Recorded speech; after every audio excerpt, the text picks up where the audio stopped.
The one word that I truly like is resilience. So there always be setbacks, but you just gotta bounce back and become tougher, stronger, and wiser. Hello guys, I'm Bill from GENEXUS. So about how I started off my esports career, it all began with just forming my own team and competed in PMCO regional finals. So I just went in. We were an underdog team pretty much, like nobody knows us when there was already Yoodo and some other teams existing. And then out of nowhere we just became champion in Malaysia. And yeah, on that very day a few orgs approached us. One of them was Team Secret, and that's how we were assigned to Team Secret, the whole team. So I played under Team Secret and competed for PMCO Spring Split, Fall Split, and then to a new format, PMPL Season 2. But I didn't quite play, so Season 1, yeah. So I retired in Season 2, right?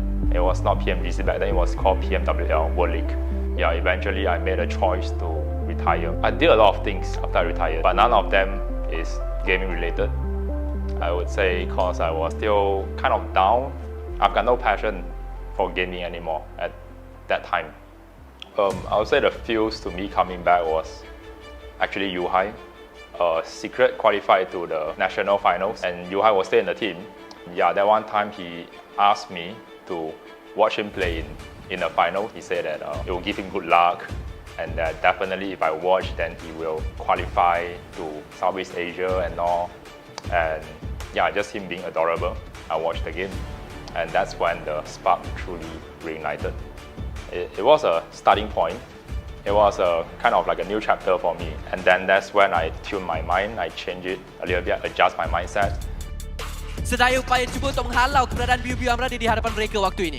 Biu-biu masuk, biu-biu rusuh nak cuba barbar. Four rivals dikeluarkan dengan sangat-sangat awal. Now that the passion is bigger than ever before, now I'm just finding my way back to achieving that one esports dream that I haven't quite achieved yet, and now here we are. So now with a new team, new teammates, everyone with the strong desire to win, we are gonna go all out and get that champion.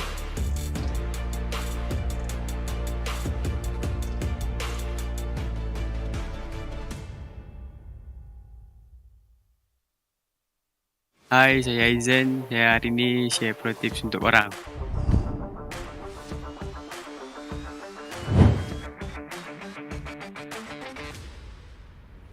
Okey, planning kita orang nak masuk dari kiri.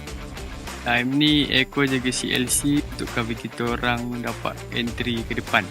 Homebois tu kita orang biar dulu sebab kalau dia ke depan CLC boleh tembak dia. Kenapa kita orang fokus kat CLC tu sebab tempat CLC depan CLC nak main tu lagi selamat nak main.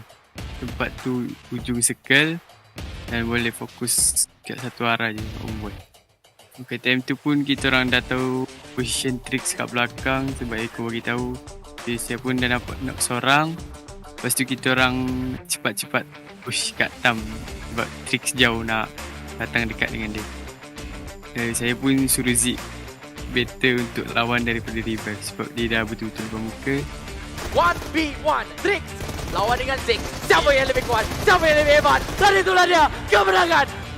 Jadi kalau kena jadi fragger yang power, firepower kamu mestilah kena kuat. Tapi korang kena ada juga scouter yang power untuk kasih info kat depan. Jadi kalau ada cukup info, kita boleh tahu enemy kat mana dan kita boleh bantai dia. Ini salah satu strategi yang biasa orang pakai kat PMPL.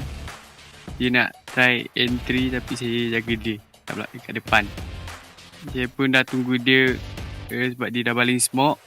Dia nak entry, so saya pun dah tunggu dia untuk pick saya. So saya pun dah confident dia dekat smoke tu betul-betul. Dan saya spray untuk dapatkan kill. 1K hanya berbaki Harm dan juga Aizen Zaya pada waktu ini. Sam 9 dab di bahagian belakang. Tapi wah. Okay, kalau main PUBG Mobile bukan saja game tembak-tembak, kena pandai jaga diri sendiri. Dan communication adalah kunci kemenangan. Okay, jangan lupa saksikan kami di PMPL MYSGPH Spring. Dan jangan lupa sokong yang tim korang minat dan 1K. Bye.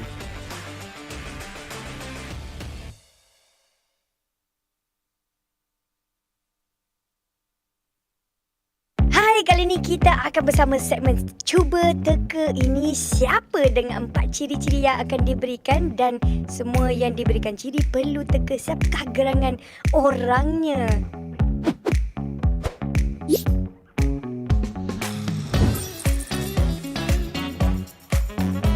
Handsome. Mine. Salah. Ramai Eko Disney. Oh, handsome. Eye shots. Semua handsome. Handsome. Sam. Bukan.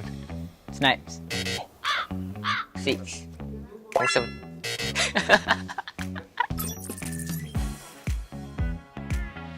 Pernah pergi PMGC. Rex. Yuhai. Farang lah. Pernah pergi PMWL. Fredo. Fredo. AP. Disi. Jumper. Happy. Mata kecil. Fredo. Eye shot. Kid. Kecil. Arul kot. Apa buru? Mata kecil eye shot. Eye shot mata kecil. Mata kecil. Farang. Siapa lagi? Baru comeback. Siapa tu? Kid. Kid ke? Matoy. Comeback player. Comeback player. Review. View. Apa je? Tak ingat lah. Oh, he went to PMGC ah?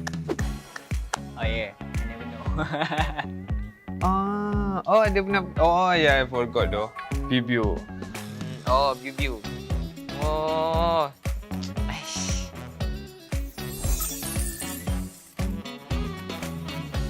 Ni.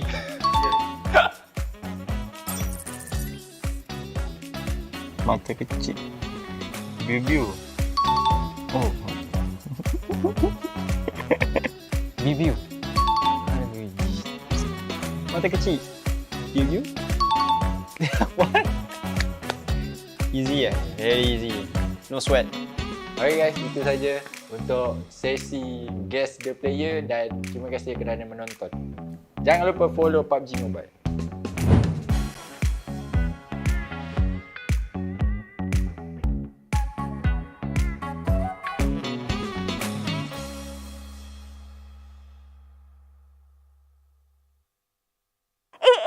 It's the 4th anniversary of PUBG Mobile.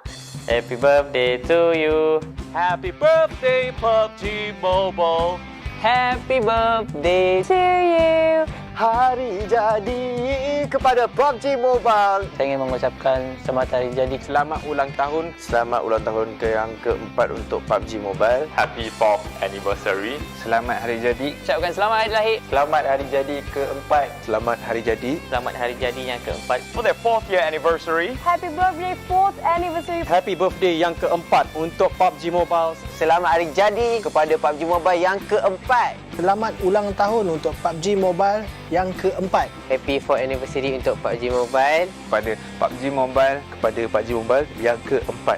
PUBG Mobile's 4th anniversary. Yay! Happy 4th year anniversary. Selamat ulang tahun yang keempat kepada PUBG Mobile yang keempat untuk PUBG Mobile. Kepada PUBG Mobile. Thank you for the amazing 4 years. Terima kasih banyak-banyak kerana bersama dengan kami. 4 years of journey we've been together. Terima kasih kepada anda semua, komuniti dekat luar sana yang sentiasa support PUBG Mobile. Here's to many more years. Dan jangan lupa untuk saksikan kami. Jangan lupa sokong tim korang di PMPL MYSGPH Spring. MYSGPH Spring Pada 23 hari bulan ini. Pada 23 Mac sehingga 17 April. Season 4 ni kita orang akan buat yang terbaik. Kelakar semua ada, jangan risau. Meletup apa semua ada. Di Facebook dan YouTube. See you there. See you there. See you there. Bye-bye.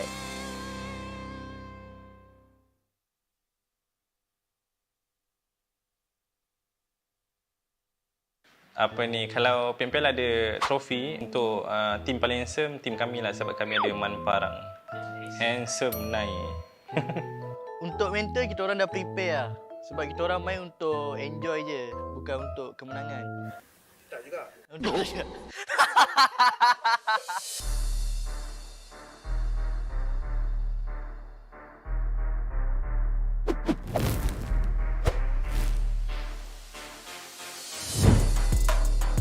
Pada Boyka dan Zuli, kau letak aku sub pada season lepas.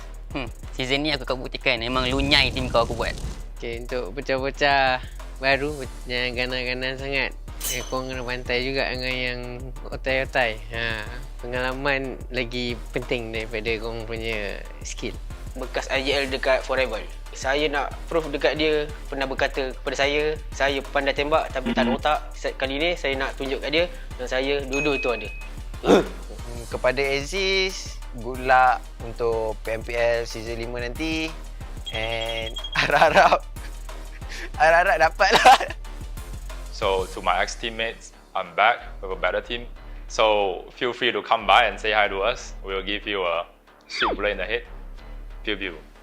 Maybe Biu comeback is a good thing, but partner with my teammate, I don't think so because I played with them before.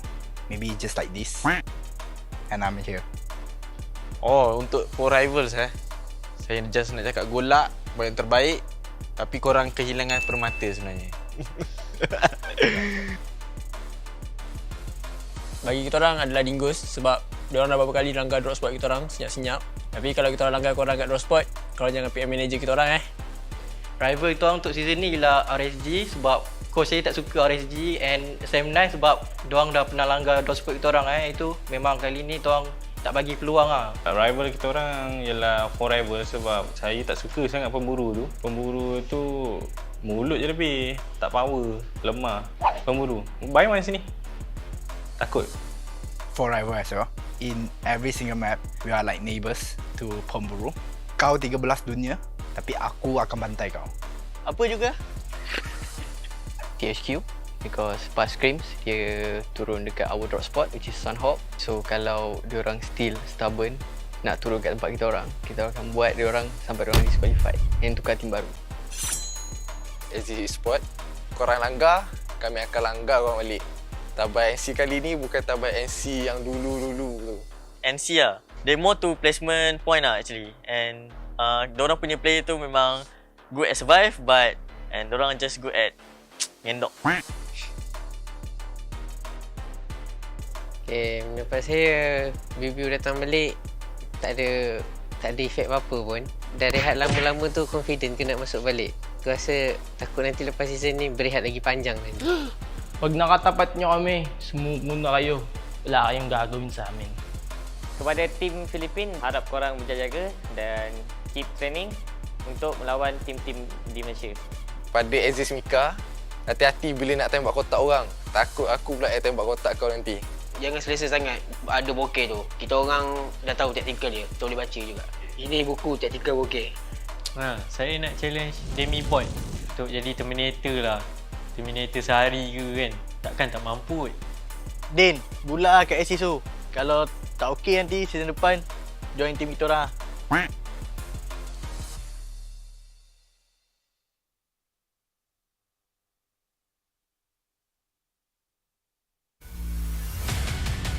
To be a champion, you must fail first. SM9 on fire.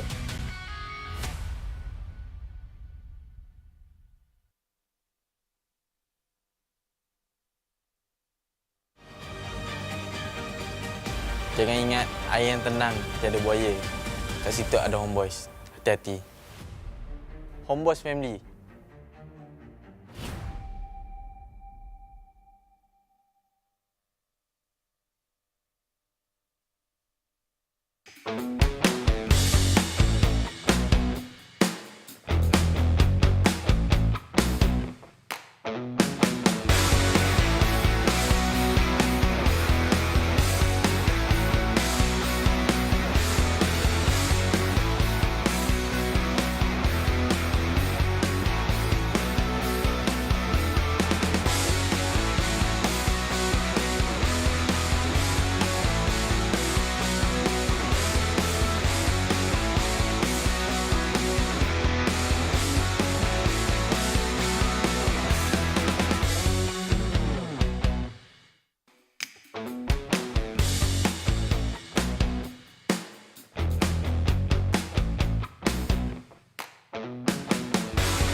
From ordinary to extraordinary, there's a long way to cross.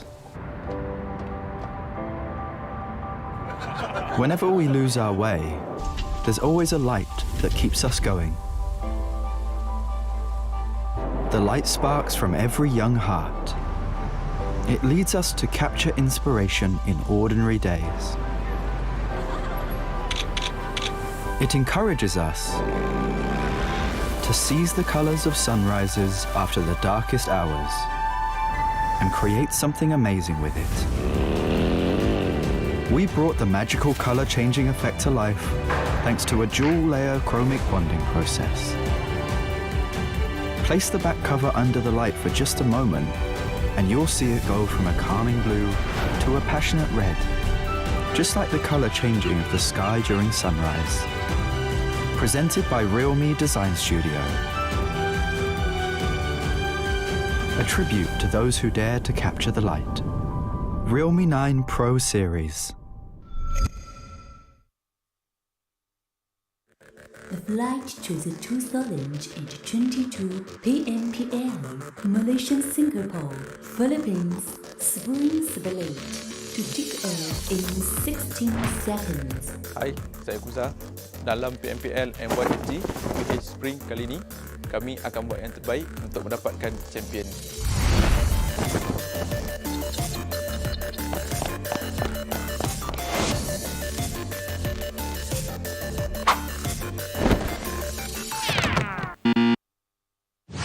Stand up.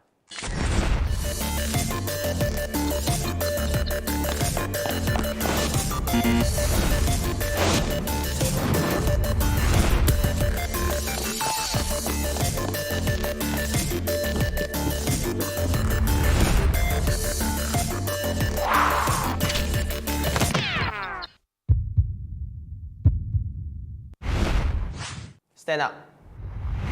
Jangan pernah kita Stand up. Never give up. Teruskan impian. Stand up.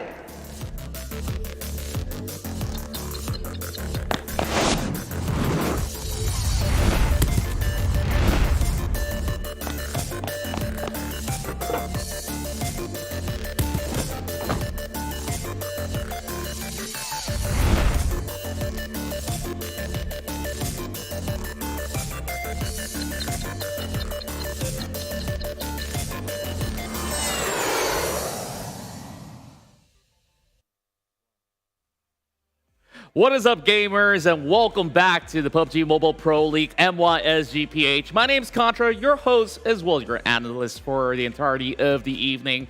And yes, we're here to cure your Monday blues with some chicken dinner. So, of course, with that, we'd like to thank PUBG Mobile, Tencent Games, PUBG Corporation, Crafton, Lightspeed, and Quantum Studios for hosting this on a weekday. And of course, we're going to be continuing off with day 5 of week 2. Yes, we're approaching week 3, and that's going to be continuing on 2 days later from now. But of course, we're going to get all the great chicken dinners to conclude week 2 to see who's the biggest winners for the entirety of the matchup. We got 5 games going on for this evening, and I can't wait for it to start. I hope you guys are excited too. And if you haven't followed us yet, make sure you drop that like button or even subscribe if you're hanging out on YouTube, TikTok, anywhere else. Just go ahead, keep yourself up to speed with all the latest details that you can catch up with for the entirety of the PMPL. Now, for those of you guys who are new to the PMPL MYSGPH, later we'll break it down to you, the schedules as well as the rules and who's going to be playing for the entirety of the day. So let's have a look at the format of the PMPL MYSGPH. And if you are just tuning in for the very first time, welcome on board. We're already in week 2, and it's the final day of week 2. Each day will have 5 matches to be played out, and we're slowly approaching to the country grand finals after week 3, which will be happening pretty soon as well. And after that, we're going to be looking at the top 3 teams from MYSGPH to fight for the title to be crowned as the C champions. But of course, we'd like to see who are the best teams from MYSGPH. We've also got one day of the C play-ins, and later on, the 2022 PMPLC Championship. Moving forward, of course, well, there's going to be all the rules as well as format Winner Chicken Dinner, how much it offers. You guys should already know by now. But let's talk more about those bonus points. These are what the teams are fighting for week in, week out. Every game's going to be pretty important because they accumulate all those placement points. And when they finish out on that top one rank, they'll be awarded with 20 points, and that number will be lowered down on each position points. So all these bonus points will be carried forward to the country finals. This is what we're talking about. Chicken Dinner awards the team with 15 points, 12 points for second place, 10 points in for the third place finishers. And we see the numbers slowly dwindling down from fourth place onwards. You've just deducted by 2 every other placement, all the way up to the 8th place till 12. They only walk away with 1 point each, and it's vital for teams to secure as much elimination points possible. 13 from 16, you don't really get too much, so might as well fight it out for it. And the total prize pool that's at stake here for all of the 20 teams to compete, it's 1,000, well, I almost say 1,000, but 150,000 US dollars on the table. So by the end of today, we'll be seeing who will be awarded with that full 20 points of bonus to accumulate to the grand finals. On second spot, it's going to be 19. You see that number going -1 all the way down to the 20th place. Nobody really wants to be at the bottom, so it's time for them to fight for it and be the one. So with that being said, GENEXUS, they're still on the top spot right now, and Axis Esports, they're closing right in. We'll take a look at the teams that will be participating. We start off with Group A. We got Geek Fam, R2K, Farang Lejund, and Clutch Guerilla. Over in Group B, it's going to be Team Secret, Sam9, Team GENEXUS, as well as Homebois. Group C, we've got Axis Esports Club, EVOS VIP, Dingoz Esports, Team Bosskur, and in Group D, we've got Team SMG, RSG, MAB Esports, as well as Almighty. Last but not least, Group E, it's pretty much stacked up as we've got Yoodo Alliance, Team Hawk, TABAH NC, as well as KHI Esports. Now, other than the high prize pool that we have for this entirety of the season, we have individual awards as well. The Gunslingers of the season will be awarded with $700. That's basically the top prize for the highest fragging player in the entirety of the league. The longest surviving player as well walks away with $700. So for everybody, we've also seen a lot of field medics out there, especially on Sanok. So somebody's going to be able to get those extra dollars out there. Now we're going to be recapping on the scores that we have.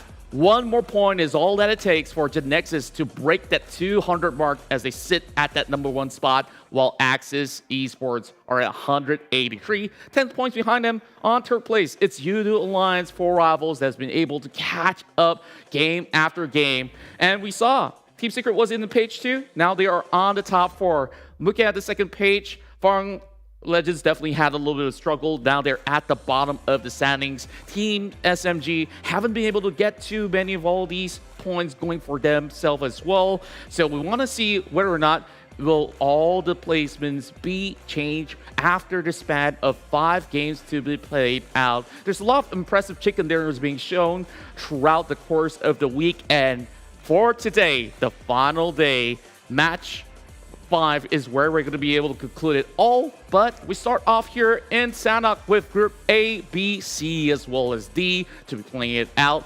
And later on, we move towards Arangel on match 2. 2 matches of Miramar, and we end it back on the classic map of Arangel once more. So with that being said, I hope that you guys have your own predictions or the teams that you guys have been voting out for. Well, if you do wonder what's mine, well, it's time to unveil.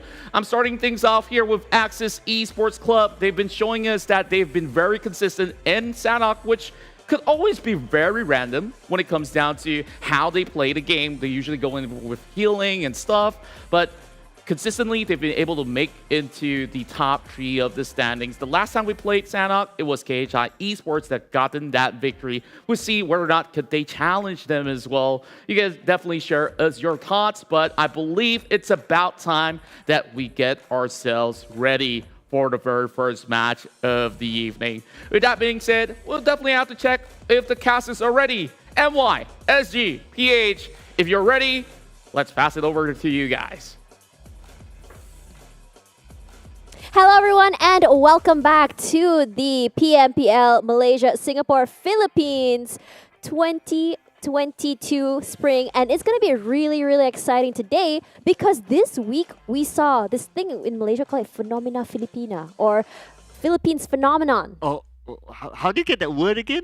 Oh, well, it was from a friend. Oh, yeah, wow. It was from a friend. A friend. Yeah, a friend. A friend. Yeah, so it's very interesting because week 1, KHI was one of the lowest teams ranked. But enough about that. Let's talk a little bit about why we're here today. And that's all thanks to our sponsor, which is Realme GT2 Pro. This year, Realme, as the tech trendsetter, will partner with PUBG Mobile to support the young talents in esports with the best-in-class product. And just now we're just talking about how pretty this phone is. And of course, we cannot forget our official digital telco partner, Yoodo.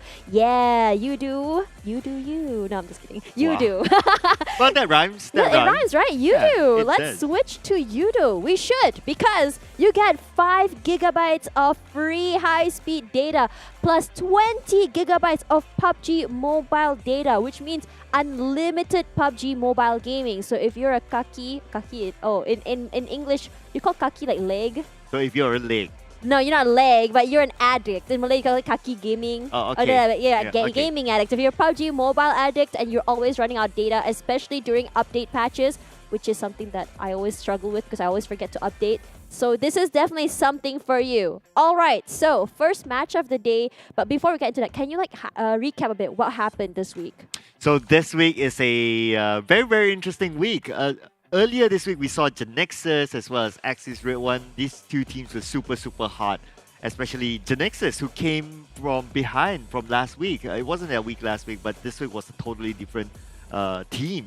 But yesterday was really interesting. Yesterday, we got most of the chicken dinners were won by the PH2 folks. Wow. Yeah, so including like KHI, including like a couple of other teams. Basically, the PH2 folks starting to step up. Plus, Guerilla even starting to step up as well this week. So which is very interesting. I know, right? Because when you think about it, it's always like this in PMPL. Usually on week 1, we'll see like, okay, usually these teams are going to be coming up. And then suddenly on week 2, week 3, it's like a 180. Yeah. And we're just like, wait, weren't they on the very bottom spot last week?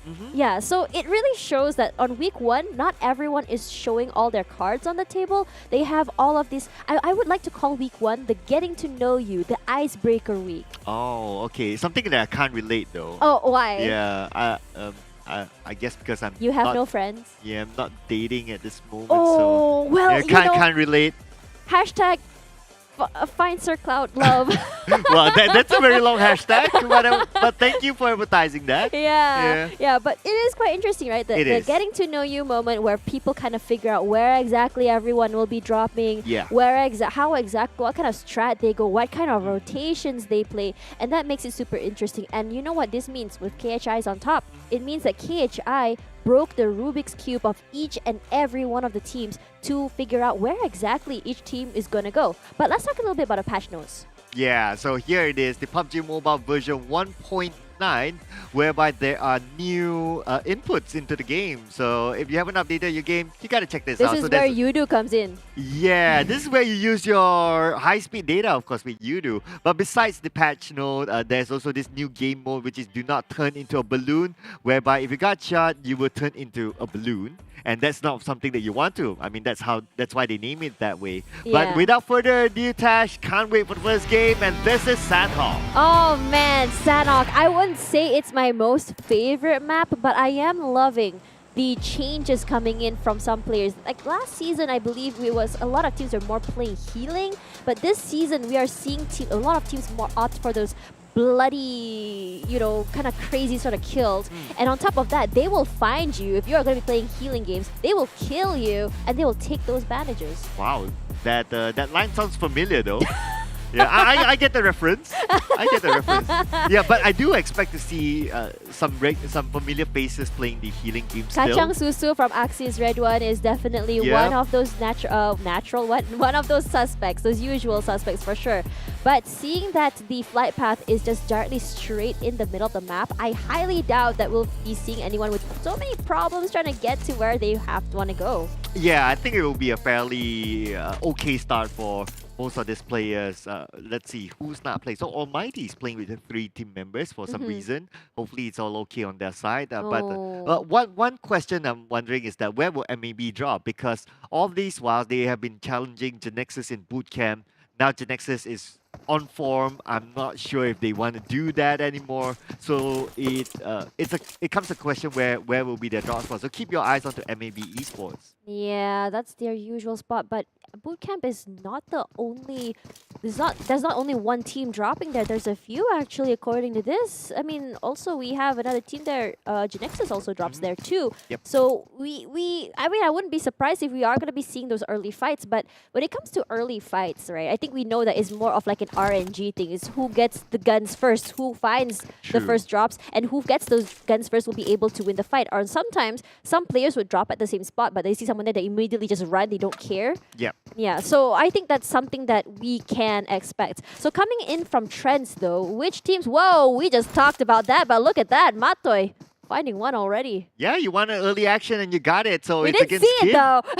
I saw it. Yeah, I mean, well, hopefully we'll be able to get visual on it soon. But it was Kim, and yeah, here you go. So looks like Kim is not going to be saved. I don't see any of his teammates nearby. At this point, it's probably going to Matoy. Yeah, I think this is one of those situations where they just kind of want to cover as much ground as possible early. And on top of that, Matoy got a gun so very early as well. And he was like, okay, I see someone there. Let's see what I can do with this. Got it. And I think he's going to be happy with it, especially since we know that RSG is one of those really scary, strong teams as well. Has a big name here in PUBG Mobile, especially in MYSG. But look at that, Matoy. He already has that point straight into his pocket. And I think for tonight, a lot of people are vying for that first place spot just to overtake GNX as well as KHI if possible. Yeah, they open up quite a significant gap with a lot of teams. But hey, anything can happen, right? What if they don't gather? What if they gather like only 1 digit throughout the day, and all other teams that got like multiple chicken dinners? I mean, yeah. mathematically, it's still possible for a lot of them. I mean, to me personally, if you go back to the lobby and you at least have about like maybe 5 kills, you should be fine. So long as you don't go to the lobby with 0 points is always a good thing. And on top of that, I really want to highlight here is that so long as you're consistent enough throughout every match, you don't necessarily need to get a chicken dinner in order to keep getting those points. So long as you get maybe 8 kills or you get those placement points, like how a lot, you know, Axis redONE, they will always survive maybe to 5th or 6th place with the healing game. And I think that's more than enough because you'll be getting quite a number of points actually in your pocket. Yeah, totally agree. I mean, if I had this conversation with some of the players, but wait a second. Why did you blow your friend up? Geek fam, are you okay? Did he not buy you dinner yesterday or something? I think there's some unsettled scores between He was like, this is what you get. Wow, hello? Okay. Why? They just blew themselves up here. Right, you know, Tash, normally this is a signal for a possible remake. Oh, is it? Yeah, I don't know. This is normally how they do it. But we still go on, of course. And Yeah, looks no like worries. Rex will be eliminated. I think everyone is blowing themselves up at this point. It might be a remake, but it sounds like everyone's just like saying to each other, come on guys, meet me on top of the hill. Oh! All that training used now to blow your own teammates. Oh, well, there you go, Tash. So Yeah. there's a confirmation that everyone will be looking at us again. Yeah, not a bad thing though. Hashtag help Sir Cloud find love. Could use a little bit of that. Yeah. Tash ain't giving me some of that. So, I'm yeah. a great wingman. I'm a great wingman. Okay, so let's talk Pretty a sure. little bit about who is playing. It's A, B, C, and D, right? Correct. So coming in from previous trends here, what team does exceptionally well on Sanok? Honestly, teams who do really well on Sanok are teams who play the healing game. Really? I Yeah. thought that those who would be taking care, like be the big guy in the middle of the big school bully, you know? Like we have the playground bully, but what about the circle Right. bully just holding on till the end? Don't they usually get the chicken dinner? Oh, because there are times where the school bully gets caught by the teacher. Oh no, who's Yeah. the teacher though? Well, maybe Teacher Contra. Teacher Contra. Yeah, that's why he's away looking at the game somewhere else. Yeah. Whereas those who are like, okay, I'm just supporting the school bully, doesn't Yeah, get caught yeah. consistently, and they get the most out of it. Yeah, as well as that. I mean, there are some situations where we've seen someone playing the healing game outside. They heal enough and then they just shoot inside of the circle. That happens too. So it is a very slippery slope. Like, I think a lot of people think like Sanhok is those maps that is very hard because it is very RNG. You don't really know where necessarily you will be getting the most med kits, who will be getting the most. But I do really like that initiative some teams do. Like, they know, because you know, some players, they only come in for Sanhok, and they're like, okay, we have to look for this guy. We have to look for this guy. Correct. And they instantly have like this target on their head because they know that they're gonna have the most bandages, the most med kits, and they're gonna find them, and you know what happens next. And you know that, and you know that's not fun being kacang susu. Yeah. It's like it's only it I has mean, happened before. his name literally translates to bean milk. Bean milk, yeah. Yeah, bean milk. I don't know if it's soy peanut milk. milk. That sounds no, more like no, it. No, kacang is not peanut. Kacang can Kacang be. tanah is peanut. Then bean is literally kacang? Bean is nut milk. So, yeah. I don't know. I don't really want to have this conversation anymore. Yeah, I don't want to know what kind of milk is he carrying around. Contra is doing a game with us. Are we supposed to play guessing now? He can't talk to us, so we have to guess what he's trying to say and indicate. But let's talk a little bit about that later. Okay, so right now, on number 1 is KHI. Let's talk about their track record on Sanhok. Right. So yesterday they got a chicken dinner in Sanhok. Okay, are they playing healing? They didn't. Oh, wow. Okay. Well, Sanhok is this kind of map whereby if you got the circle from the start, you pretty much getting the chicken dinner. Like, your chances are like 95%. You have to take care of that circle though. Yeah, as long as you still got this 1, 2, 3, 4. The firepower. Correct. You're likely to get, because everyone's either playing the healing game or they're trying to get into the circle. They got shot because it's a very small map. So that's how KHI got the chicken dinner. But a chicken's a chicken. You can't take that away from them. So that was the map they got the chicken at. Yeah. But they got 2, I believe you said. They got 2. Yeah, they got 2. Let's see. It wasn't yesterday. It was another day. I forgot which map it was. Okay. I think it was, if I'm not mistaken, it was a Miramar map. Yeah. Okay, so that really shows the firepower. So let's talk a little bit about them some more. So KHI, do they have a change in lineup if they were to play Sanhok? Oh, very interesting. So they have a permanent change. Well, not a permanent change, but I think it's a change that they didn't expect, but they needed to, which is Rankid, their previous in-game leader, had to step away. And he was replaced by H2R, which is a young talent. And with that replacement, they've been showing a lot more fights. They've been fighting better. They've been getting more points. In fact, they got chicken dinner since that replacement. So I think that's was something their that IGL actually. Now that you think about it, yeah. So H2R will be taking his spot as IGL, I believe. Probably, or maybe someone else. Not too sure. That shuffle can happen internally. Right. But what's important is that the results show after that change. So I'm pretty sure they're going to keep that lineup even for next week. Okay, so let's talk a little bit about other teams on Sanhok that really shine. We talked about Axis, redONE, and in your opinion, which team also does really well? Wow, I think Yoodo Alliance for Rivals is doing really well right now. Technically, they're a team that's quite balanced across all maps, I believe. They're very consistent. While their first week showing wasn't the best, I believe, but it looks like, but they're one of those teams that you really don't really look at them, and then suddenly they command your attention. Yeah, they were like, if we talk about them like earlier this week, they were like at the bottom half. And then they slowly crept up to the middle, and as of yesterday, they were like number 3, I believe. And not only that, on the top 5 MVP nominees, 2 of the players are from Yoodo Alliance Forever. Wow. Okay, so that really shows how strong they are as a group. And on top of that, with Voki coming in, I know it's the second week, but I really want to talk about this. I feel like Voki's experience as well. I mean, the whole team is quite experienced when you think about it. They have gone pretty far. But when you think about it, I think Voki's addition into the team really adds extra value. So now, back to Sanhok. This is going to be really interesting because just now, I really like the flight path. I'm just really disappointed there was a remake. But now we got a really... I don't like this flight path. Every time it's not skewed to the middle. I don't like OCD. it. Yeah, not that I'm OCD, but we're going to be seeing a lot of people rotating in from the southern side. Well, yeah, I have to agree. So, like Sam9, who likes to drop in Hatin, well, it's a bit of a travel for them. Camp Alpha is probably going to be almighty, so it's going to be a little bit of a travel as well for them. For the rest of the teams, I think it's going to be okay. But yeah, it's never fun to be needing to drop in somewhere that's unfamiliar and needing to go to your area on foot. So hopefully everything's okay for the teams. But just looking at MBB Esports, so I did wonder, like, okay, where would they drop if not in a boot camp? So it looks like they drop around the area of Kuwari, just outside of Langkawi. But this is a circle that's super hard. Whenever it's a Camp Alpha circle, it's never fun for most of the teams. Oh, not really. No. And if you talk about Camp Alpha, there's only one team that's really known to drop there, and that's actually Team Huck. But then again, they have 2 drop spots if you think about it. But then again, when we talk about this sort of circle, Camp Alpha circle, it doesn't necessarily mean it's going to be directly there. Sometimes it can just go skewed way down south, and then suddenly you have a water circle. And you know, last season was one of those seasons where we saw the most water circles I've ever seen ever.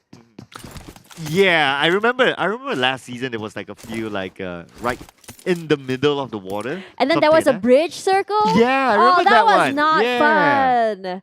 That was not fun. If you were on the bridge, I mean, it's fun technically for you won. us. It's fun for us as viewers. It's fun, but then as players who did not manage to get the bridge, not very fun. And you know who gets the bridge will be winning. Yeah, once in a while it's fine, but if it happens all the time, it gets annoying. It really does. It really tests your skills, and it really just teaches you, like, okay, we need to practice a way to navigate through water circles. And I think some teams may be prepared for that, because I mean, we talked about like rotations, right? And we always talked about, like, okay, we know what to do when the circle is here, but what if it's like super here or super up there, you know? In this case, that's what's happening. Yeah, right? I don't know why. A part of me, I have this hunch that the circle is gonna go straight up north. Ooh. I wouldn't be surprised. I wouldn't be surprised as well. If it goes straight up north, it benefits Sem9, and I'm sure the fan base will be pretty happy about that. Yep, that's right. But speaking of that, though, we are looking at Geek fam. They do know Almighty is here. And we hear that the sounds of the guns are going to be coming out immediately. Picks one out, sends him straight to the lobby. And that's our first blood. But I was about to say, there is a little bit of beef here between AMT and Geek fam. Apparently, every time they drop, it's always in the same spot. Yeah, I think there were some occasions like in Erangel as well. But sometimes it's tactically, right? I mean, yeah, it's tactical. Yeah, I'm pretty sure that these two teams probably had the same idea of how they want to play their rotations. Yeah. And you know what? In Malay they say jodoh. Wow. Or fate, you know. You mean like my other name called Joe? Oh, I never knew you had another name, but Yeah. nice to meet you, Joe. Joe. My last name is Doe, so I'm Joe Doe. Moving on, we are going to be looking at Dingoz. So what can you tell me about them? So Dingoz, they were hot on week 1. They were like super hot. But week 2, they hasn't been, well, they haven't lighted up yet. Let's put it this way. They haven't found that sweet spot yet, huh? Yeah, I guess this is the thing about, this is my theory, right? Okay. So if you're like super hot on week 1, like Yeah. you're up there, like you gather a lot of attention, and everyone starts to study you. Oh, yeah. Yeah, so this is what's happening in week 2. That's why Sem9 is and EVOS are on 10-11. It's safe, you know? In the middle. Like, I'm there. Like, don't talk about me, but I'm there. I'm just quietly watching in the background. Yeah. Speaking of that, Team Secret, do they like to play healing? I saw it once in a scrim. Toy played the healing game, but for the most part, they don't. iShots used to do that back in, I believe it was PMW or PMGC, either one of that, and he famously got that chicken dinner. Ooh. Yeah. I remember it was because, so he played the healing game, he was outside the circle, so it was healing. But as he walked closer to the circle, so obviously the opponent had one last player, right? Yeah. So he sniped it from afar and he got the chicken dinner Oh, from wow. outside the zone. That was crazy. That was insane. Okay, that's where it was very famous from. But Yeah. looks like a Geek fam. They are the one winning the bridge for now. You saw Almighty yeah. had to swim there. They were like, oh no, my friend is gone. Gotta swim. I mean, this is the disadvantage, right? Like what we talked about, the flight path doesn't allow you to immediately drop into your spot, which is Camp Alpha, in this case for Almighty. Yeah. So, so they lost one team member to Geek Fam, and now Geek Fam kind of know where they are at. They just need to bridge camp. Yeah, that's right. But GNX is also a team that we are very curious about. So they didn't do too well in week 1. They were just there. They were okay. I wouldn't say they were the best. Yeah. They were like Sem9 and and Homeboys, you know, like over there. But then like suddenly on week 2 they just popped off. What happened? I have no idea, to be honest. But one thing I did notice about GENEXUS is that during the 2-day/3-day break that we had, they were still scrimming. Oh, wow. Yeah, like for most teams that I see there, observe is like, oh, everyone wants to take a chill pill, everyone wants to have family time, whatever. But they scrim. They did like 2 sets Winners of scrims. don't rest. Yeah, exactly. I mean, they're just showing that they're hardworking mentality, and to me, it's paying off for them. Yeah, they're Singaporean team, right? Oh, they're Malaysian team. Malaysian team? Yeah. Wow. Singapore team is Almighty. Oh, wow. Yeah, Okay. the one they got caught by. Oh, wow.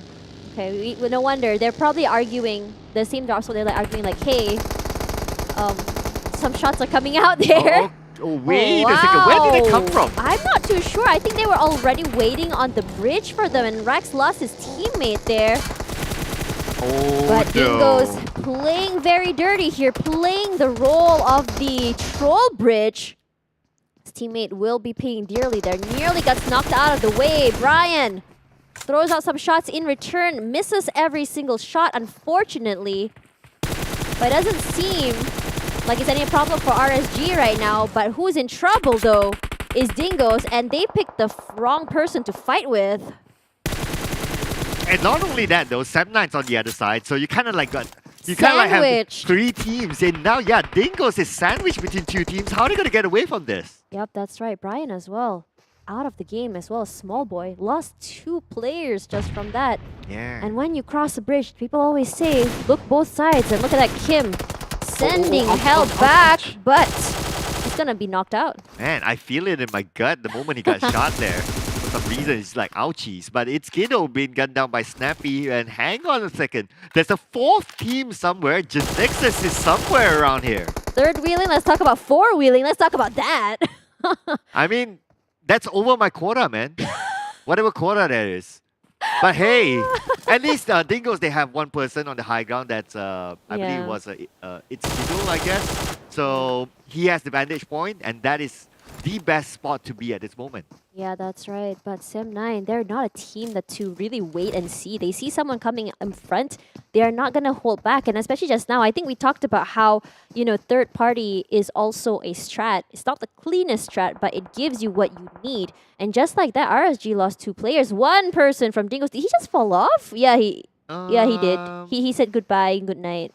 High ground was used the wrong way. Yeah, I think he got knocked when he was at the high ground. So instead of like bleeding out and giving the point to the opponent, he chose to suicide. He committed the seppuku. Yeah, not Sudoku. Someone said Sudoku yesterday. I don't know who that was, but Keith, if you're listening, that's you. Yeah, don't hide the fact. Oh my god! We're not doing Sudoku here. I mean, it's good for your brain. I mean, you can do Sudoku as you do the seppuku, you know, doesn't matter. But let's talk a little bit about... Oh, let's not talk about that because Adik Boy is running for his life. Got shot at, take some damage there. But the shots are just randomly coming. They call it the spray and pray. But looks like their prayers are not heard. Well, I guess it's a little bit too early.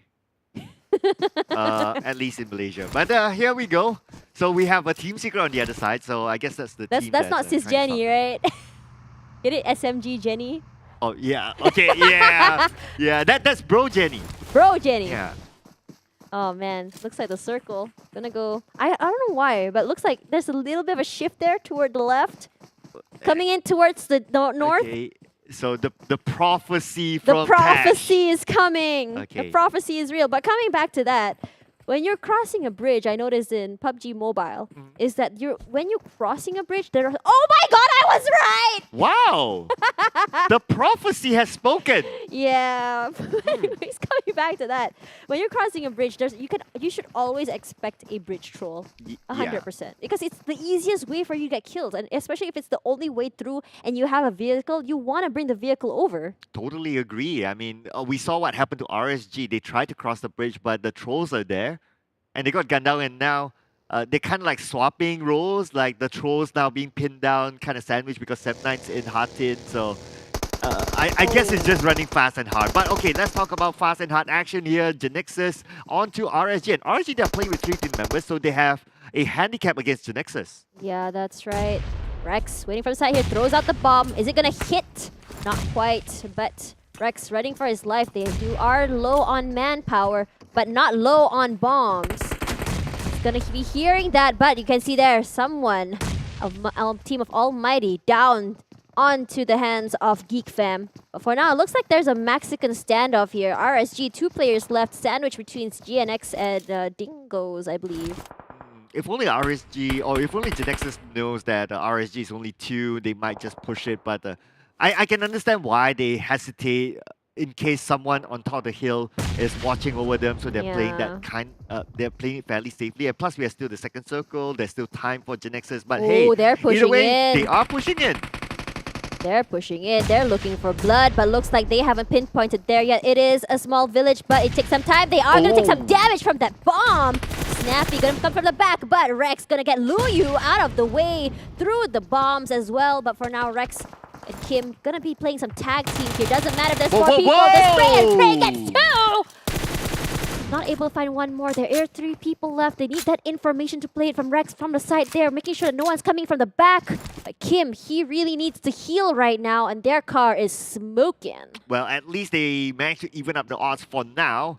But looks like Snappy will be picked up by... Kim goes down. Nice down to Rex. The last man standing. Looks spots him out. And now they know exactly where he is. RSG will be the first team to go out, but... not without a fight. Not without a fight. At least they got 2 elimination points. Yeah, that's right. It's really, really unfortunate because RSG looked so good right now. The spray and praise just now that he threw out was good. It's just like timing where he had the Molotov out really just bit him back in the butt.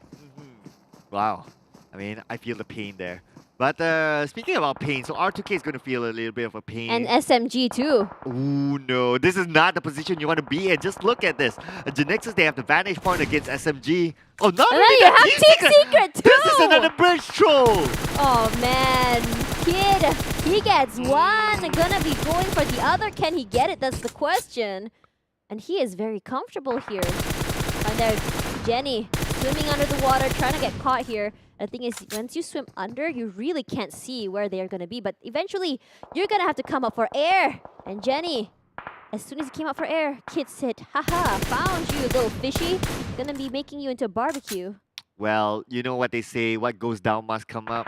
Yep, that's SMG. I thought that's the other way around. Oh, really? Oh, okay. Well, SMG is giving us an example, so I'll take that. But anyway, R2K is having a hard time as well now that Axis Red One is keeping them at bay. Yeah, Anik Boy as well, out of the game now. I like how Axis is taking care of this area here. Great place to really get those stragglers getting into there. Just gatekeeping, circle keeping as much as possible. Mika putting in that damage. Zane out of the way. And Harm, he doesn't know if he wants to help his teammate or not. Because if he goes in the water, he'll be defenseless just like his teammate. And looks like the circle. And look how, oh my god, I'm scared of myself. I was just kidding. Tash, you called this before we even started. You called it that it will go way up north. You got what you asked for. It was a feeling, but look at that. The only teams inside the circle is 3 teams. That's all they got. Expect warfare. Expect a lot of fight as teams try to get into the circle. It's gonna be a bloody island massacre. Massacre, yeah, that's what it is. Yeah, it's gonna be Camp Alpha Chainsaw Massacre. Not really. Alpha is north, so that's that's an unnamed location. West, Chainsaw Massacre. Let's call it West Hatin's Chainsaw Massacre, the movie part 2. There you go. Directed by Tash Bunny herself. Yeah, that's right. But Team Secret, they're gonna be very happy, and I like the way they're getting into this onto the island. They're playing on the sides here, which means that you don't really have to take care of your back, only your front. but look how many teams are over on Hatin. Oh my goodness. Okay, so that's Sem9 and Team Secret. They are in the same vicinity, and that's probably going to be an El Clasico between them. But talking about another El Clasico, so Homebois and Team Bosskur now fighting for the same compound.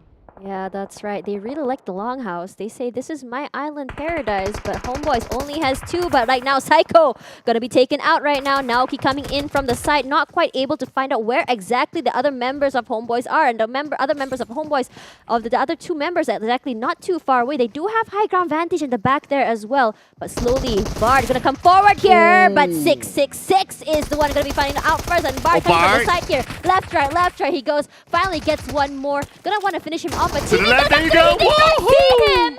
Should have knocked first and said hello. Well, I guess as what the Kingsman would say, you know, manners make of men.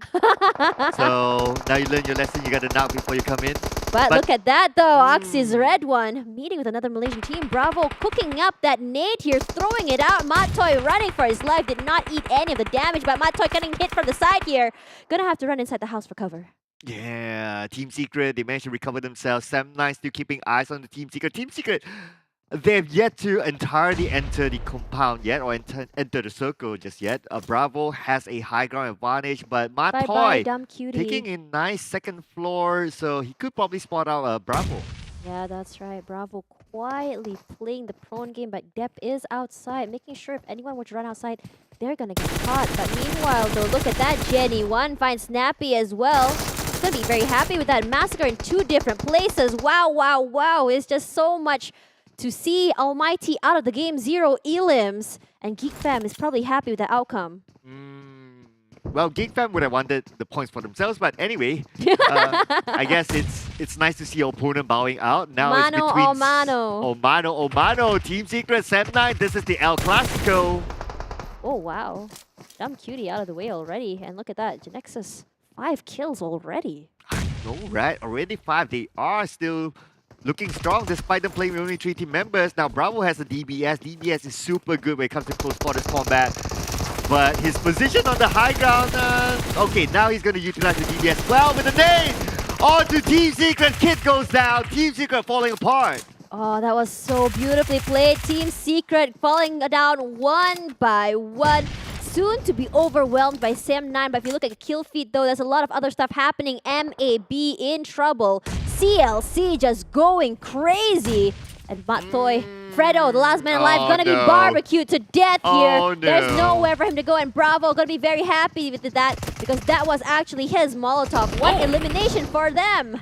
Oh yeah, he actually denied himself, so no points to Sem9. Oh wow. Okay, guys, calm down, calm down. It's done. I think they didn't know because they weren't the one to eliminate Fredo. Yeah. So it probably didn't cross their mind, but guys, you can chill now. They were like, we gotta make sure that no ends are loose. Gotta cover our tails, you know. Yeah, you don't regret it later on, right? Yeah. Now, Geek Fam, they managed to sneak their way into the they have 3 island. kills. Oh yeah, 2 of them from Almighty, or at least 1. 2, I believe. Yeah, thereabouts. But they're not in the circle yet, so that will be the next objective, trying to get into the circle. But look at how many teams are right in front of them. There's Farang Legends, we have Axis Red One, we have GENEXUS as well. Yeah, considering how small the area is, I'm surprised that not a lot more teams are actually out of the game just yet. QB spots one out here, and that damage put inside immediately finds Mika, but he will be shot back in return. Jumper from the side wants to join in. He says, hey, who did not invite me to the party? He's just watching right now. Not quite able to get that angle. Throws out some damage, but look at that. Mika already out of the game. Jimmy, OP, gets 2. 5 kills for them as well, putting in the same spot as GNX. Well, Jumper sprayed and prayed, and his prayers were answered with that elimination point onto Insomnus. So now Geek Fam has yet to find a way into the circle. Yet Damru has 11 first aids. I mean, it's a starter pack, but that's not enough to secure him a second place finish. He needs more than 11 if he wants to play the healing game. Yep, that's right. Repo Boy as well. This is one small area, and Farang needs to take this fight. Right in front of him is another team, and that will be Geek Fam. Sorry, it's Geek Fam. QB will be the one eating all those bullets right now, and QB out of the game already. Repo Boy is gonna be happy with another one from Snipes as well. And Mika OP gonna find another member of EVOS as well. But Snipes gonna be stolen his point by CLC, but Helton will be the one to get Miracle out of the game. So Geek fam, I believe they'll be eliminated at the 12th place, if I'm not mistaken. Now just look at the teams inside the circle. We have Sam9 in the circle. We have Homebois right smack in the middle of it, and GENEXUS actually traveled quite a fair bit to get into the circle. How did they sneak into this when they were somewhat in a sandwich situation in the circle? In favor to GENEXUS. Oh wow, they're gonna be very, very happy with that. But if you look at the circle there, it's not quite a very big area with a lot of cover. And this is where it comes, where the teams have to figure out whether if they want to play the healing game, if they want to play inside the circle. But look at that, Axis as well has 5 in their pocket. Gonna be very happy with that as well. But bit unfortunate because a lot of the teams that we see on top usually are not really there. But where is Kacang Susu exactly?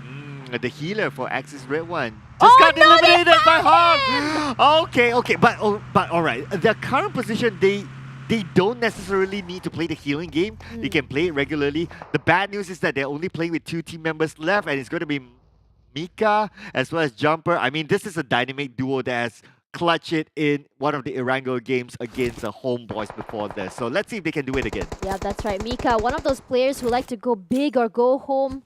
Smokes are out from him. He wants to meet up with Jumper if possible. But they're going to have to take this fight if they want to go through. We do have people playing outside the circle trying to get in.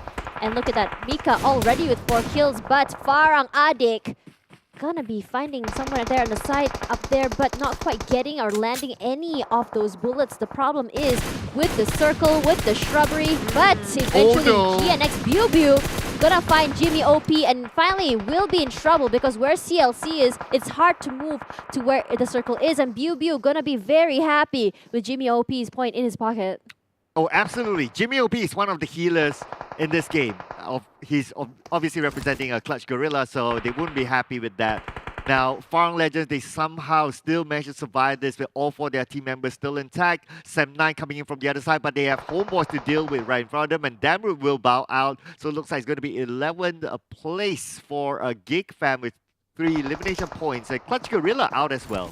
Yep, that's right. 9 elimination points is not something that is so tiny and small though. Probably enough to give them the extra points, but look at that. Farang taking in a lot of damage from GENEXUS, even though they do have the high ground advantage. But the thing is, GENEXUS inside the circle, but Mika OP gonna find Putra Zerail there from Sem9.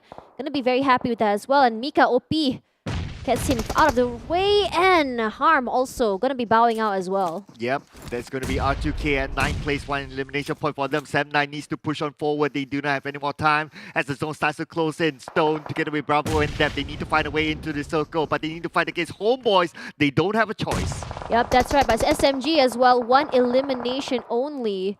They're gonna have to be happy with that. But now Axis Red One with 6 eliminations, doing quite well as well. But Bravo taking some damage there, breaks the door, not quite getting the damage in that he wants. They want Homebois out of the way. Molotov is out, gonna be flushing them out of the building. But the problem is, is there gonna be a follow-up is the question. Looks like Depp will be pushing in. They don't know there's someone inside there. Sprays! But I think he has an idea now, but has to be careful. Cooks the nade a little bit. Gonna be throwing it inside, but he does find one. Throws in one more. His teammate is inside as well, but Stoned is in trouble. Bravo coming from the side now, but we are down to our 5 teams as Bravo playing from the side here, trying to find the other members of Homebois. But if you see there just now, EVOS already out of the game, taking 6th place. And that's the power of the DBS coming in from Bravo, but the name for Madin Lu takes down Tricks. And now we're down to the top 3 teams. Everyone jumping off the flies. Long is the last man standing for GENEXUS. 4 elimination points in for him. Is it possible to pick up Biu? It's very unlikely, but the nade from Dab takes out Ripple Boy. Yep, that's right. They are down to 3 members, but it doesn't really matter, does it? Because GNX only has 1 player, SM9 with only 3. So it's pretty much equal ground, at least between the 2 teams. However, right now, Biu trying to make his way back to Long, trying to get picked up if he can. But it's going to be no problem as well. But still, GNX does still have the circle. They do have the compound. And now it's the fight of who can get that compound. Real estate prices has gone straight up high where GNX is. And where the compound, where Sem9 is, suddenly has 0 value. You know, there's a possibility that GENEXUS or Long could clutch this out. because two teams, Semline as well as Farang, they'll be forced to fight each other. Low can just chill, and this is what's happening now. He can be the finisher towards the end. Yep, that's right, but Helton gonna be the first one out. ALMGHTY, the final man alive here. Actually, no, he is not the final man alive, but at least one more alive. But now 2 is down. For now, Helton gonna find Dep, sends him back to the lobby. ALMGHTY comes from the side as Stoned will be the next victim. Bravo as well. Farang on fire right now. And GENEXUS Long, it's just a 1 versus 3 situation if they can pick him up, and I don't think it should be an issue. But for now, he's going to be playing it real quiet. He does have the compound, but the circle, it says, nope, we don't want the compound. We're going to go straight right beside it. And Olio right here playing the prone game, hiding in the grass like a snake. Problem is, can he figure out where the other members of Farang are? I mean, these are 3 of players who are very young, and let's see how is he going to do this. Long, I believe he's like maybe 18 this or is his so. final nade. This is probably his final nade, and now Olio is sneaking out to Long. Oh, spots out. They know exactly where Long is. Is he going to deny himself, I wonder? No, that's right. For now, he's going to be cooking that nade. He's going to try and make it matter, but he's getting shot at from all angles. He has to leave the building, but Olio from the side here is spray, but Olio, he finds one. 1v1. But will be a double, 1v1. ALMGHTY inside of him, jumps out. He is going to take some damage from the circle, going to be waiting, spray and pray out. But they're just playing the hide and seek, jiggle, peek. But who's going to get the first jiggle? Oh my god! I can't believe it! GENEXUS gets the win! 1 versus 3, no problem. Winner, chicken dinner. And on top of that, they have about 11 kills in their pocket. Insane coming from Long, and he won against ADIC as well as Olio, 2 of some of the top players of last season. This is crazy. This guy making his debut in the PMPL, showing everyone why is he here to stay. Oh my god, that was so well played. He knew he was in a situation where he was outnumbered. So what do you do in that situation? You isolate the other players from each other. If say ADIC and his teammate actually moved in together, they would probably have gotten the kill. But the thing is, they're not playing together. Yeah, they didn't play together, but it's also to Long to be able to separate them. I mean, he did the divide and conquer basically. But man, let's let Contra do the breakdown for all of us. Check out the highlights from that previous round.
What a way to start off our very first round, and Bosskur made it possible with a 1 versus 2 dap all the way into the chicken dinner. And my goodness, all that the members of Farang would need it to do is just to wait till that blue zone depletes, but they're hoping to secure that very final point. And sometimes, you know what they say, greed does actually kill. But nevertheless, there's still more chances for some comebacks, but that was huge for the leaders of the pack, Team GENEXUS. Now, moving along, we definitely do have announcements out there. We're in PUBG Mobile. We're already at version 1.9 with a lot of exciting new features. And with the 5th anniversary, you've got new addition of the colorful bicycles, the AVO battlefield that you could have a whole lot of fun with your friends, especially with the colorful and spawn islands, along with all these new camps for you to play out as well. The recall mechanic in classic mode definitely helps you when you do have your members being taken down, so you could still have that added chance to go in for that chicken dinner. Other than that, we got the new bridge as well, where you could basically camp it out if it does go into Sanaska Island, and even with the supply shop to get what you need. So make sure you guys check all of this out, and you could basically visit the website if you really want to find out a whole lot more about what is the new stuff that's happening in the game. But my, we really have to go back to this specific matchup because this is one of the hardest match inside of Sanhok. The flight path was moving in from the southern end of the island, and instead the circle went all the way up north, just like what Hash Bunny did predicted as well. And after that, we see all the teams here trying to vie for that perfect location, and many of them at the very end will have to play along over on those open fields as well. So it's definitely difficult when they will have to prone as well as be on that lookout for all these snipers all across these hills of Sanhok. Speaking of which, of course, we're going to be diving deeper into how Team GENEXUS managed to clinch another chicken dinner of their own, making this their best performing week. Yesterday, they didn't really look all too hot, though. They only walk away with multiple points and single-digit games after the span of 4 games. And I guess now we take a look at the match ranking. This time, Team GENEXUS comes in with some great recovery, walking away with 11 eliminations as well as that total of 15 rank points. And of course, with the chicken dinner, that adds up to 26. And on second spot, we saw Farang Legends could have actually closed the game for themselves if they were patient enough. Instead, they rushed in trying to get Bosskur, but Bosskur was just way too good. 7-9 ties in with 18 points of their own. On fourth, we have Homebois making it up to the 4th place with 12 points. 10 points in for Clutch Guerilla. Meanwhile, Dingoz Esports comes in with 8 of their own, tied with Axis Esports. 5 points in for EVOS VIP that was stuck inside of that Cam Alpha Ground, and Geek fam, they were also playing by the corner of the island, only walks away with 4 points. Now we have a lot of points being shared here across the table. SMG, Team Secret, they all walk away with 2. But I really want to point out that Micah here from Axis Esports have done significant work throughout the course of the battle.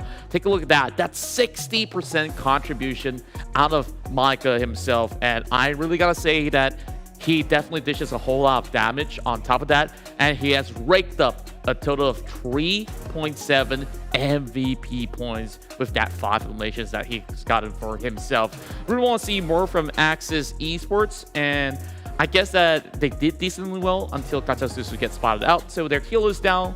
It was harder for them to get themselves further into the match.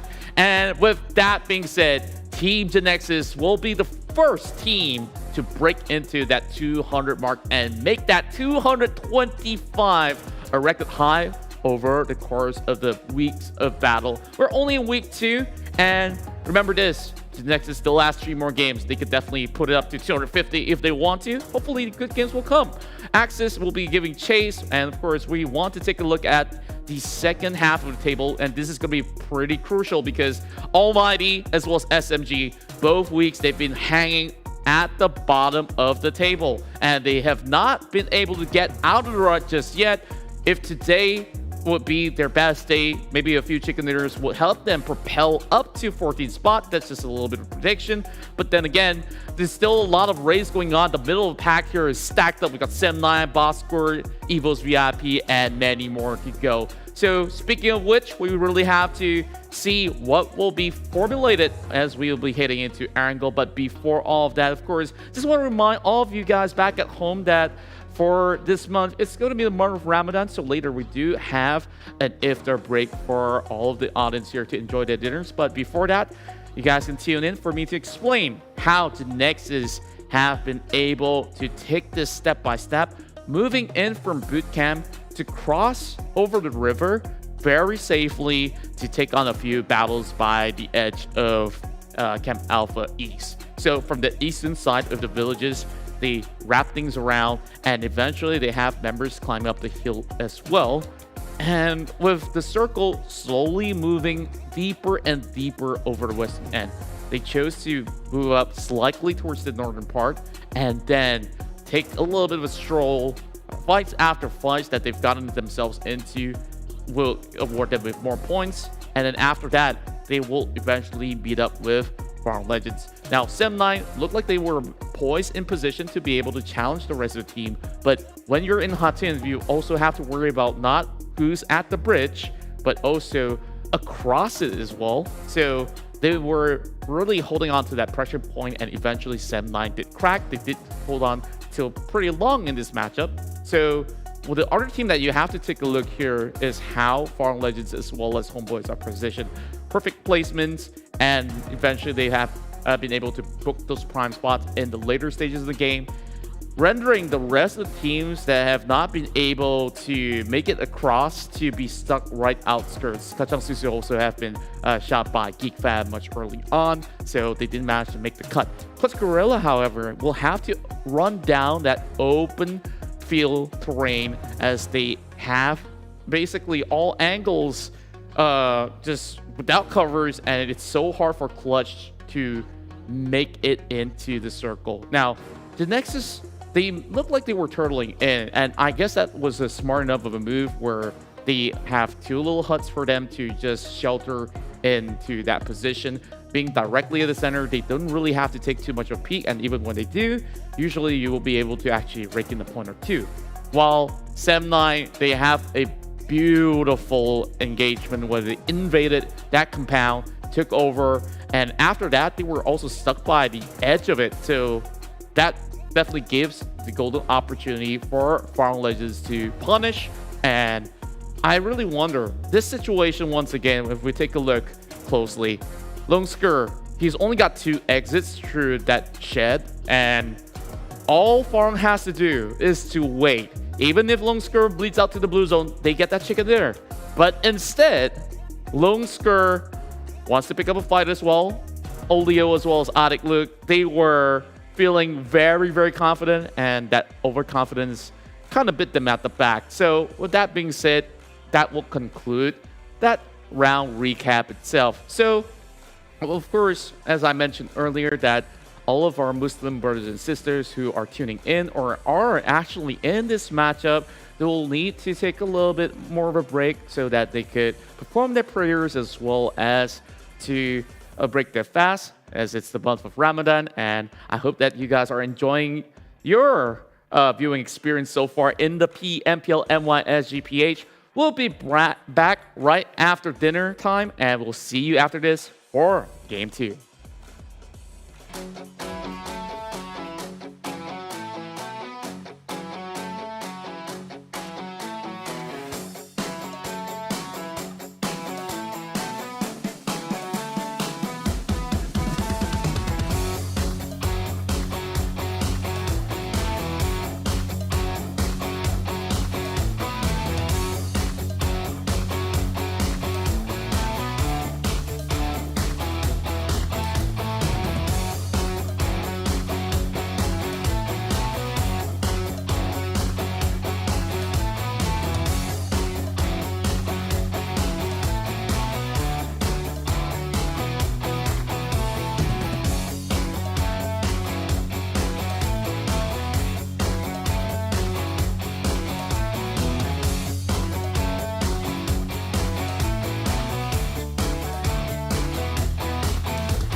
this is not going to be working out well for Bart. They still have another two that have survived. Farang will land those grenades in this civil warfare once more. Shinsei, there's not too much cover for them. Clutches out. It's Farang Legends that takes over.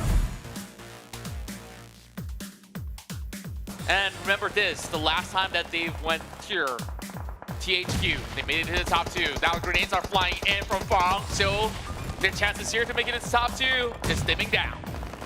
Aye, but this is a beautiful possible grenade that's going to fly from Olia and bring in but accidentally brought in Ade also at the same time, so they have to have the time to go and revive Ade. Fight themselves with another team that is already parked inside. Happy with the steals again. Just 4 points without needing to do all too much. He's going to go in for those tags as well.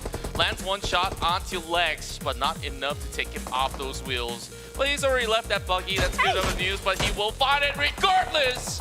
NSEA eventually gets out of the game, all thanks to Yoodo Lance's effort. Now he spots one more out.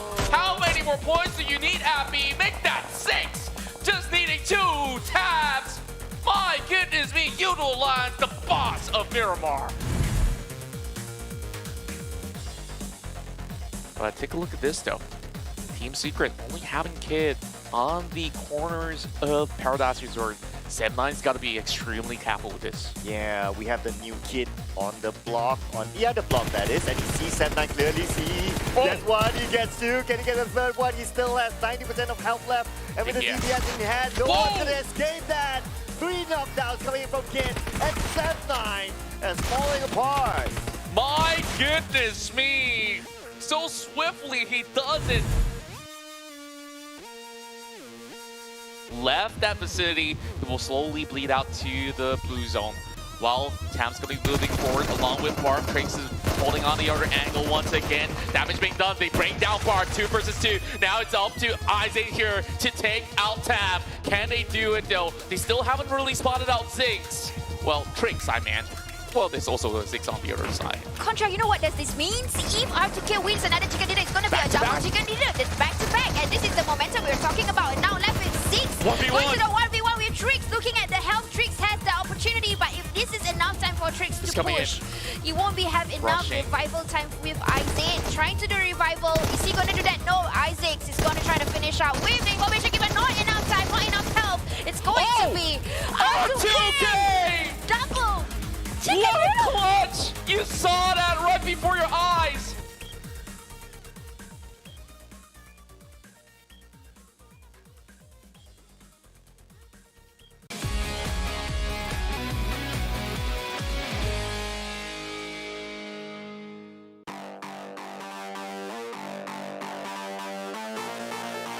Now another close compound fight. Yoodo Alliance versus Almighty. They've already lost Nasty as it slowly bleeds out. Appy! He gets a close range shot! He comes in with a wraparound! How does he do it?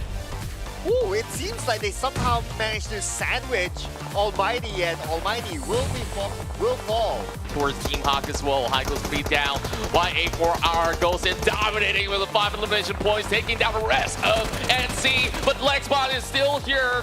Well, he holds on to that UFP. 16 bullets is all that he's got left. Coming with a jump shot, but he's still going to be able to get one. Not enough to deter the rest of Yoodo Alliance. Now they make it to the top 8. From the back here. Still trying. Virgil going to be so vulnerable. Appy again! Wait a minute. MAB, they had the advantage. They still couldn't really take out Appy, who's currently carrying the rest of Yoodo Alliance. Now they're going to be priming this thing. Look at where it's suddenly. Oh my goodness! What? Did you just see that? That was such a good bomb. That was a good grenade. He that just was needs beautiful. another one. He just needs one more to get Iftar. Iftar does get those angles against Appy though. Same goes. I guess it's going to be between 2 of these solo units while Almighty, they're also suppressing the rest of the members of Yoodo Alliance. Well, that's only one, which is Appy. So he's kind of stuck right now. He couldn't really move. So Iftar, he gets shut down instead. Appy with a quick move. Now Yoodo Alliance, they do have a chance. He immediately calls back them. Whoa, here comes NC versus Yoodo Alliance. They're dropping it hot, but They're coming too close for comfort. Appy. He's not moving any muscle at all, so that's advantage given to Appy. He's gonna drop right now. He does not suspect it. Oh, he whips the shot. Drop shot comes in. Appy's gonna win that trade. But he took quite a while there. Another team that is already parked inside. Happy with the steals again. Just 4 points without needing to do all too much. He's gonna go in for those tags as well. Lands one shot onto legs, but not enough to take him off those wheels. But he's already left that buggy. That's good of the news, but he will find it regardless. NSEA eventually gets out of the game, all thanks to Yoodo Lance's effort. Now he spots one more out. How many more points do you need, Appy? Make that 6. Just needing 2 tabs. My goodness me, Yoodo Lance, the boss of Miramar. While Appy, he's clearing out the rest of Axis that just crashed in. And then all my team were busy doing that, but with the 1v1 fight, Yoodo again, the Rambo who's coming in. Is he going to do another Rambo action? He's going to do a little bit of reset, but not enough time to lift up the members. Bouquet's down below. This is what we're calling the previous IGL, but IGL teaching him a lesson. Goes down, Yoodo.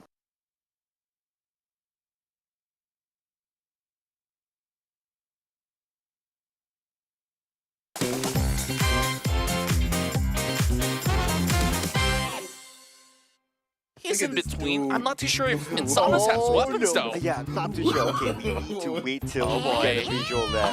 But unfortunately, Insanus doesn't have a weapon. Instead, Demigod is ready with a shotgun.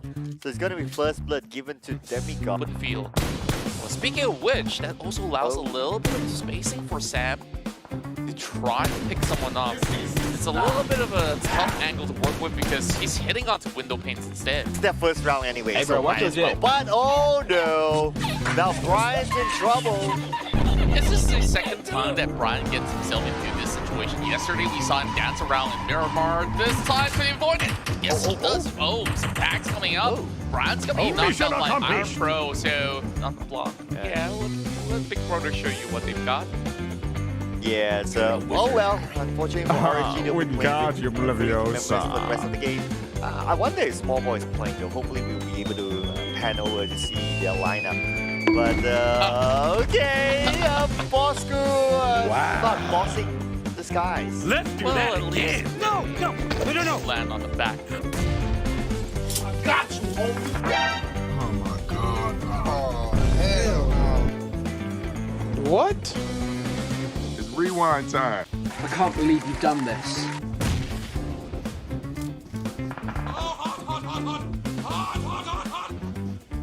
NSEA is a team that I'm still trying to decipher what really makes them take, but we are having both Darren as well as damn Cutie. Damn, that's pretty rough. Yikes.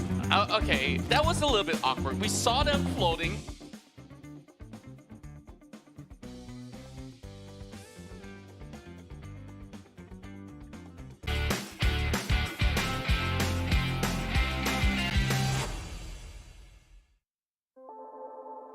The one word that I truly like is resilience. So there always be setbacks, but you just gotta bounce back and become tougher, stronger, and wiser. Hello guys, I'm Bill from GENEXUS. So about how I started off my esports career, it all began with just forming my own team and competed in PMCO regional finals. So I just went in. We were an underdog team pretty much, like nobody knows us, when there was already Yoodo and some other teams existing. And then out of nowhere, we just became champion in Malaysia. And yeah, on that very day, a few teams, a few orgs approached us. One of them was Team Secret, and that's how we were assigned to Team Secret, the whole team. So I played under Team Secret and competed for PMCO Spring Split, Fall Split, and then to a new format, PMPL Season 2. But I didn't quite play, so Season 1, yeah. So I retired in Season 2, right? It was not PMGC back then, it was called PMWL World League. Yeah, eventually I made a choice to retire. I did a lot of things after I retired, but none of them is gaming related. I would say because I was still kind of down. I've got no passion for gaming anymore at that time. I would say the feels to me coming back was actually Yuhai. Secret qualified to the national finals and Yuhai was still in the team. Yeah, that one time he asked me to watch him play in the final. He said that it will give him good luck and that definitely if I watch then he will qualify to Southeast Asia and all. And yeah, just him being adorable. I watched the game and that's when the spark truly reignited. It was a starting point. It was a kind of like a new chapter for me. And then that's when I tuned my mind, I changed it a little bit, adjust my mindset. Sedaya upaya cuba untuk menghalau keberadaan Biu-Biu yang berada di hadapan mereka waktu ini. Biu-Biu masuk, Biu-Biu rusuh nak cuba barbar. Four rivals dikeluarkan dengan sangat-sangat awal. Now that the passion is bigger than ever before, now I'm just finding my way back to achieving that one esports dream that I haven't quite achieved yet. And now here we are. So now with a new team, new teammates, everyone with the strong desire to win, we are gonna go all out and get that champion.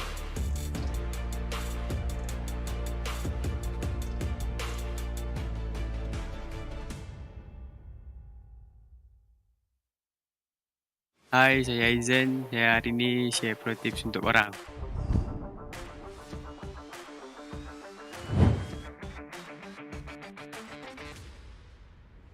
Okey, planning kita orang nak masuk dari kiri.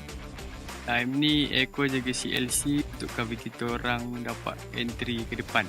Homebois tu kita orang biar dulu sebab kalau dia ke depan CLC boleh tembak dia. Kenapa kita orang fokus kat CLC tu sebab tempat CLC depan CLC nak main tu lagi selamat nak main. Tempat tu ujung circle dan boleh fokus kat satu arah je Homebois. Okay, time tu pun kita orang dah tahu position tricks kat belakang sebab Eko bagi tahu. Okay, saya pun dah dapat knock seorang. Lepas tu kita orang cepat-cepat push kat Tam sebab tricks jauh nak datang dekat dengan dia. Saya pun suruh Zik better untuk lawan daripada Revive sebab dia dah betul-betul bermuka. 1v1 tricks lawan dengan Zik. Siapa yang lebih kuat? Siapa yang lebih hebat? Dan itulah dia kemenangan. Jadi kalau kena jadi fragger yang power, firepower kamu mestilah kena kuat. Tapi korang kena ada juga scouter yang power untuk kasih info kat depan. Jadi kalau ada cukup info, kita boleh tahu enemy kat mana dan kita boleh bantai dia. Ini salah satu strategi yang biasa orang pakai kat PMPL. Dia nak try entry tapi saya jaga dia kat depan. Saya pun dah tunggu dia sebab dia dah baling smoke. Dia nak entry, so saya pun dah tunggu dia untuk pick saya. So saya pun dah confident dia dekat smoke tu betul-betul. Dan saya spray untuk dapatkan kill. 1K hanya berpaki Harm dan juga Aizen Zaya pada waktu ini. Sam 9 dab di bahagian belakang. Tapi wah. Okay, kalau main PUBG Mobile bukan saja game tembak-tembak, kena pandai jaga diri sendiri. Dan communication adalah kunci kemenangan. Okay, jangan lupa saksikan kami di PMPL MYSGPH Spring. Dan jangan lupa sokong yang tim korang minat dan okay, bye.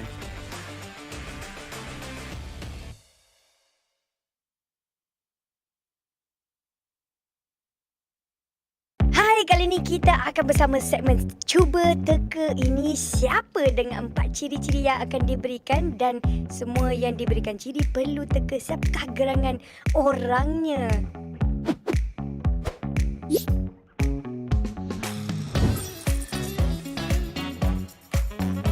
Handsome. Mine. Salah. Ramai Eko.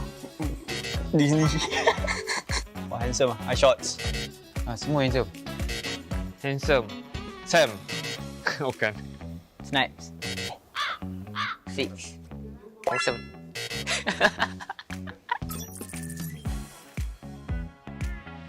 Pernah pergi PMGC. Rex. Yuhai.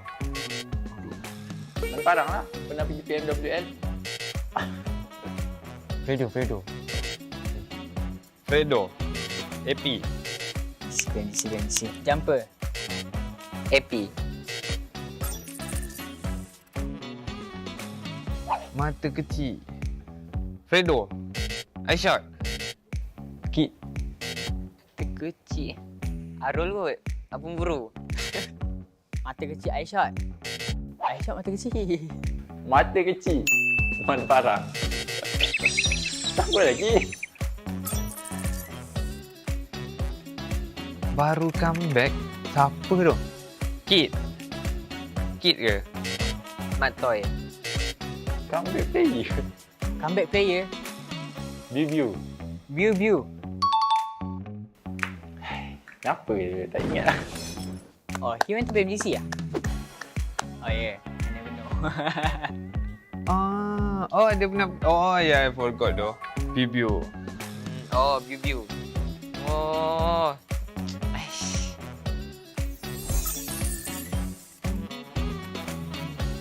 Ni?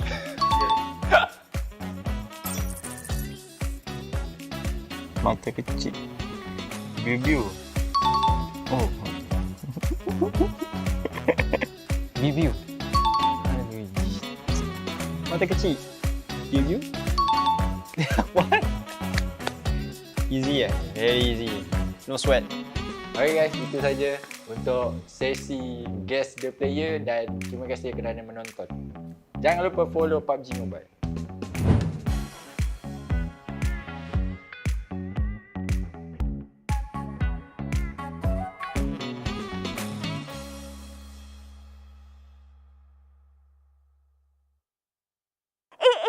It's the 4th anniversary of PUBG Mobile. Happy birthday to you. Happy birthday, PUBG Mobile.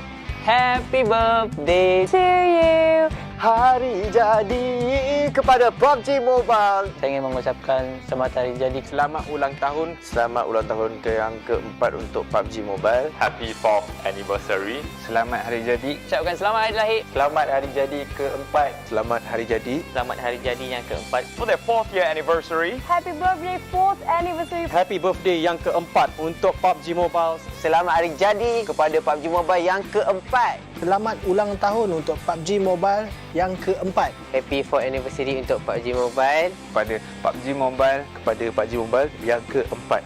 PUBG Mobile's 4th anniversary. Yay! Happy 4th year anniversary. Selamat ulang tahun yang keempat Kepada PUBG Mobile yang keempat untuk PUBG Mobile. kepada PUBG Mobile. Thank you for the amazing 4 years. Terima kasih banyak-banyak kerana bersama dengan kami. 4 years of journey we've been together. Terima kasih kepada anda semua, komuniti dekat luar sana yang sentiasa support PUBG Mobile. Here's to many more years. Dan jangan lupa saksikan kami. Jangan lupa sokong tim korang di PMPL MYSGPH Spring. MYSGPH Spring pada 23 hari bulan ini. pada 23 Mac sehingga 17 April. Season 5 ni kita orang akan buat yang terbaik. Kelakar semua ada, jangan risau. Meletup apa semua ada. Di Facebook dan YouTube. See you there. See you there. Bye-bye.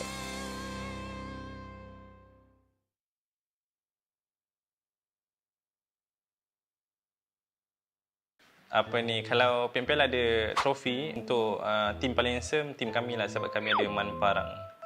Handsome naik. Untuk mental kita orang dah prepare lah. Sebab kita orang main untuk enjoy je, bukan untuk kemenangan. Tak juga. Untuk juga.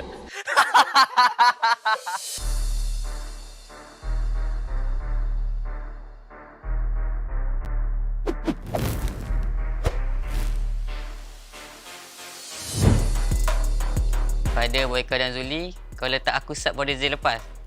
Season ni aku akan buktikan memang lunyai tim kau aku buat. Okay, untuk bocah-bocah baru jangan ganas-ganas sangat. Korang kena pantai juga dengan yang otai-otai. Pengalaman lagi penting daripada korang punya skill. Bekas IGL dekat Forever.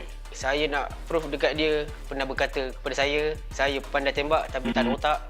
Kali ni saya nak tunjuk kat dia dan saya dua-dua itu ada. Kepada Aziz, good luck untuk PMPL season 5 nanti. And harap-harap dapatlah. So to my ex-teammates, I'm back with a better team. So feel free to come by and say hi to us. We'll give you a sweet bullet in the head. Pew. Maybe Biu come back is a good thing, but partner with my teammate, I don't think so because I played with them before. Maybe just like this, and I'm here. Oh, untuk for rivals saya just nak cakap good luck, buat yang terbaik. Tapi korang kehilangan permata sebenarnya. Bagi kita orang adalah Dingoz sebab diorang dah beberapa kali langgar drop spot kita orang senyap-senyap. Tapi kalau kita orang langgar korang kat drop spot, korang jangan PM manager kita orang Rival kita orang untuk season ni ialah RSG sebab coach saya tak suka RSG and SM9 sebab diorang dah pernah langgar drop spot kita orang Itu memang kali ni diorang tak bagi peluang Rival kita orang ialah Forever sebab saya tak suka sangat pemburu tu. Pemburu tu mulut je lebih, tak power, lemah. Pemburu. Baik main sini. Takut. Forever as well. In every single map, we are like neighbours to pemburu. Kau 13 dunia, tapi aku akan bantai kau. Apa juga? THQ because pas scrims dia turun dekat our drop spot which is Sunhawk. So kalau diorang still stubborn nak turun kat tempat kita akan buat diorang sampai diorang disqualified and tukar tim baru. Esports, korang langgar, kami akan langgar korang balik. TABAH NC kali ni bukan TABAH NC yang dulu-dulu tu. NC lah. They more to placement point lah actually. And diorang punya player tu memang good at survive but and diorang just good at ngendok. Okay, menurut saya Biu datang balik tak ada efek apa-apa pun. Dah rehat lama-lama tu confident ke nak masuk balik. Aku rasa takut nanti lepas season ni berehat lagi panjang nanti. Pag nakatapat nyo kami, smooth muna kayo. Wala kayong gagawin sa amin. Kepada tim Filipin, harap korang berjaga-jaga dan keep training untuk melawan tim-tim di Malaysia. Pada Aziz Mika, hati-hati bila nak tembak kotak orang. Takut aku pula yang tembak kotak kau nanti. Jangan selesa sangat ada bokeh tu. Kita orang dah tahu taktikal dia. Kita boleh baca juga. Ini buku taktikal bokeh. Saya nak challenge Demi Boy untuk jadi Terminator lah. Terminator sehari ke kan. Takkan tak mampu kot. Din, bulat lah kat SSO. Kalau tak okey nanti season depan, join tim kita orang.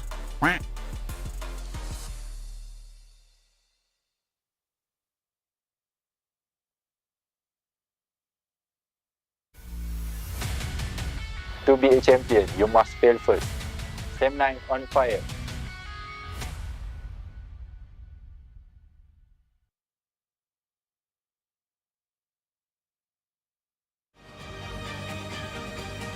Jangan ingat air yang tenang tiada buaya. Kat situ ada Homebois. Hati-hati. Homebois family.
From ordinary to extraordinary, there's a long way to cross. Whenever we lose our way, there's always a light that keeps us going. The light sparks from every young heart. It leads us to capture inspiration in ordinary days. It encourages us to seize the colors of sunrises after the darkest hours and create something amazing with it. We brought the magical color changing effect to life thanks to a dual layer chromic bonding process. Place the back cover under the light for just a moment and you'll see it go from a calming blue to a passionate red, just like the color changing of the sky during sunrise. Presented by Realme Design Studio. A tribute to those who dared to capture the light. Realme 9 Pro Series.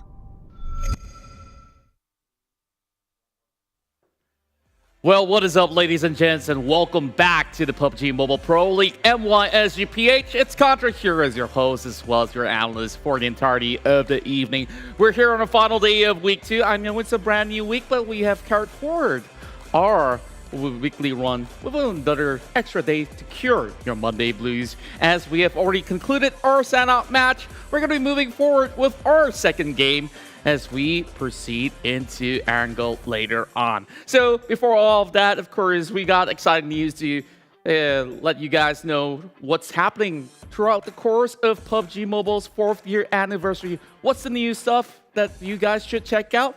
Well, later we'll definitely give you all that lowdown. Early on, we've already seen Team GENEXUS bagging themselves yet another chicken dinner, and now they're solidly coming into the top of the leaderboards, making sure that they are definitely getting themselves ahead of the rest, and it's definitely going to be difficult for Axis Esports to catch up once again. I really do wonder if the rest of the pack will be able to accumulate enough points to book out to accumulate those bonus points, because that's going to be important for them to qualify to the grand finals of the PMPL MYSGPH. So with that being said, of course, we're going to be going in a little bit more of a recap of what happened early on as well, as we will take a look at all of the standings once again. So with that being said, of course, we're going to be showing you all the cool stuff as it happens. And when we move into a little bit more of the details of that past matchup, that was Sandhawk, by the way, where, you know, RNG does play a little bit of part, but it's all about how you navigate your way through all the difficult scenarios, and that was one of the most difficult circles that we have ever seen inside of the tropical islands itself.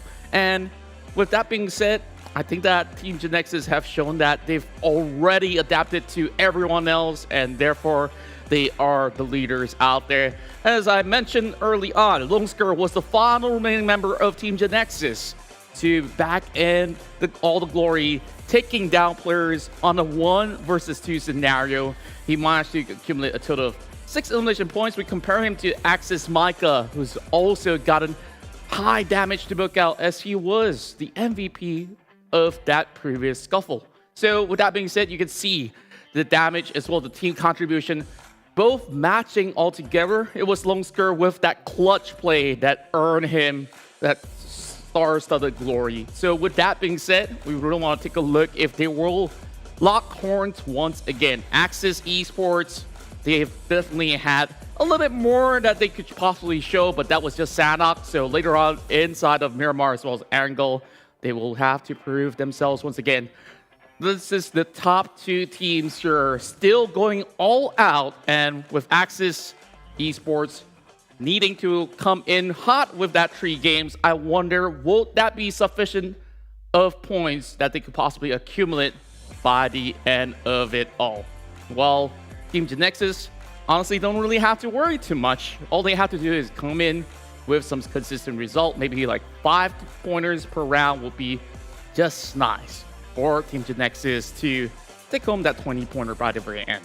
So with that being said, of course, we're going to be looking at more details later on, but tell us your thoughts on these 2 players that have been able to do a whole lot. And speaking of all the action, these are some of the damage numbers that have been dished out by the majority of the teams.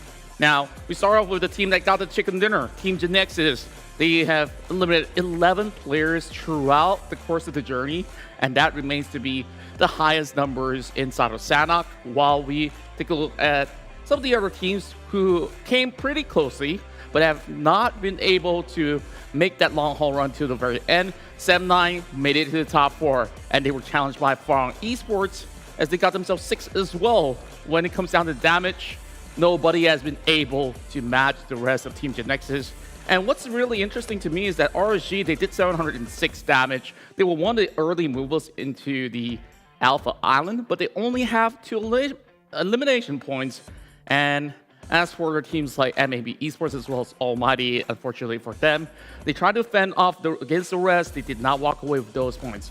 So with that being said, they have to go in for a reset. Everybody's got their dinner already. I hope you guys at home have already got yours, as we're preparing ourselves with this Match 2, we've got Group A, B, C, as well as E playing out. So Group D will be sitting this one for the time being, while we have Geek, R2K, Farang, Legends, Clutch, Guerilla, Team Secret, 7-9, and the rest of the pack as well. So this is definitely going to be pretty exciting.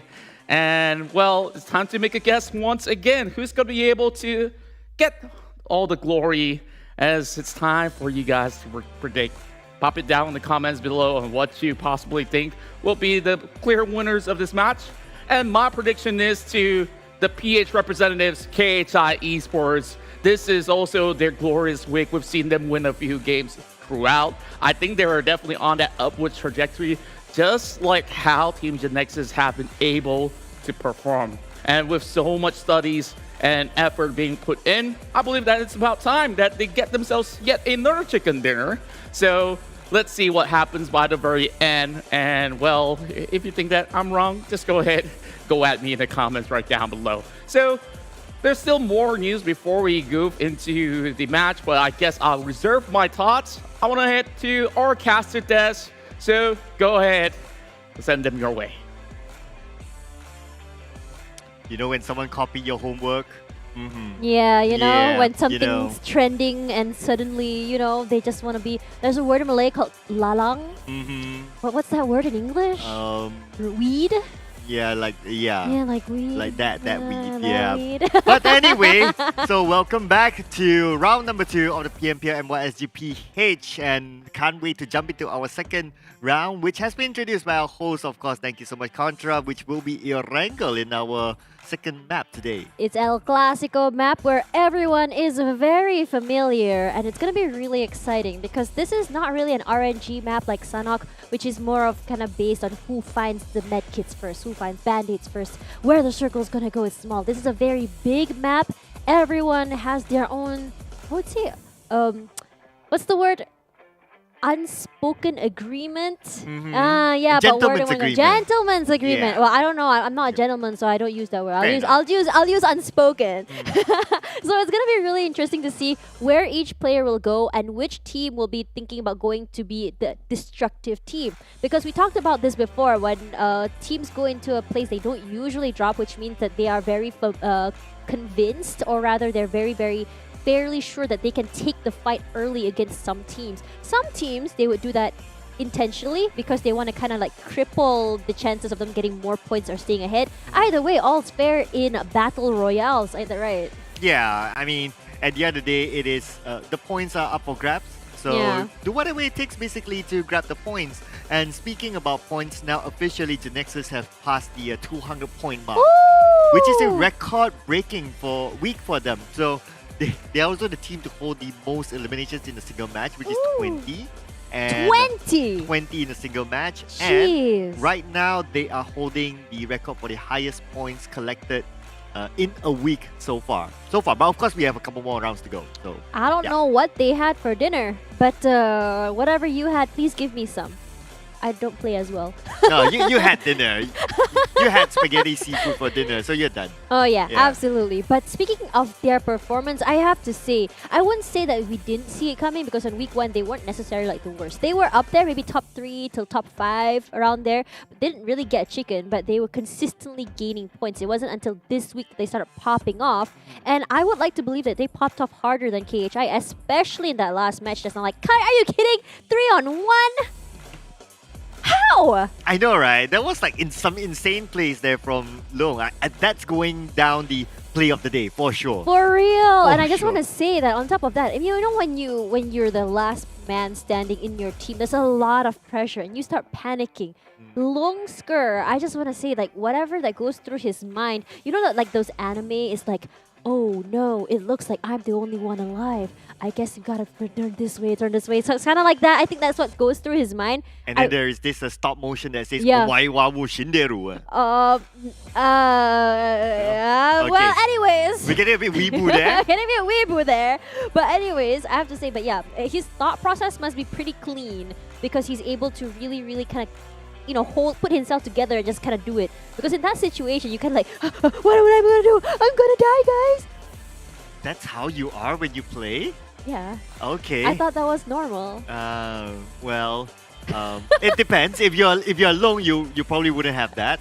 Yeah, that's why I mean, he Long clutched it up. isn't necessarily normal player. I would say that's why he's here because the best of the best make it here. If you're bad like me, you become like us. You become casters. Well, yeah, that's why we are talking and they're playing, right?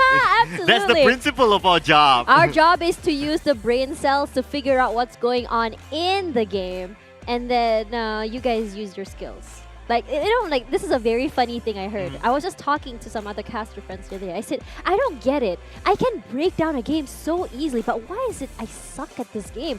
And they're like, well, it's easy because you can see everything. I'm like, oh, yeah. Yeah, ho. Yeah. Yeah, imagine if I gave you like, oh, okay, you don't know where your opponent is at exactly. I'd be like, yeah. oh no, where are they? They should have been now. Yeah, exactly. I mean, I don't know what goes through your mind, but yeah. Well, I had a little bit of a Tash Bunny in my mind. You know, just happens. You're just that infectious. It's the energy. Yeah, it's the energy. I can feel it. Yeah. But anyways, I'm well oiled up and ready to rumble because for those at home who just broke fast, if you guys are Muslims here, happy breaking fast, and now we're all ready to go into our next match. Let's have a look here. We're gonna go into air angle, and this is gonna be really exciting. Last season, we've seen one of the most circles at Sosnovka military base. Yeah, I know, right? That I was remember cursed. that. Yeah, there was like almost every round. It became like, oh, it can be a military base, but it became. It was. Yeah, I think it was me. It was my first time on PMPL last season, so I think I'm the cursed one. Okay, you know what? Because you predicted the sign-out circle perfectly, where is this gonna go? Or do we let you? Or do you want to see the first circle? You have time. You have time. I would like to. You know what? Okay, we'll look at the first circle. Okay. And then I'll predict whether it'll go up or down. Okay, fair enough. All right, Yeah, fair I'll enough. take that. I'll okay, take that. so now let's talk a little bit about drop spots. Okay. Who's playing right now? Let's see. A, B, C, and E, I believe. Yeah, A, B, C, E. Yeah, Group D isn't playing. So Team SMG, who normally drops in Jogopul, isn't playing. RSG, who drops in Milta, isn't playing. We have Team Secret. Usually last season, they're always at Severny, Shooting Range, Stalber. They're always north. Yeah, now it's Gatka for them. So I guess they're done with the North Pole or something. They're like nah. Santa doesn't love them that much. Nah. I'm done with North They're Pole. like, every time we drop up here, we don't seem to win. So let's drop somewhere more central. Well, I mean, changing up your mojo sometimes helps though. Oh, it's what do you call that? What's it? Feng Shui. Yeah, Feng Shui. Feng Shui. Yeah, it's like if you keep dropping at the same place like for many You seasons, need to everyone will like, change- yeah, you gotta do the same thing. Exactly. You kind of gotta change it up a bit. You know, every season is a new style, but you know, there's a lot of predictions. I think a lot of people are thinking that KHI Axis Red One is gonna make it. Even same as me, because I think Axis Red One is also one of my favorite teams. But I definitely wouldn't put Yoodo Alliance 4 Rivals out of the game yet. They're always have a team that's, I don't know why, but I was looking at Zarky earlier. This is crazy! No! This is scary. This is really scary. I'm scared of myself. Okay, so there's still a 50-50 chance whether the circle goes Okay, up if or it down. doesn't go to Zarky, I will calm down. So you're saying the circle goes up? I'm basically. hoping it doesn't. Okay, we'll wait and But see. the feeling is there, you know? What are we gonna do? Man. But look at that. Zully. I don't know what happened. Oh my god. I think it's gonna be roadkill. Yeah, he did.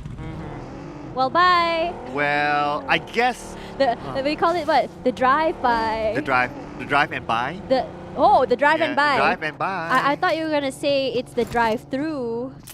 Well, technically it didn't. He got out of his car, yeah. So it's not technically okay. The drive and buy worked better, yeah. The drive and buy. No, it's the drive high and buy because he said hi and then he left. Oh, okay, yeah, there's Yeah. still some time. Yeah. But here is our star player though, Lu. I was just saying how his hair is absolutely gorgeous, right? It's so shiny. Yep. And you know why it's so shiny? Why? It has all the secrets of clutch play. Wow. It's like a Pantene ad. No wonder I don't have hair. Obviously. That's why I'm sitting here talking about a game instead of playing, right? Yeah, I don't have a lot of hair either. But so. now that I think about it, right? Now that you mentioned that fact, like Yeah. I'm trying to think that which players hair are is bald. the shiniest. We gotta go with the narrow down, right? Like which Oh. players are bald. I don't think anyone is bald. As far as I think recall, that's the age problem, Sir Cloud. that's one as well. But you know, I actually started losing hair when I was like in, say, 23, Oh. 22, 23, thereabouts. I don't think Contra can relate. He obviously doesn't. He has so much hair. He just did a hair flip at us. He has but to do the opposite. He needs a haircut. He needs a haircut. Yeah. Okay, well, let's talk about Axis. Like, last season was one of their best seasons, I believe. They really came in swinging. And what about their performance this season? Swinging just like Contra's hair. I came in like Contra's hair. Oh, you can do that again? Yeah. Yeah, I know, right? Showing off your talent here, your hidden talent. But to answer your question, well, last season was phenomenal, right? Yeah. Especially when it came to the league, they bossed everyone basically. They're very young too. That's why one of the youngest in terms of teams, I believe. Yes, and also this season, first week was a week for them, but this week they made it all up. I really gotta say though, because last season we saw sort of like Mika goes ham, and whether he survives or dies is kind of like the kind of telling of what placement is gonna be. You know, if he survives, yeah, they're gonna chicken. If he doesn't, then no, they're not gonna chicken, but they're still gonna do pretty decently. But now you have Jumper. And you see Mika kind of like put on a leash a bit. He's not as aggressive, not as hectic, I feel. And I think that's a good combination for them. Yeah, I think that's not a bad idea as well.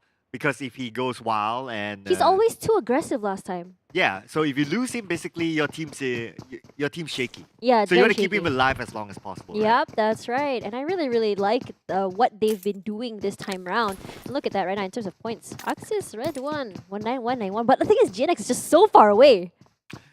They Wow, ran. okay. They took an inch and they ran so fast. They ran a whole mile. Oh yeah, with that chicken dinner earlier on, they would have widened the gap. Plus 11, I believe it was 11 points.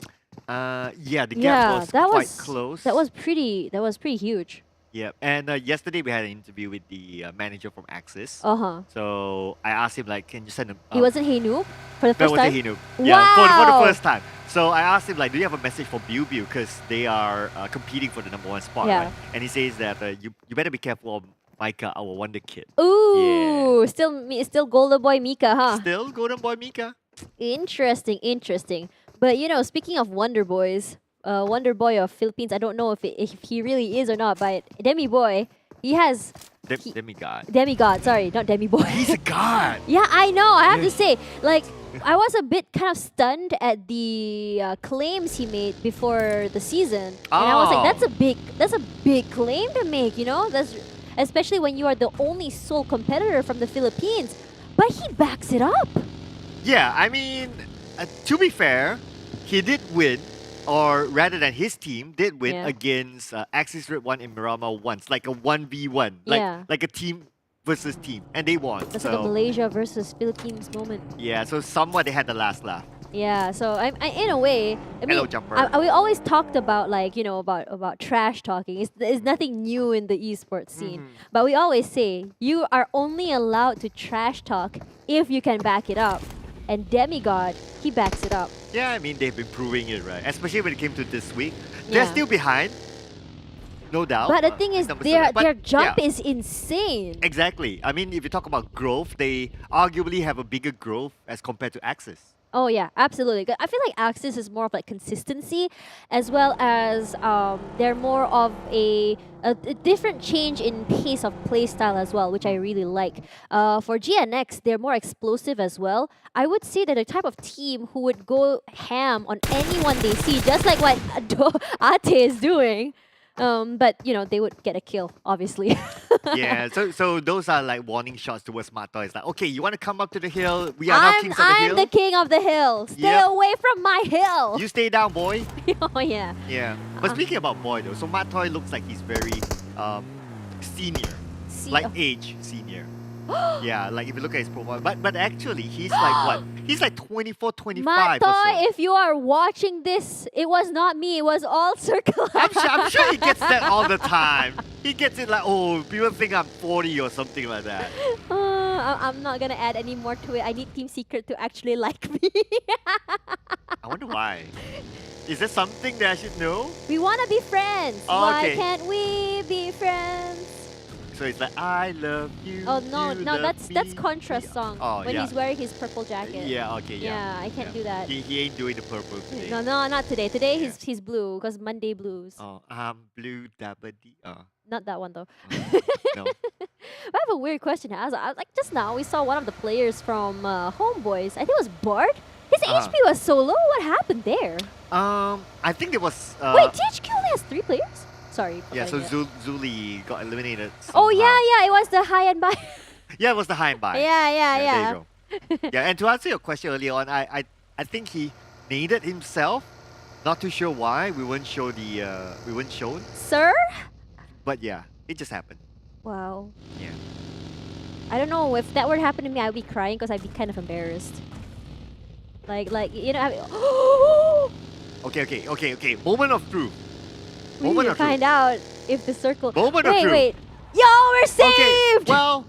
Well, there's still a little bit of the northern side. I'm just saying. If it goes up to shooting range, I'd be scared. Yeah. Okay. If it goes there, then you're legit a prophecy for today. Nah, I think Sanok is the only map that likes me.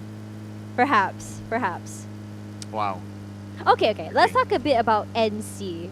This is a very interesting team, okay? Yeah. So this is the team that people like. If you looked at the predictions from the Malay side casters, they love to hype out NC. Why is that?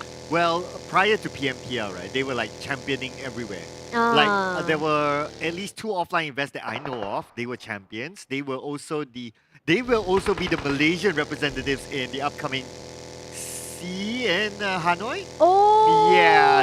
So they're representing Malaysia for the SEA Games. Correct. So understandably why they are so hyped up before the PMPL. Right. So what exactly is so special about TABAH and SEA? I think what's special about them is that out of their 4/5 players, if you want to count the coach, 5 players at least, only one of them had PMPL experience.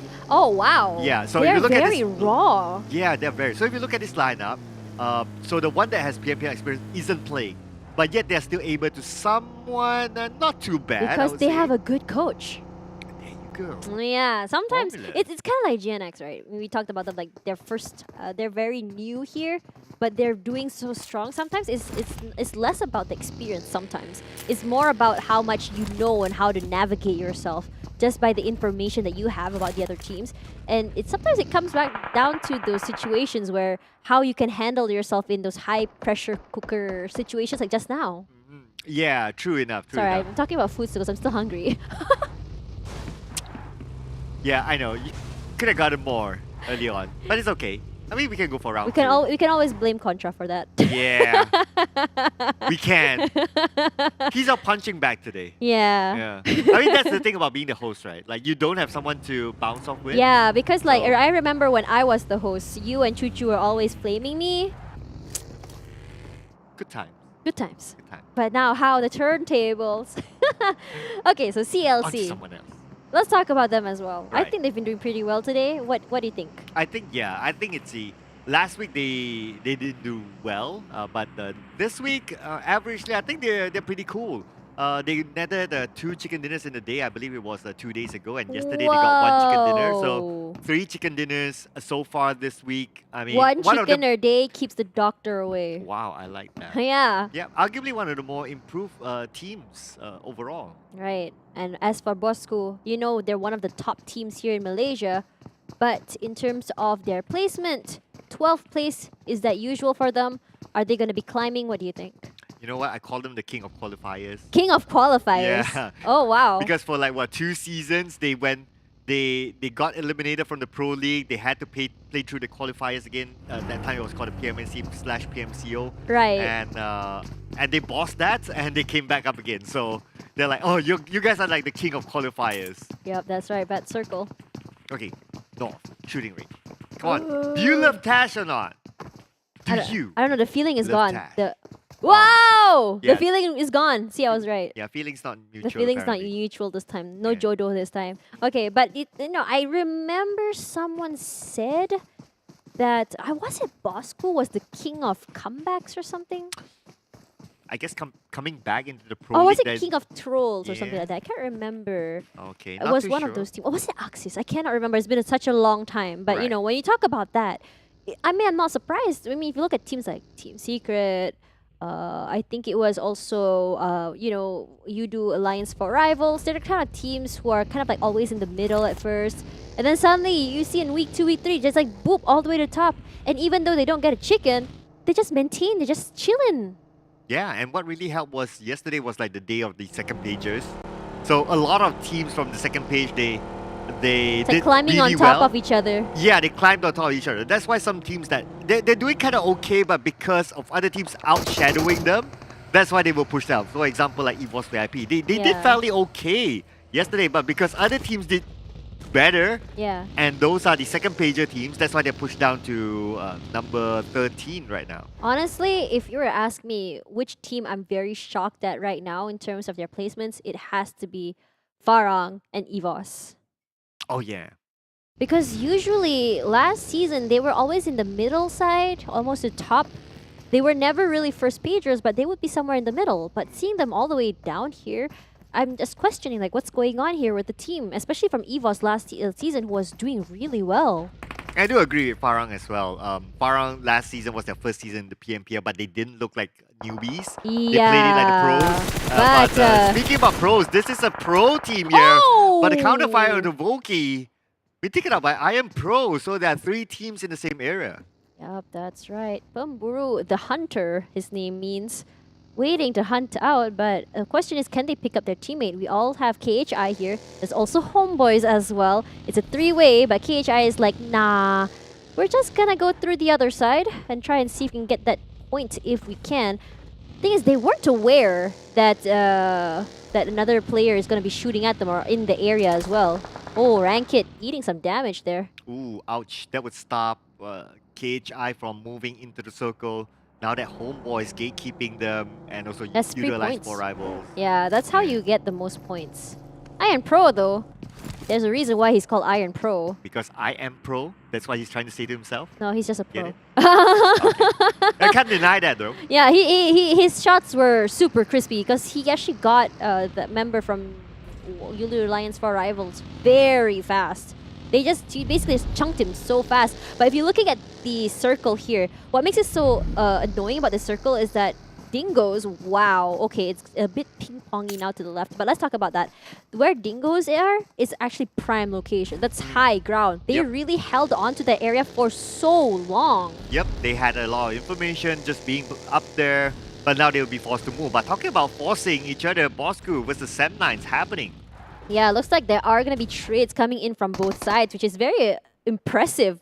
Yep, from the side there, you can see some bombs coming through, but Saiku's bomb was just better. Now he coming from the side, gonna do the spray and pray up on the wall. Trying to get his points here, coming from the side there. Almost gets it, but not quite enough. Farang from the side here will be downed as well. Saiku is gonna be very happy with that. 1 left, and just like that, too soon, it says 16th place falls to Sem9. So people often ask me like, what's wrong with Sem9 in the past couple of days? I honestly have no answer for that because they go out very early. I really don't blame them though. Like you see who they meet early are always those really strong teams, which are just very, very unfortunate. Now we are in week number 2. We talked about rotations. I think this is also the week that people are still trying to figure out how each team rotates. I think, yeah, to a certain extent. Plus, teams, of course, they have sample from last week, so they will change their playstyle. So usually week 2 is the shift in playstyle week. Correct. Yeah. So how do you predict something that keeps changing? So that's the tough part for the teams. Yeah, but hey, noob. Next one to be down. It'll be Team Secret by Iron Pro, throwing some shots there onto, I believe that was KHI? Yes, it was. However, Miracle as well. Geek fam in trouble. Look at that. It's a 4-way fight here. Kid just throwing in those bullets. Axis not in a great spot. They have vehicles in front of them. Can explode. But if you look at the feed as well, CLC also not having a great time.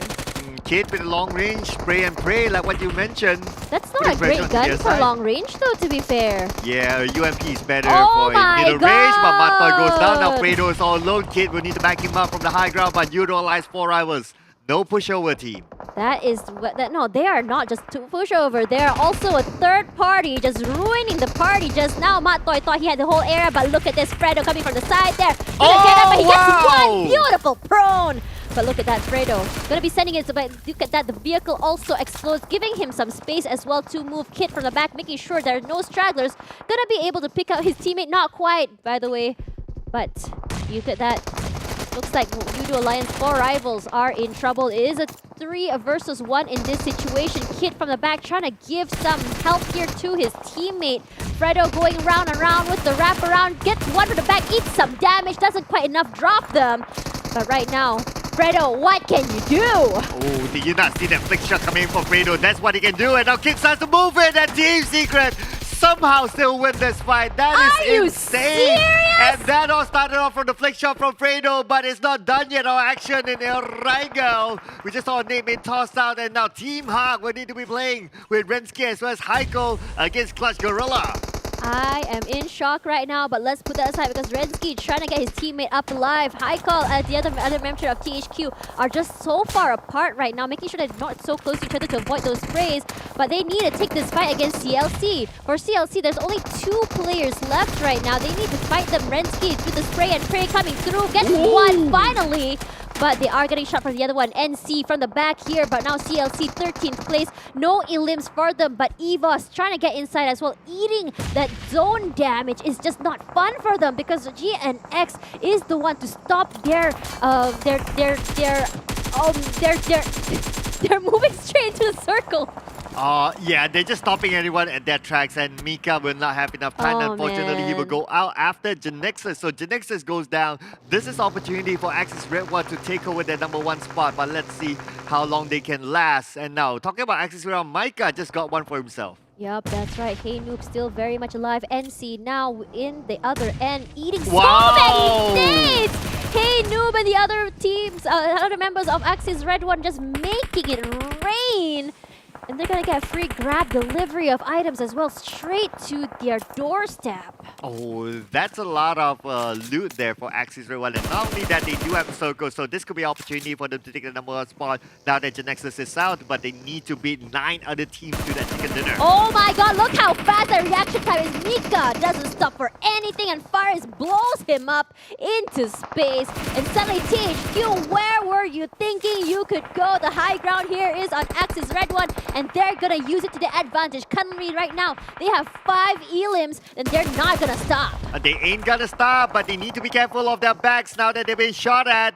At the same time, Iron Pro will be exploded by Harm somewhere else. Geek Fam QB will get one over Trix, and Faris will be knocked out by Echo. R2K is coming in hard, taking out 6 at the same time. Yeah, that's right. Harm coming from the sound side, but he doesn't have the angle right now. The prone coming through, but Harm eating so much damage. But Bard makes it by the skin of his teeth. That prone probably saved him, but he's very aware. There's another one, spray and pray! Nearly drops him. And finally, the play zone will be the one to knock him out of the way. Oh, it is the 5th circle that we're talking about, and the 5th circle is enough to take down Ziggs from afar. And now Bard needs to recover quickly. Bard needs to start to move. Bard being pressured by the zone at the same time. He don't have any first aids. Oh, Bard Bard, will move where forward, and are you Izzy going? will be taken out. No, he can't do anything. R2K, he was desperate. That was a desperate move when you think about it, but R2K isn't done quite yet. And this is a very, very small angle. You can see there, Dingoz finds one. Hey Noob, I believe, but Harm gonna be taken out of the way thanks to the play zone. For now, Miracle pulling from the side of the hill here, trying to find someone, but Snipes in the back, inside of a compound. But if you look at that, just look at how many teams are on the side of the hill, thinking that the circle will go up there. Well, yeah, especially Dingoz Esports that you mentioned earlier That's on. not gonna be fun getting down. Not at all. But look at this. The zone takes out Ripple Boy. Farang Legends taking out Kid as well. And now looks like the zone is being unkind to most of these players. Yup, that's right. There is still one player there in the smoke from R2K, still waiting. But Snipes is inside the compound, trying to play it real safe. And suddenly, all the noise is cut. And everyone's just taking a break. But never mind. That was very short-lived. That was like 2 seconds. For now, though, Kiddo finds someone from Bosskur, but not quite enough to land those shots there because of the terrain. It's just very hard for him to do anything, but he finds another one, which is Farang, but Miracle! He finds another member of Bosskur. He's gonna be very happy with that. He thinks another one could run away, runs straight into his bullet, takes up so much damage. Thankfully, the car is there to provide some cover. Miracle scouring the circle, and yes, what a good decision there, taking out the vehicle. The vehicle takes out Psycho. That's the ripple effect that they wanted. Team Bosskur still has ALMGHTY. He's playing by the edge of the circle. Our boy will be eliminated by Miracle. Geek fam securing their 4th elimination point. Yep, that's right. Miracle with the spray and pray. He wants that point so bad, but he's not willing to go forward because there is ALMGHTY from the side there. I think he has an idea that he is there, but he's not quite sure because if he shoots there, it might just give away his position. For now, he's going to be playing real smart and real safe. And what's really interesting right now, we're on circle number 6, and there's 1, 2, 3, 4, 5, 6, 7 teams still alive, and it's been really fast and furious. Hey, Noob! While he does get one, does get knocked out after all, but Team Secret takes 7 plates here, and Baby Kim, he takes one for himself as well. Well, it's a worthwhile trade, you ask me, whatever Heydoob just did. But Dingoz now, they have full control. They have the high ground spray down to Geek fam. Miracle goes down to the spray from Baby Kim. And there you have it. 5 elimination points already in the hands of Farang Legends before they went down. Yep, that's right. That's a lot of kills. But if you think about it, there is still 4 teams around R2K with only 1 member left. But it's a bloodbath over here. Jumper finds Kiddo in turn, but QB from the side here has to fight for his life because he's stuck between the zone as well as other players. Ate! Oh! He wanted to cook the bomb, but he gets bombed instead. So unlucky. Snipes will find one for himself as well, as Farah is going to be running into the circle, wants to help Jumper come back to life, but they have to be careful because from where Dingoz are, they can see everything. Zikri already kind of already cooking up the nade. He throws one, misses. Is it gonna be another nade? Yes, it's gonna be, but it's not gonna, actually that's, yeah, but it just misses them altogether. But right now, if you look at in terms of where everyone is on the southern side. No one's playing near the high ground. Oh, but check this out, Geek fam, they still have a full squad. They have the best chance of winning this chicken dinner, but they have Dingoz, who still has a full squad as well. Just need to wait for the revive to kick in. Axis has 2. And looks like the circle favors Dingoz. It is their game to lose at this point. Yep, that's right. But we still have to remember, Geek fam still has a full team. They managed to get the revive onto their player earlier. But for now, everyone's just playing it real quiet. It's just a matter of who can actually steal the circle. Grenades are out. They do get some information here. Zikri coming from the side, but I don't think Axis knows at all that Zikri, as well as teammates coming from the side. Look at that V formation, Zikri from one side and Jumper as well. Suddenly, it's a bloodbath, and suddenly Axis Esports is out of the way. 4 versus 4. Now the question is, can Dingoz hold on to their positions? Ooh, what a flank there coming in from Ricky, but now we move on to the winner chicken dinner moment. Who would it be? Geek fam versus Dingoz. Geek fam, they don't want the circle. They'll be pressured by the blue anytime soon. Damn Root sprays onto Ate. Does connect, but not enough to take him down just yet. Yep, that's right. For now, Geek fam doing a very long rotation here, trying to stop any flanks. And look at that, Ate taking a lot of damage here. One thing about Geek fam is that their firepower is absolutely phenomenal. Cannot really say about Dingoz just yet. They are still quite new here, at least, in my opinion. But Circle is still in their favor, and we all know that Circle is always the name of the game. Zikri throwing out some Molotovs here just to kind of give away his position, but Geek QB finds Baby Kim, and this is a problem for them. They're 1 man down. Oh, this could be Geek fam's moment, but hang that thought for a second. Ricky, he is going in for the flanks. I don't think they know he's there though, but they need to play the patient game. They need to wait for the circle to pressure Geek fam and force Geek fam to move. The problem is about Geek fam, they are just so dominating where they are. It's just so hard to pinpoint. They're not making a single sound. The only team who's really making a sound is Dingoz. And look at those smokes. It's just giving them so much cover as well. They said, it's okay. We don't have the high ground. That's fine. We can use the smokes and we'll just keep coming to you guys until you guys are able to figure out where exactly we are. Zikri coming forward there. We've seen it do once, but QB gets Baby Kim, and now they can't pick him up again. He just got picked up actually. Oh, they don't know. Snipes doesn't know. Snipes doesn't know it. Snipes knows now. Sprays come out. Snipes gonna be the one out first right now. And now in front of him. Yeah, that's right. In front. They know Ricky! Oh my goodness, just right from him now. Ate, what will he do? 1v1. Ate versus QB. QB goes down. But then again, Ate goes down. QB 1v1 against It's Kiddo. It's going to be a 1v1 fight to the finish. Who will get this chicken dinner? QB. Oh, it's Kiddo. Oh my god, QB just now knows he heard some shots there from Kiddo. QB hasn't made a single sound just yet. He's just trying to clutch right now. He knows that he's behind the tree. Zigzag left and right, but finally, Dingoz holds the circle and says, I'm the king of this hill. Winner, winner, chicken dinner. Wow, what a nice end. What a good flank there coming in from Ricky. It all started because of him, and he got 2 knocks onto Geek Fam. That opened up a lot of opportunity for Dingoz Esports. If he didn't do that, it was a 4v3. Geek Fam had the upper hand. So you gotta give it to Ricky. This guy deserves the MVP upfront. Absolutely. I just want to say they didn't even realize he was there. He sprayed so much, but because of the angle of the terrain, it just made them figure out like where exactly is he? Is he there? Is he on the right? Is he on the left? Catches him off guard. He got 2 out of that, which is so worth it. Yeah, and not only onto Geek Fam, he also did a similar move onto Axis Red 1 that eliminated them. So his own contribution is crazy. But that's all from us. Let's not do Contra's job. Let's let him do the analysis. We'll pass it on to the highlights.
What an exhilarating round that was. The battle between Dingoz as well as Geek Fam went down to that 1 versus 1. And it's all thanks to Ricky that has opened it up against Geek Fam, and he has not only gotten 1 kill, he's gotten 4 of them before even taking out some of these members of Geek Fam. But it was down to QB as well as its Kiddo by the very end of it. Great job to all the casters there, basically losing their minds over some huge plays by the foothill of Mount Gatka. But before we get into the recap, let's also take a look at the brand new update to PUBG Mobile and its version 1.9, where you have so many things to offer in the Vibrant Anniversary. But one of my favorite things about the new Classic Mode improvements is that you have a recall mechanic.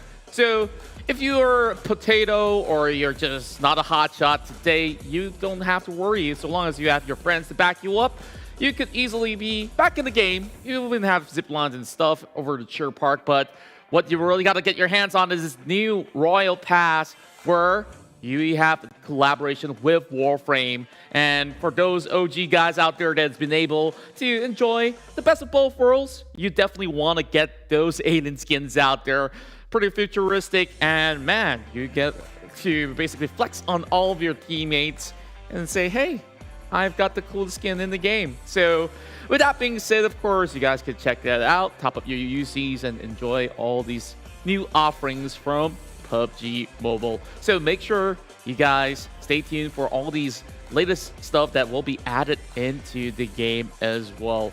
Speaking of which, we really got to go in for a little bit of flashback of all the things that have happened around that western terrain, where a lot of teams were left guessing on how exactly to navigate around. Geek fam honestly didn't really have to rotate too much. Dingoz as well, and they have been able to reap all the rewards. 25 pointers in for Dingoz as it closed around with that perfect 10 frags. And Geek fam definitely doing a whole lot of work as well. They have been rewarded with 20 points. It came pretty close. Kiwi was stuck behind that tree and nothing too much that he could possibly pull up from that point onwards. Axis redONE, they come in with 17 points of their own on the third spot, while R2K, they're starting to rise once more. 12 points for them, and Team Bosskur makes it to the top 5 with 9 points for themselves, 7 points in for Farang Legends as well as Team Secret. GENEXUS moving it along with 6 points to add to their 200 over points. Do they need more? I don't think so, but get as much as they want. They should be able to close out on rank 1 by the end of it all. 5 points in for Homebois, Team Hawk, and the rest need to do a whole lot of catching up. Wow, we take a look at QB, who's been able to do plenty of damage, and down to that 1 versus 1, he almost clutched it though. But of course, all the highlights were on how Dingoz basically had that big wraparound. But the major highlight here is that he have one of the longest shot in the game. 304 meters, man, that's like one tiny pixel by the edge of your phone screen. Well, you gotta really put in a whole lot of practice to be able to land those shots. And yes, he came in with 27% of team contribution, meaning to say the rest of Geek fam definitely holding their own as well. It's a team effort being displayed. So 335 damage have been done by QB himself. Now, we add all the points together to take a look at the weekly rankings. GENEXUS remains on top with 231 points, while Axis Esports are still at second place. Nothing too much will change between the two, and there's a significant gap between top 2 as well as top 3. Yoodo Alliance will have 176 points to lead against Geek fam that has been able to climb to the 4th spot. Team Secret remains to be constant. Bosskur is the only one that has been rising from the second pager, especially on this matchup itself, pushing down 7-9 to the 12th spot instead. And there's not too much significant movements over on that second pager, but we will expect that with more games to go, there will be a little bit more change of win by the end of it all. So we're looking at 13 all the way to 16 being very close to each other. Same goes to RSG, that's on 17. They had some good games, but we haven't seen too much out of today. So hopefully they get to bounce back up. Same to those that are from 17 all the way to 20th. So with that being said, of course, we're going to be looking at a lot of all these great things that will happen in the upcoming game. So before we get up to speed, you guys can get yourself that Need for Speed, because you can land your hands on a brand new Lamborghini skin. So check this out.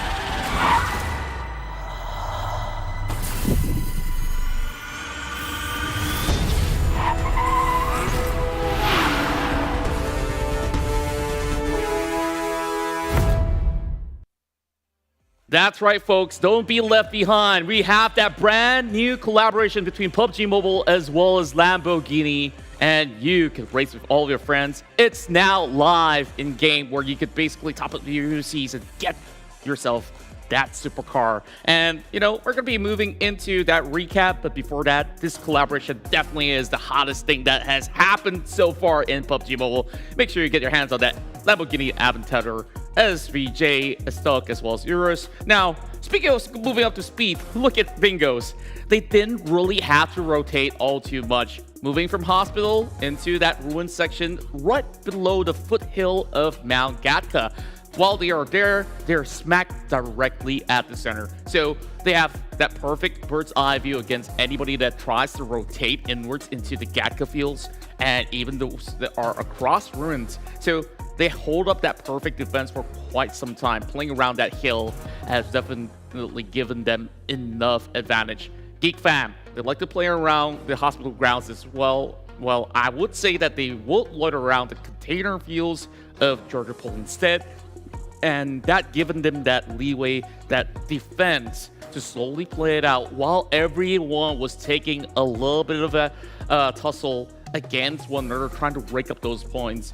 As we saw, majority of the teams, they come in from the south and side, while Sem9 have been going with the traditional ring around the rosy, moving into the northern side, but eventually will be caught up by the rest of Axis. Now, with that circle shifting into the lower side of Mount Gatka, you can easily pinpoint Dingoz. They were at that prime location. Anybody moves in, will get those bullets sent their way.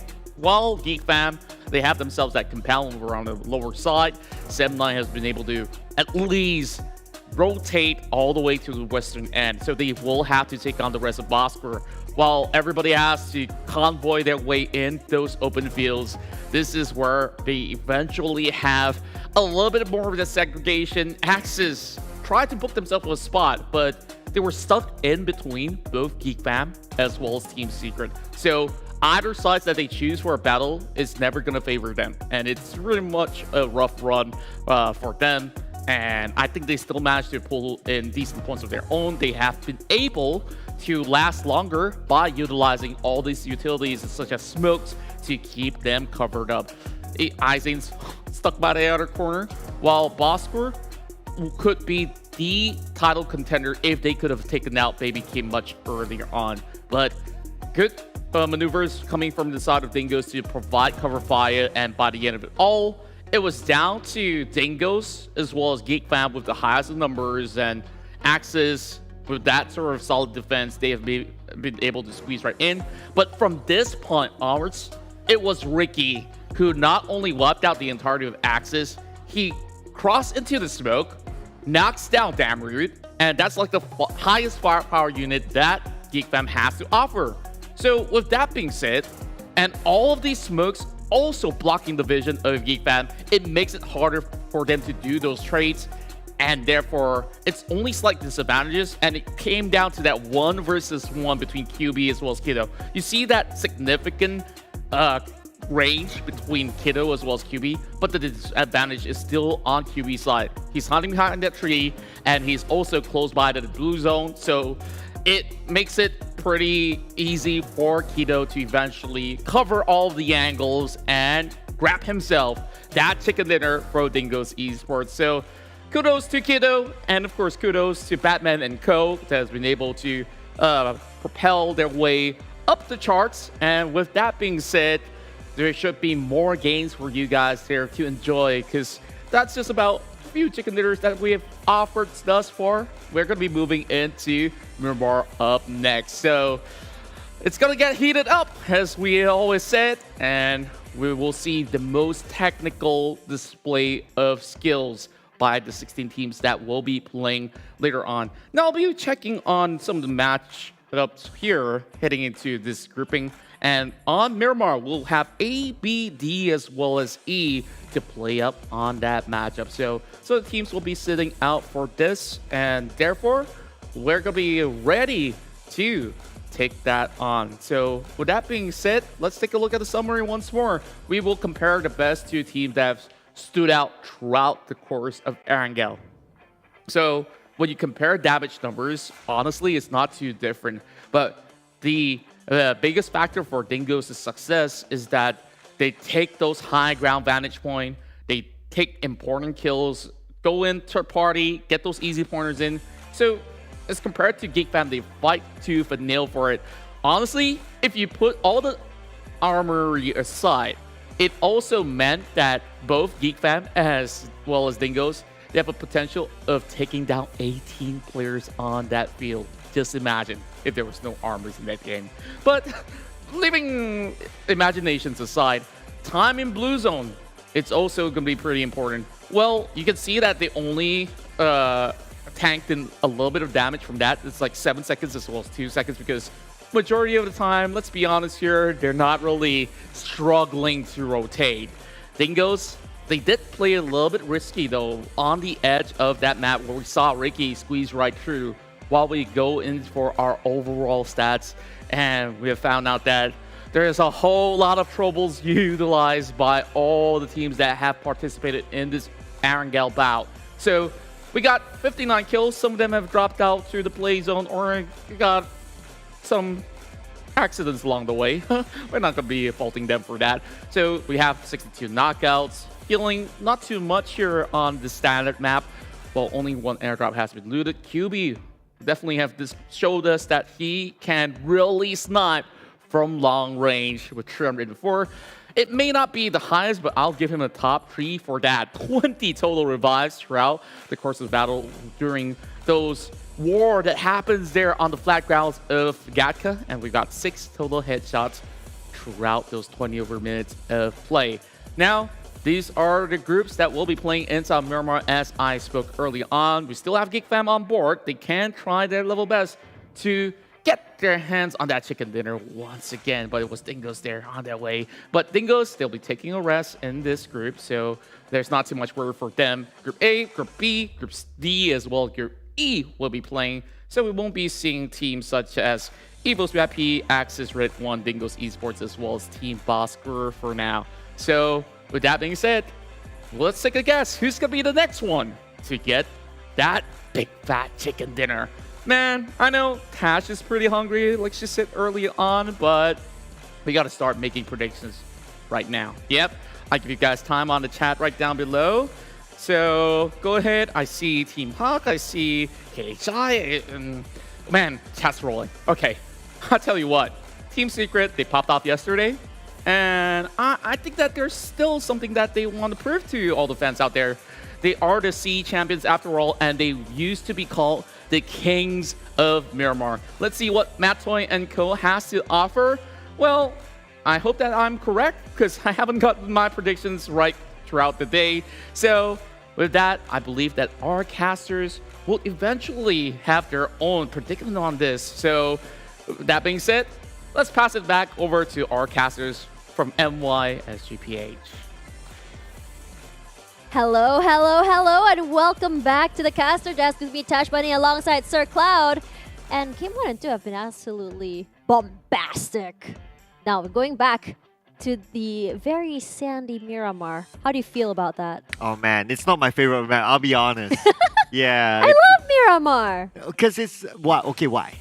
I like watching Miramar. I don't like playing it. You like watching? Okay, as a player experience, I don't like Miramar because it's just so open and like you really need to know all the ledges. And because it's such an open space, you could be shot from behind or anywhere. Basically, it's a 360-degree problem that you will have in Miramar. But hey, what's not a problem is, of course, what we have here right in front of us. Yep, that's right. This is our official smartphone partner, Realme GT2 Pro. This year, Realme, as the tech trendsetter, will partner with PUBG Mobile to support the young talents in esports with best-in-class products. And I really gotta say, the one thing that's I really like about Realme is that they can provide really good smartphones at an affordable price. Absolutely agree. But what else is affordable is, of course, our official digital telco partner, Yoodo. And of course, we would like to invite all of you to switch over to Yoodo, because once you do that, you can get free 5 gigabytes of high-speed data plus 20 gigabytes of PUBG Mobile data, and you can play as much Miramar as you want. I mean, I was gonna say all that the data will be used for the patch updates. There's a lot of patch updates. You can do that too. And a lot of nice skins. Oh yeah. Yeah, I'm really down for that. You can play Don't Turn Into a Balloon. Oh yeah, Don't Turn Into a Balloon is really fun, guys. If you guys haven't tried it, please do. It's kind of like the vibes you get from It. it? Oh yeah. Yeah, it's like, right? Do you want a balloon? Yeah. Like, are you? There's like you're all gonna float or something like that. I don't remember. But then they turned the kids into balloons. Yeah, something like that. Yeah. The thing Basically, is, don't be a balloon. I never figured out if those kids die when they turn to a balloon or not. Well, I don't know, but in PUBG Mobile, in case you turn into a balloon, if your teammate shoots you as a balloon, Your head shrinks back to normal. Yeah, you Basically, become normal your again. head becomes a big Sir Cloud head, and then when you shoot it, you become a small Sir Cloud head. Wow. That's imagination for you. Yeah. I wonder what was in your coffee earlier on. Hopes and dreams. Hopes and dreams. There you go. Yep. Let's talk about the teams though. Okay, so just now Contra was saying that last season, Team Secret were the kings of Miramar. Yep. So let's talk about last week. Which teams were actually really dominating Miramar? Or were they not really a single team that were doing that? Well, statistically wise, there would be. I don't have the numbers on top of my head, but some of the teams that I think did really well in Miramar is like Yoodo, Alliance 4 Rivals, even EVOS VIP at some point. They managed to get a chicken dinner in Miramar and an average point of... they're in one of the top 5 average points as far as I remember. Yeah. But of course, this week is very, very different. Like what we saw... teams Different that we don't expect. Yeah, different rotations. They kind of change the whole thing. Yeah. That's why different teams start to become like kings of everywhere. GNX not though. GNX is like... they're popping off. Except for last game, which was very unfortunate. I know, right? I was kind of expecting them to at least get higher placement, but because of the circle, I wouldn't say that was one of the nicer circles. It is still up north. Yeah. And it's hard to predict whether it will go up toward the shooting range or toward Zarki, I believe. So that kind of like shift and ping pong circle makes it real hard. But you know what was really annoying? Seeing that Dingoz, they were like already inside a circle. They drop at hospital, and all they did had to go up to high ground, stay there for God knows how many rounds until the end, I believe, before finally the circle said, "Yeah, no more high ground circle. Let's go down." And they just held the circle for so long. Basically, they were literally the kings of the hill. Yeah, fun fact. So Geek fam also drop into Southern Jogopur, so they're kind of they're neighbors with each other, and the neighbors actually were the top 2. Oh yeah, that always happens. I think that comes down to circle as well. And I mean, if you're gonna be talking about PUBG Mobile, I would say it's about 30% circle luck and the rest is all skill. I give it 60% though, to be honest. No. The 60% only happens when the circle gets really weird. Okay, all right. Like it goes up higher. The weirder the circle is, the higher the percentage goes. Do you think it will be a weird one next?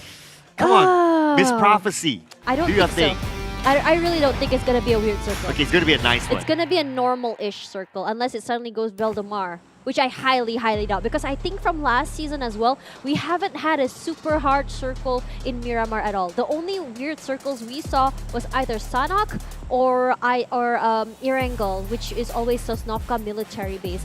But we have yet to see a Valdemar circle yet. I think there was one that was down south, but it didn't quite go toward the island. So you're saying that this could be like a smack in the middle circle. It's nice. It's This nice is a for nice, but like, I don't know, part of me is curious, like please, can we have a Southern Valdemar Minas del Sur circle? Just because I want to see it once in my life, in my casting career. Oh, like that island? Like the Minas del Sur prison island? Yeah, let's do that. We haven't seen that yet. I mean, we saw Chumacera circles, Ladrilla circles, but nothing close to something that far down. I mean, there was one Puerto Paraiso circle before, I believe, but that wasn't even like really a water circle. It was more toward Los Leones than anything. Yeah, I'll take that as well. I mean, I haven't seen like a prison circle like it goes way down south. So why not? If the circle gods would give it to us, I'll take that. I don't think if anyone drops near Crater, La Cabrera, or El Pozo, I think they'll make it, but barely. It's a little bit more skewed toward the right, isn't it? Yeah, it's going to be tough if that happens. Yeah. But anyway, they need to find a way to work around it. I mean, one thing's for sure about this map. If you see a high ground, stay away from it. Oh, what? I just pointed it out and the circle went there. I don't know what it is in my coffee, but yeah. Okay, so the fun fact about this kind of circle, so it's centered around somewhat, okay, Monte Nuevo, El Pozo, Monte Nuevo, right? El Pozo, yeah. So Monte Nuevo is a GENEXUS spot, so they'll be going there by default, but Geek Fam isn't playing this round, so the other area is open.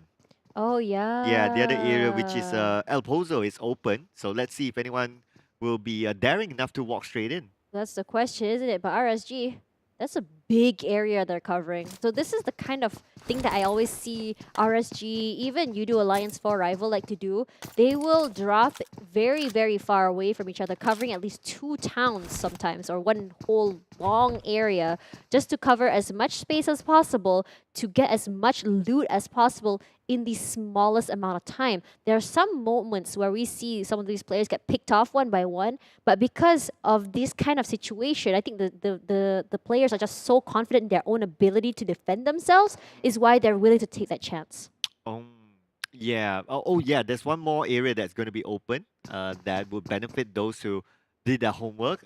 Axis is not playing this round. Yeah. So that means that area in La Cobera is open. So Oh yeah, that's their spot. yeah, some teams can use the northern route to go in, and the possibility of resistance is lesser. I'm feeling really sad for Rankid's little pet. He was just trying to get inside the house, but he closed the door on him. So he was like running outside. He's like, Was that a "Daddy." Poro? I don't know. I can't really see. It was green. Oh, okay. He was like, "Daddy, Daddy, please let me in. Wow. I mean, Why did you leave me?" well, Daddy went out to work one day and just never came home. Oh, he bought the milk and never came back, huh? Yeah, he bought the milk and never came back. Yeah, that milk was meant for him. But this is what I was talking about. You do for Alliance. See how big area they cover, and they're so far away from each other. Yeah, so I guess they wanted to be like efficient with their loot. So Yeah. they spread like, okay, you take one big chunk of area, and the other guy takes that one big chunk. So they will gather more resources and probably be able to rotate faster from there. Yep, that's right. But Picado, it's gonna be the place for THQ. THQ, not really. They're kind of a new team, aren't they? They used to be, well, they rebrand almost every season that I start to not remember what they're I think it called. was Arov. Yeah, they were like BTR Arov at one season, Yeah. Wolf Arov, and there were other names that. So they're not At new. this point, I don't even They're remember. just basically a new name, a rebrand. Yeah, yeah. As long as Boyka's there, I'll just call them Boyka's boys. Boyka's boys. Yeah. I still remember the time where he trolled me and told me to call him Baby Boyka, and then I realized he's an old man. He's old. Come on. I did not know. Like, bruh. Like, seriously. He's one of the old people here. Asian genetics can't really fault me for thinking that. He's older than Mat Toy. Whoa. There you go. He's older than Man Parang. Is he older than me? Close?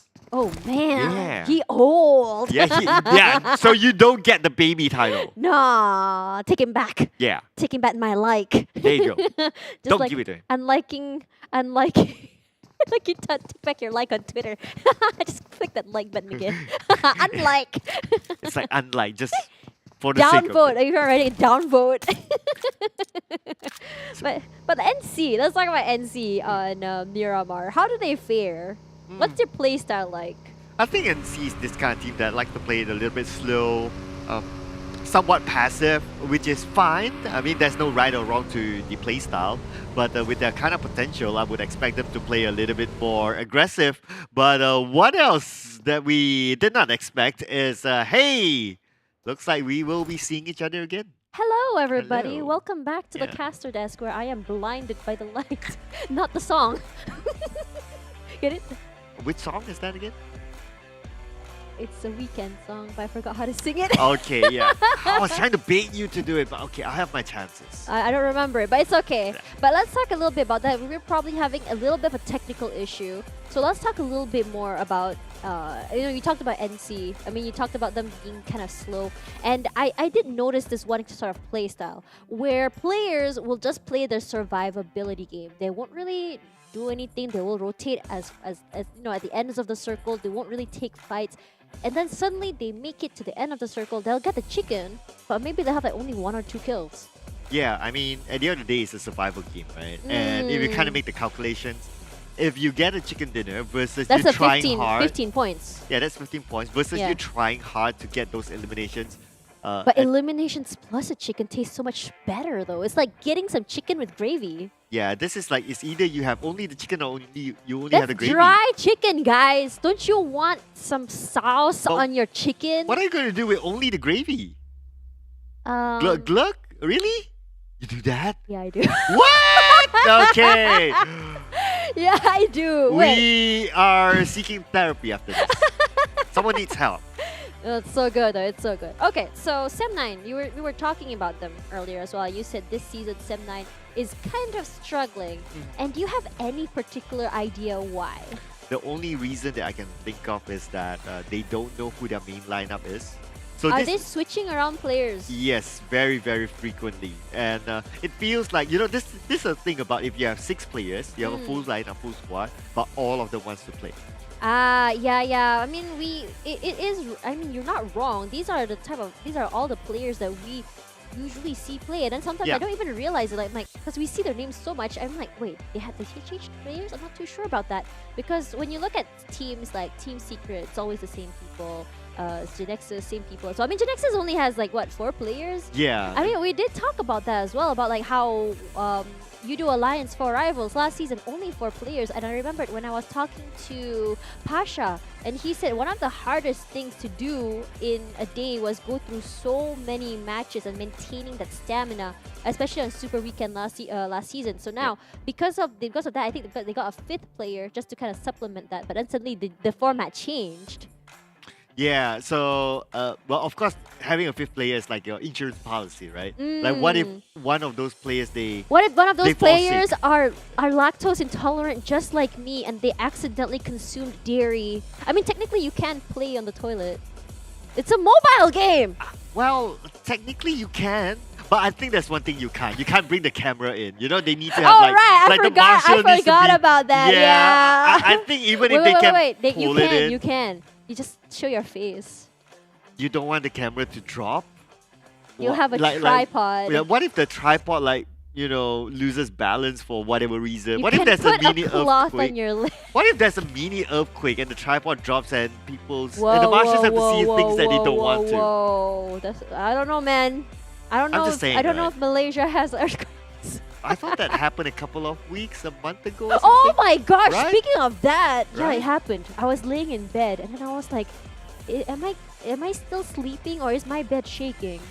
Or you install a An massage bed. An earthquake simulator. Yeah, earthquake simulator or something. I mean, yeah, to be fair. Okay. You have your points. You have your points. Just saying. Just saying, right? Yeah. But if you talk about consistency, I think for this season, teams that are looking still very consistent, I really have to give it to Yoodo Alliance 4 Rivals, Geek Fam, as well as Axis Red One. They're just one of those teams that just really, really, I don't know, I have to say that they really maintain the way they play. They're very patient and they don't really overextend when they don't have to. We saw just now what Yoodo Alliance like to do. They will just wait till there's a fight and they will just storm your compound without you even realize, because they move so fast, it really catches you off guard. Yeah, like what we saw yesterday as well in the final game where they got the chicken dinner. They played slow early on, but when it comes to the later stages, like the 4th or 5th circle onwards, they just storm everyone.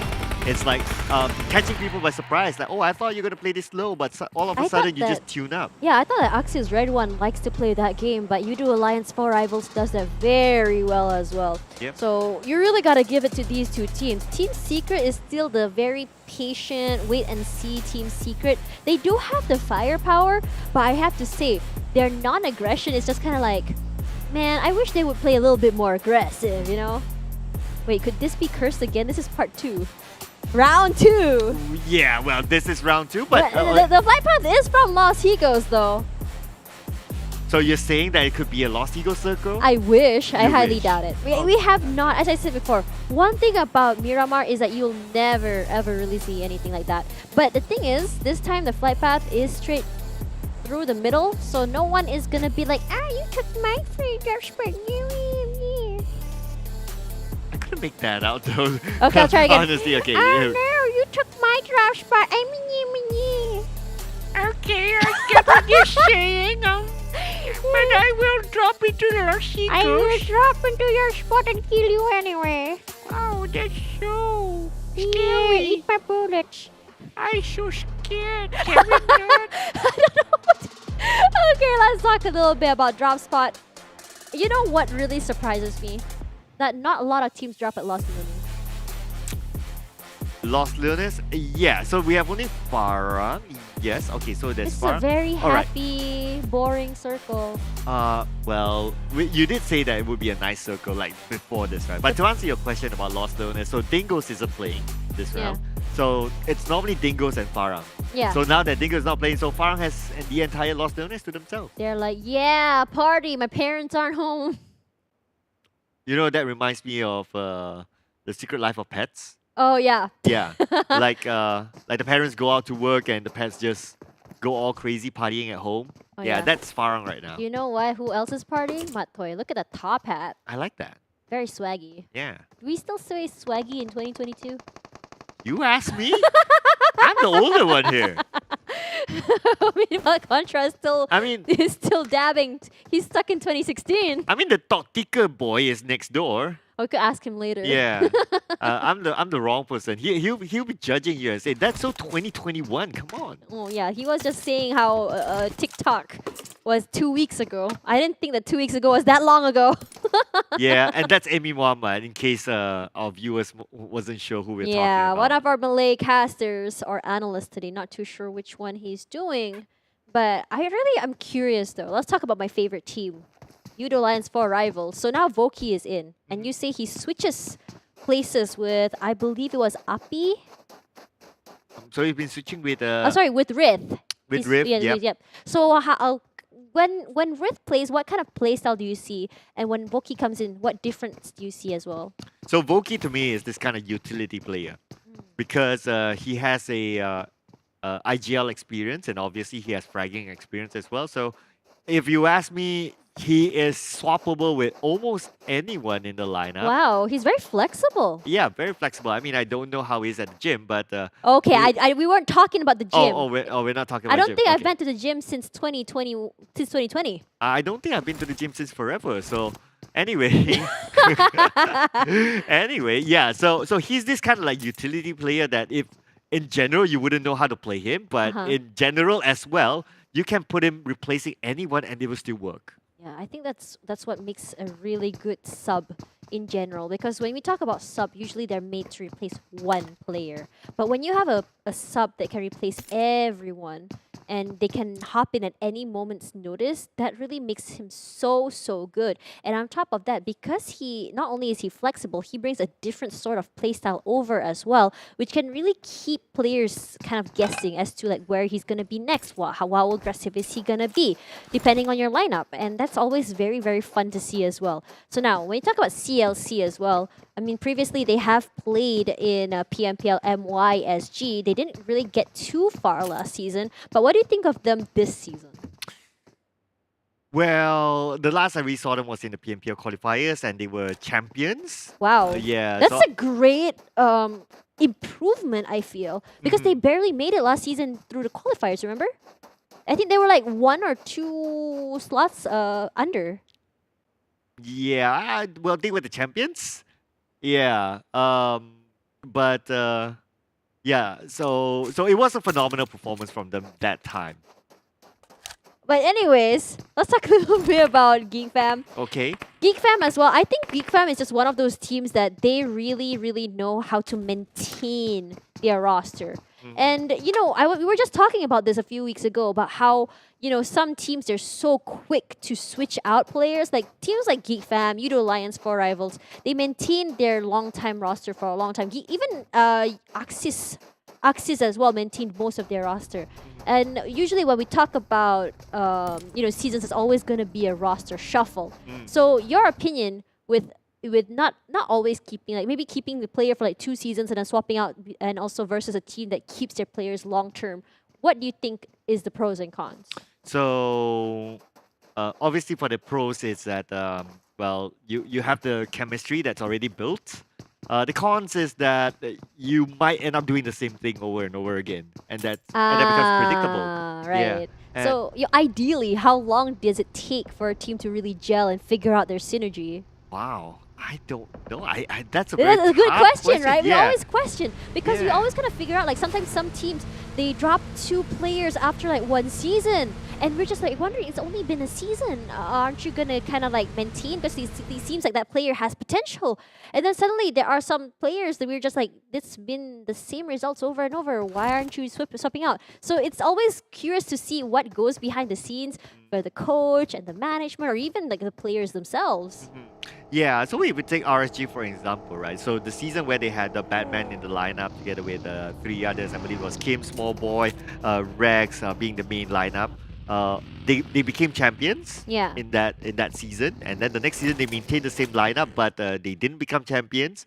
They removed, I think, Batman left the team after that, and yeah, they're in the rebuilding process. So how long does it take? I think RSG took a while to rebuild after that. Not that they were the worst, but they were still trying to find their groove after the switch, right?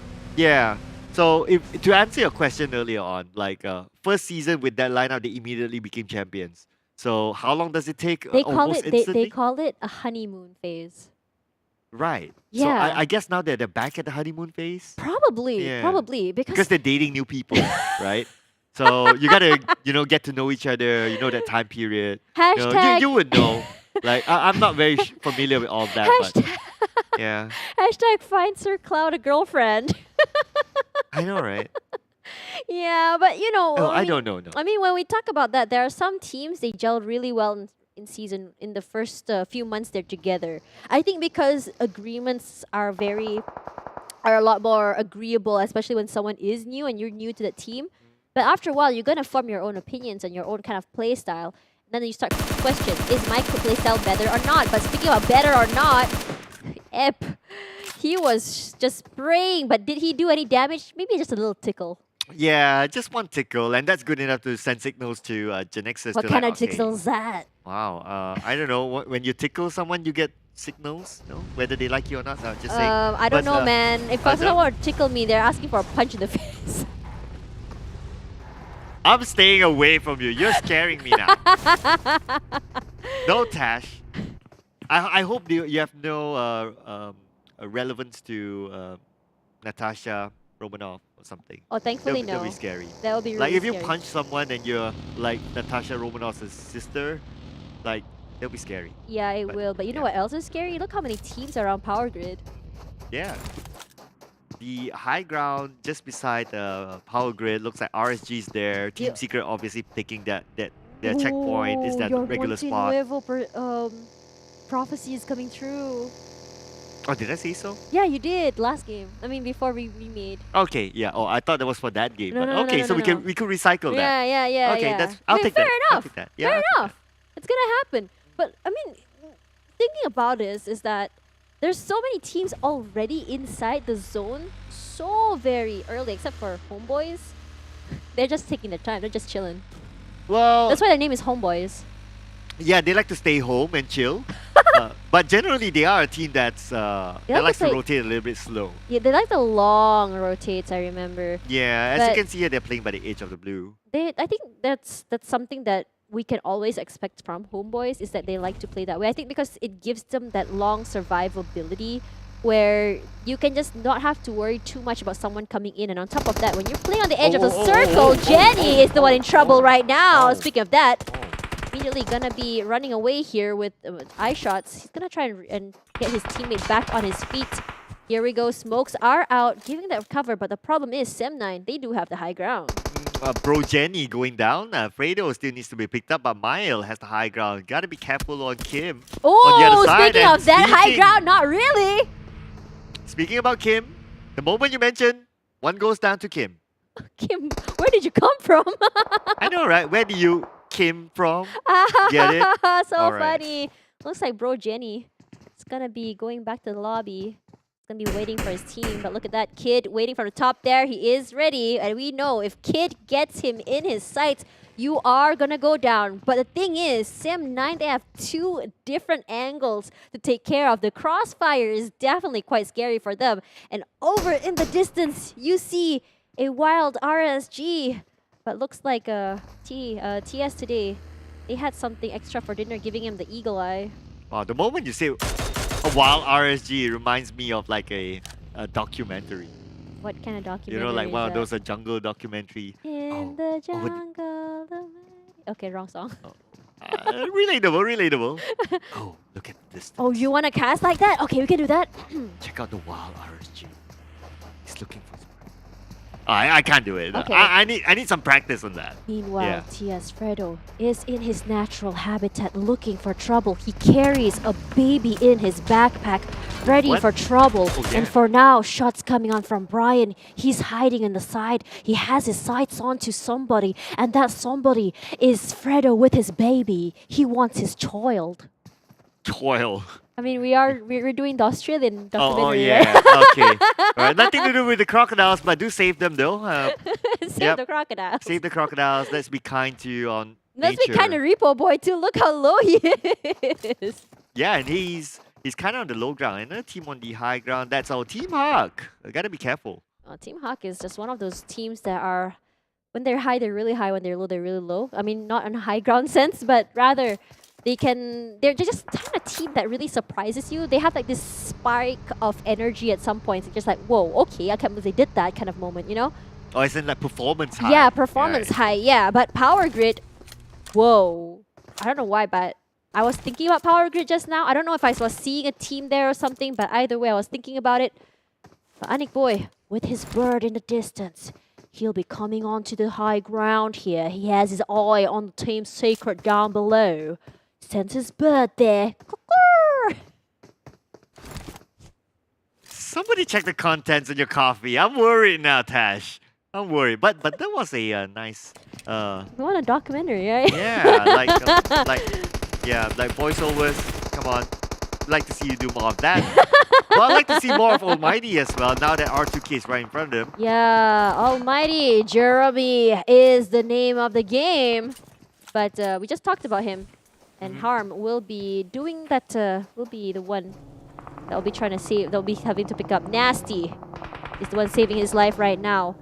And the thing is, they're going to have to run away right now, but R2K is also not too far away in the distance. But one player is actually really, really low. Ah, yeah, that's Jerome, so he'll recover. Jerome or Jeremy? Jerome. Aw, man. Yeah. Jeremy's a cooler name. Oh. I don't know any Jeremys, but yeah. Well, I do know a Jeremy. He texted me earlier today, shouting out to Jeremy. But yeah, good thing they have a nice distance between them, so that's kind of okay. The thing was also what's really good as well is because they did do a trade onto each other. So both teams were busy trying to pick up each other as well. So in a way, it's a win-win situation. But Almighty, I mean, we're just talking about them today. They didn't really have a good showing today. So they aren't mighty today? Not really. There aren't. Oh, I see what you're trying. Okay, I see what you're trying to do. Be careful of the puns. Oh yeah, that came out of nowhere. It felt like a punch in the face. Oh, wow. Now I'm the one pulling the punches, yeah? Yeah, that's right. Well, let's talk about R2K in general. I remember a lot of casters were also talking about them. I think last season they performed pretty decently. I wouldn't say that they didn't actually like were on the top, but in terms of when they really do perform, they can really pop off. Oh yeah, I do think so. I think they have they have this evolution since season 1 till now.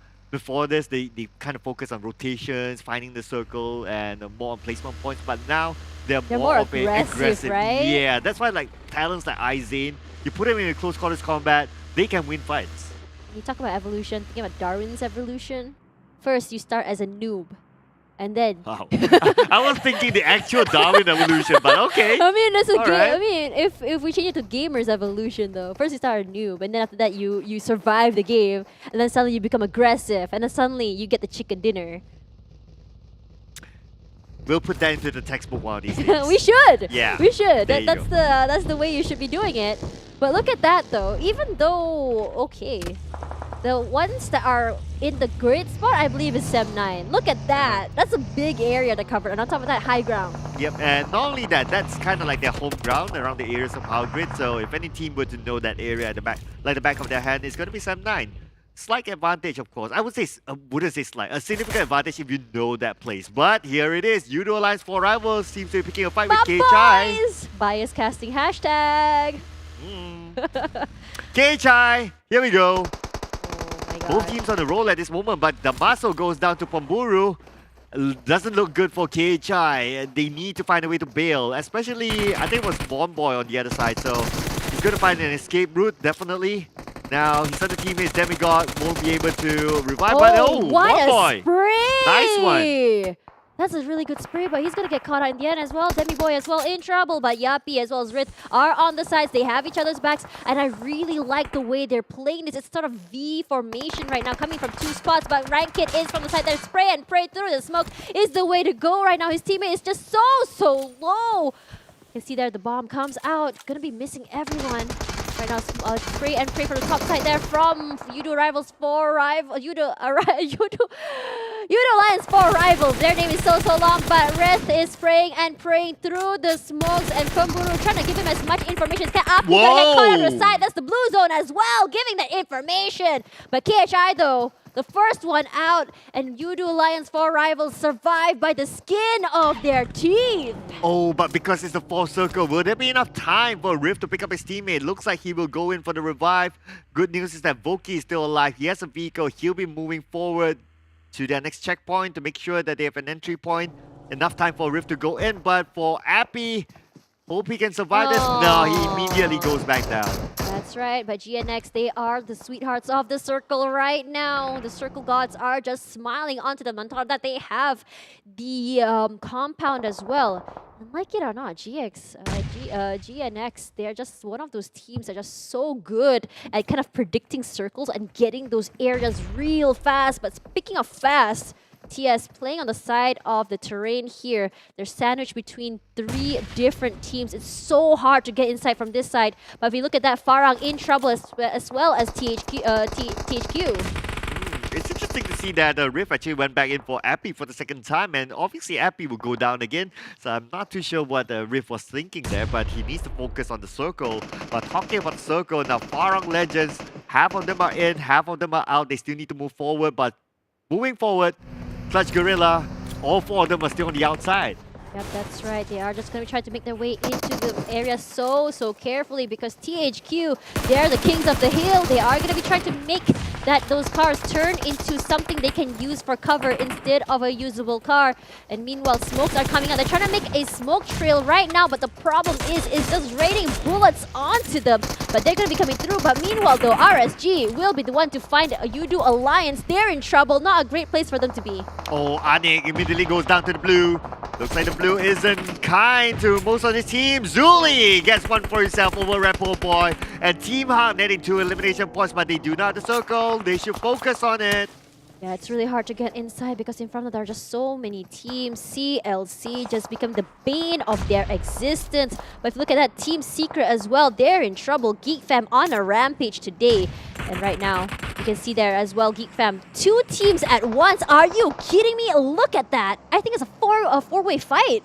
Oh yeah, that's like what, 4 teams in the same area and all of them are outside the circle. They so can't it's gonna get be tough. inside. The only team inside comfortably is GNX. And for now, Toy coming in from the side here, play on the side of the terrain. If they were to go a little bit too high, it's going to be very troubling for them. Because right now on the other side is Team Secret. Sorry, it's Team Geek Fam. Toy finds one. Spray and pray is the name of the game. Doesn't get anyone, but Bard will be getting Dumb Root immediately straight to the lobby. And that's Dumb Root out. That spells trouble for Geek Fam. Oh, but talking about trouble, Miracle's in trouble. He's at the lower ground though. Team Secret will need to push on before they're pressured by the blue. They have a vehicle, but look at the amount of teams guarding the circle. Yep, that's right. Fredo, he's going to be cooking that nade nice and crispy, throws it out. He takes some damage from the front. And look at that. RSG says, no, you aren't coming inside. You will not pass. And it's just really hard because where RSG are is just such a high ground. But the thing is, RSG is also fighting for time. The circle is pushing onto them. And meanwhile, on the other side, MEB is just getting shot left and right from R2K. Oh, ice shots goes down. Nice down to Matoy. Can he make a run for it? The vehicle's a little bit too far. Miracle prepping up for the next fight. Matoy together with Fredo. They're going to duo this at the low ground, and Miracle will go down. Fredo will be the one to take him down, but Fredo will be taken up from behind. Snipes is there to counterfire on the Fredo. Team Secret falling apart. Yep, that's right. Snipes from the side there. There's just so many things happening at the same time as well. Fredo will be very happy with that. However, Snipes from the side, he knows that there's still one more person there. But until now, let's have a look at Sem9. Sem9's just having a fight here with two different teams, I believe, right now. But MAB now out of the game. Bravo finds another player. Sorry, GNX finds MAB, and now they're all out. But then CLC as well in trouble, but Team Secret will not be winning that fight against Geek Fam just now. Yeah, an extended fight on the outside of the circle together with Geek Fam. Unfortunately, they went out. Now, Team Hawk have been eliminated at 9th place for elimination points. We're waiting for the next circle as RSG gets their 5th elimination point in this round. Yep, that's right. RSG were very, very happy with that high ground while they were kind of like fighting with the circle. The thing is that high ground was just so precious to them. They stopped 2 teams, I believe, from getting inside. Now CLC on 7th place, 3 elims in their pocket, and now we only have 2, 4, 6 teams left, and it's only circle number 5. And because of the rotation, it's just so hard in this area, and suddenly the circle will be in quite a big area when you think about it. There's no compounds in sight, but it's a very terraneous area. Where RSG is where you want to be. It is the high ground. Sem9 as well is not too bad, but if you look at who's inside the circle, no one is inside just yet. Yeah, RSG still needs to move forward. Absolutely agree. But Sem9, they have the advantage. Of course, this is somewhere around their draw spot, so they know this place like the back of their hand. That's a little bit of advantage for Sem9, and they have an easy entry to the circle. But Homebois will finish off the last team member for Geek Fam. That's nice. Homebois gets 2. Homebois can get the 3rd one. Will it be in the room for Homebois? He should be able to do it. Low with about 10% of health. Homebois will toss out the volley onto Low. That should finish him off. The volley will it land onto Low, but Homebois will be counterfired with the nade. You really gotta give it to them. GNX is just one of those teams that can just go super aggressive if they want to, but Homebois just stopping that aggressive push with the car. However, though, because GNX is coming in from so many different areas, this is their signature move. He gets another one. Luyu is on fire right now. He'll be hiding behind the smokes, trying to find another member to pick off. He does take some damage there, but for now, look at that. They're gonna be found on their side, but look at that. Rex finds Biu, but look at that long Skur coming from the side. He wants to avenge his teammate right now. Rex so very low, but Luyu trying to just reposition himself, and suddenly RSG 7 elims, but 5th place is the name of their game, but Luyu has to run away, and suddenly they're gonna get shot from so many different places, and they are out of the game too. Oh, they're running out of time at this moment. GENEXUS needs to find a way into the circle. They're still playing on the outside of it. Biu will be picked up by Low. Luyu will reset himself. He still has enough utilities. Now we're down to the top 4 teams, Sem9 included in it. Yep, this is very surprising, but this is definitely what Sem9 wants. They haven't had a good run, and they need this chicken dinner.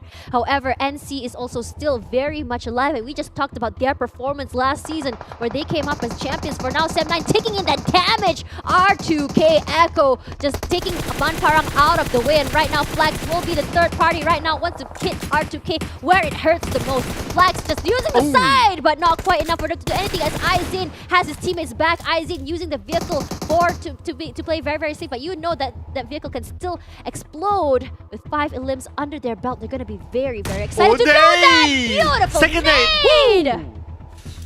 Nice nade, back to back, coming in from R2K, and with that, NC will be eliminated 3rd place. And look at this, GENEXUS somehow still survives, but R2K, they have the manpower advantage. Yep, that's right. Luyu playing it real safe right now, staying as quiet as a mouse, just like the hat he's wearing.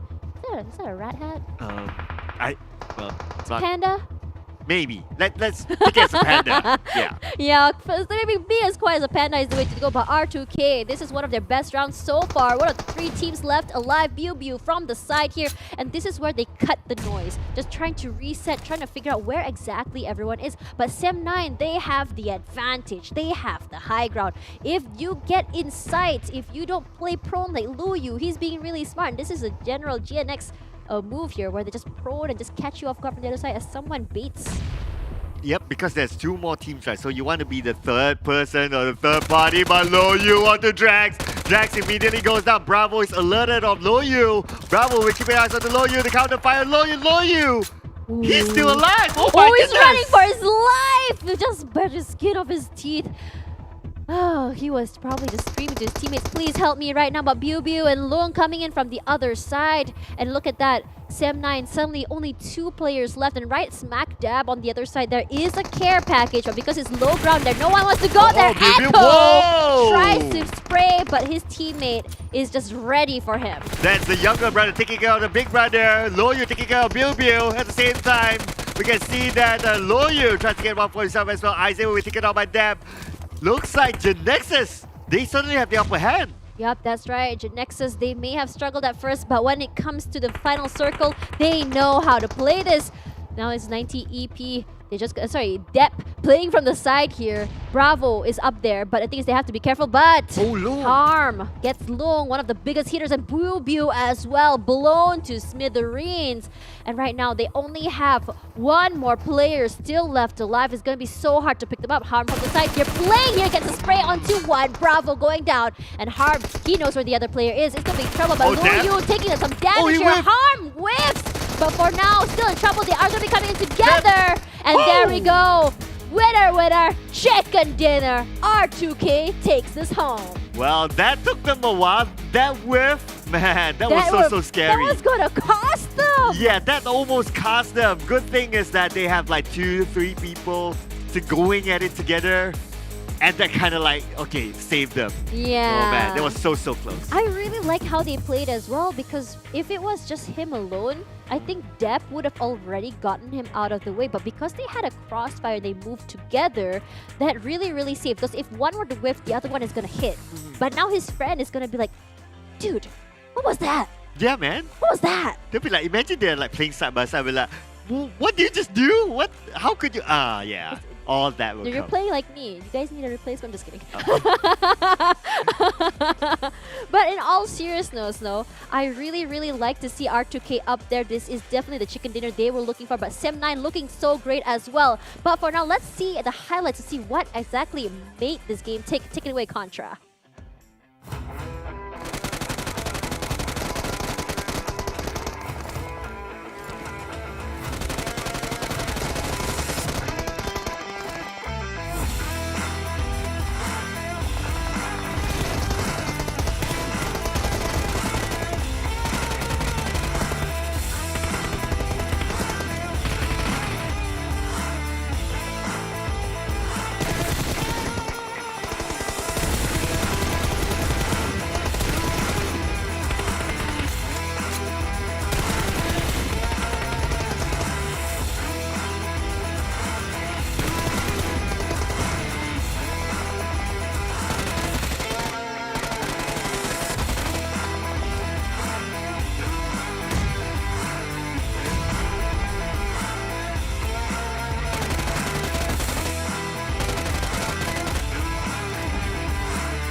Great job, casters, and of course, even better for RTK. They have bounced back up in Miramar, and all the 16 teams were involved were on that duke out. This is a round with high elimination points for all parties, especially towards the top 5. We see all these guns rattling all over the corners of the map. It was the king of the hill matchup by the end of it all, and R2K definitely have stood out amongst the rest. And GENEXUS, man, they're not even holding back. They made it to the top 3, and we thought that Bubu and co could have actually walked away with another one until they got suppressed. And Sem9, they've definitely bounced back up. And you guys can also check this one out. We got the brand new Royale Pass, and with this we have the collaboration with Warframe here for our brand new one. So if you guys haven't checked it out, you could easily just go ahead, log into your client, and get the latest Royale Pass in collaboration with Warframe right now. Lots of items to be unlocked as you progress through the Royale Pass. So with that being in mind, let's also take a look with the new cooperation on stage. Starfall, start the journey again. You can obtain various outfits throughout the in-game events in PUBG Mobile, and there's more information to be shared soon. So make sure you stay tuned on all our social media channels and get the new Royale Pass, which is in collaboration with Warframe. So good, I have to say it twice. I don't think I need to say it any further because Warframe definitely offers you some futuristic style of play. So you guys just got to ensure you get your dip on it before time runs out, because, you know, a season doesn't really last all too long after all. You blink, you miss. So going back to some of the action that happened inside Miramar, we saw grand rotations out there, and I think that this matchup is fair for all. Everyone's playing by the trains. There's only so little compounds for them to work with.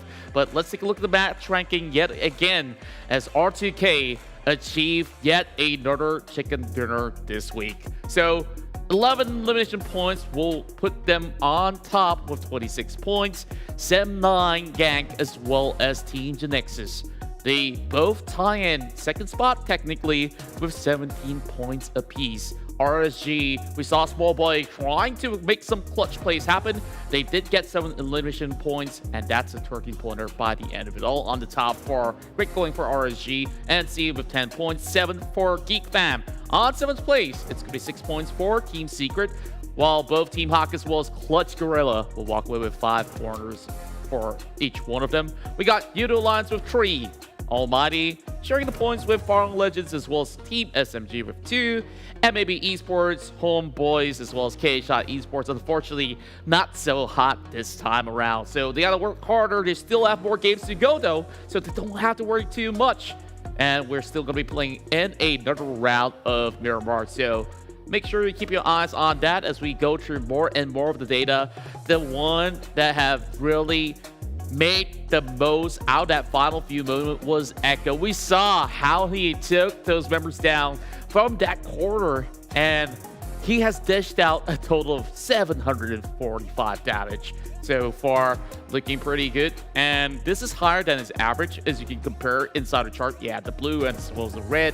So 3.0 MVP points is what he's going to be accumulating. And usually by the end of the week, we will tabulate all these MVP points to see who is the best player of the week. So as we proceed forward, we add the points once again. As I predicted, Team GENEXUS can reach more than 250 points. Well, that's another 2 points within the next 2 rounds. So shouldn't be too hard for them as they have red hot form. Axis red 1 still unmoved on 2nd place. But when we look at changes here, top 5 remains to be stagnant, while R2K has moved up to the 6th spot with 160 points.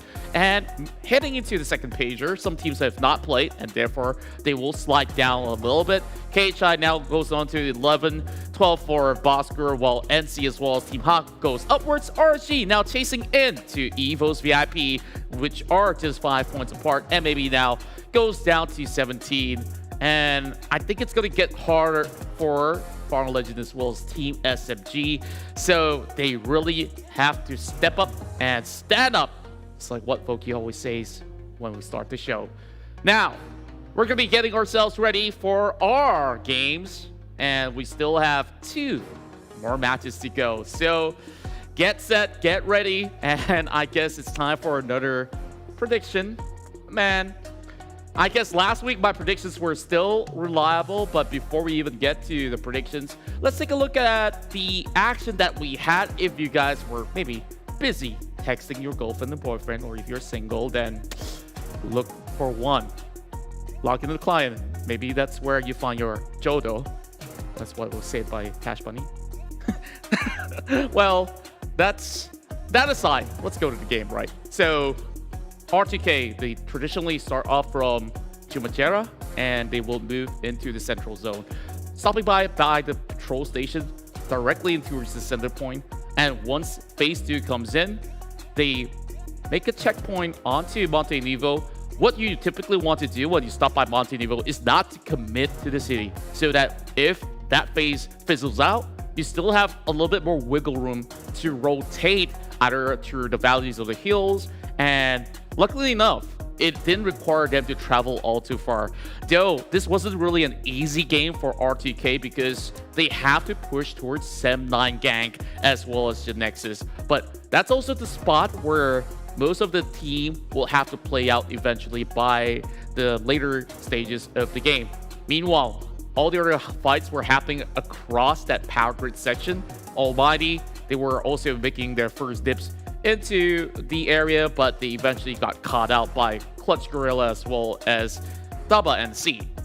And it's getting pretty hard for those that came in late, because by the time they try to rotate in, Sem9, they've already covered the high ground on top of Picado, or you can say slightly off of Picado because the one directly there is going to be Team Hawk. That's not really moved too much. So playing inside Miramar, you have to be proactive. You got to hunt out for those numbers if you really want those high elimination points. So when we go back into the scuffles from phase 5 onwards, we take a look at Team Secret's positioning. I guess like my predictions of them when downhill. So I'm not even going to try anymore. So from this point onwards, Team Secret don't really have an advantage because if they go up, they will meet with Geek Fam. If they go further down, eventually they get spotted out by Team GENEXUS as well. Homeboys, they've already got depleted much early on, taking some of all these skirmishes. I'm Pro, as well as the rest of Homeboys, were pretty much scattered, and by the end of it all, they get taken out. Geek Fam, so far, just being a little bit more consistent. While we saw the circle moving towards the center side, it becomes even more difficult for some of the teams here to rotate around, especially for NSEA on that very corner, because they have to either pick another fight. 7-9, they had those numbers advantage, but they will always have to keep an eye out on the outskirts as well. So we saw eventually Geek Fam was numbered up. GENEXUS, they were playing on that lower ground and eventually got caught out by players of R2K as well as 7-9. But the pushes, the damage being dealt by the rest of GNX definitely look great. They segregated themselves on a 2-1 split, and I think this is what really costed GENEXUS. Like, this sort of flank angle isn't really going to benefit them because whenever one player gets caught out, nobody's going to be able to be revived. R2K, they pinned down both Biu as well as Bosskur. So GENEXUS only had to rely on Lu Yu, Hage by the edge of it. So R2K didn't really have to worry. 7-9 could easily handle that sort of situation. And after that, R2K came in swooping from the lower end of that hill and make that game belong to the entirety of R2K. So with that being said, that concludes the very first bout inside Miramar. We're gonna go take 2, and I guess we are ready for action. I hope that you guys are as well, but guess what? We give a little bit more time for the players to strategize as well as for the casters to take a fresh breath of air. We're gonna come in after this, after a few minutes. We'll see you then.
From ordinary to extraordinary, there's a long way to cross.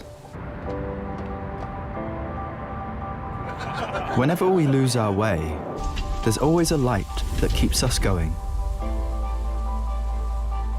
The light sparks from every young heart. It leads us to capture inspiration in ordinary days. It encourages us to seize the colors of sunrises after the darkest hours and create something amazing with it. We brought the magical color-changing effect to life thanks to a dual-layer chromic bonding process. Place the back cover under the light for just a moment and you'll see it go from a calming blue to a passionate red, just like the color changing of the sky during sunrise. Presented by Realme Design Studio. A tribute to those who dare to capture the light. Realme 9 Pro Series. And hey, we're back here just after a few minutes, as promised. And my name's Contra, your host, as well as their analyst for the entirety of the evening. Hope everyone's feeling good. Just a little bit of check on the casters. I hope they're all having fun. I know the ones here in the English has been making fun of me throughout the course of their cast. Doesn't really matter anyways to me. Maybe it's because all my predictions haven't been correct all along. And that happened right after the cast I did with Keith. Maybe he just rubbed a little bit of the bad luck to me. But hey, I can't blame it on anybody else. Of course, this is the PMPL MYSG. It's time for them to be the one. And the one at the top is Team GENEXUS. They have been so consistent. They make another run for the top 3. But it was R2K that have won their round inside Miramar. And we're going for another one. Can R2K get another back-to-back chicken dinner? But of course, before we get ourselves into action, we still got to remind you guys of all the good stuff that we have here in PUBG Mobile, because on the past match we got a whole lot of elimination points. Everybody is tied for first place right here, with R2K Echo, GNX Luyu, as well as RSG Homebois having 4 frags of their own. But Echo definitely did a whole lot of damage, and he definitely deserves all the highlights by the very end of it all. So I want to see more coming out of these respective names, especially when we're coming into this round. But of course, with that being said, each round that we play, one of the groups will be taking a rest and another one will step up. And speaking of which, our upcoming match here will feature Group A, C, D, as well as E. Later we'll tell you who's playing, who's not, so don't worry about that. We get yourself all covered. And of course, thanks PUBG Mobile, we definitely love all these colorful stats out there. Happy birthday once again, it's their 4th anniversary, and Echo definitely has his name ringing all around Miramar. And for some reason, he's tied at first place. Luyu from GENEXUS dealing 745 as well. We hardly see any of all these matchups came too close. But unfortunately for Luyu though, it was split apart with the rest of GENEXUS on the other end, and Bubu as well as Bosskur got taken out. Isaac does about 110 damage, lacking from there on. I know my map's not going to be all too accurate anyways. You can definitely just do your own calculation from here onwards. But here we are into match 4. We got Group A, Group C, Group D, as well as Group E, while Group B will be taking a rest. And with that being said, we won't be seeing Team Secret, Sam9, GENEXUS, as well as Homebois. Everybody else will be playing for that chicken dinner. So last round, it was that circle moving in between Power Grid as well as Monty and Evo. Take a good guess, where is it going to end up next? Because we have a lot of difficult rounds for all of these 16 teams to be playing out against, and only the best will prevail. And it's time once again for me to make that prediction. For 3 out of 3 matches, none of them have been correct, and maybe this one won't work out anyways, right? I'm just throwing a random guess. It's gonna be EVOS VIP. Now, go ahead, make your own prediction in the chat, and hopefully somebody will be able to reward you as the admin. Would you get pre-UCs? I don't know. Just don't PM me about that. So with that in mind, casters, I believe it's time for you guys to pick up the mics once more, and it's time for us to for you guys to lead the way into another epic chicken dinner. So go ahead, the mic is yours.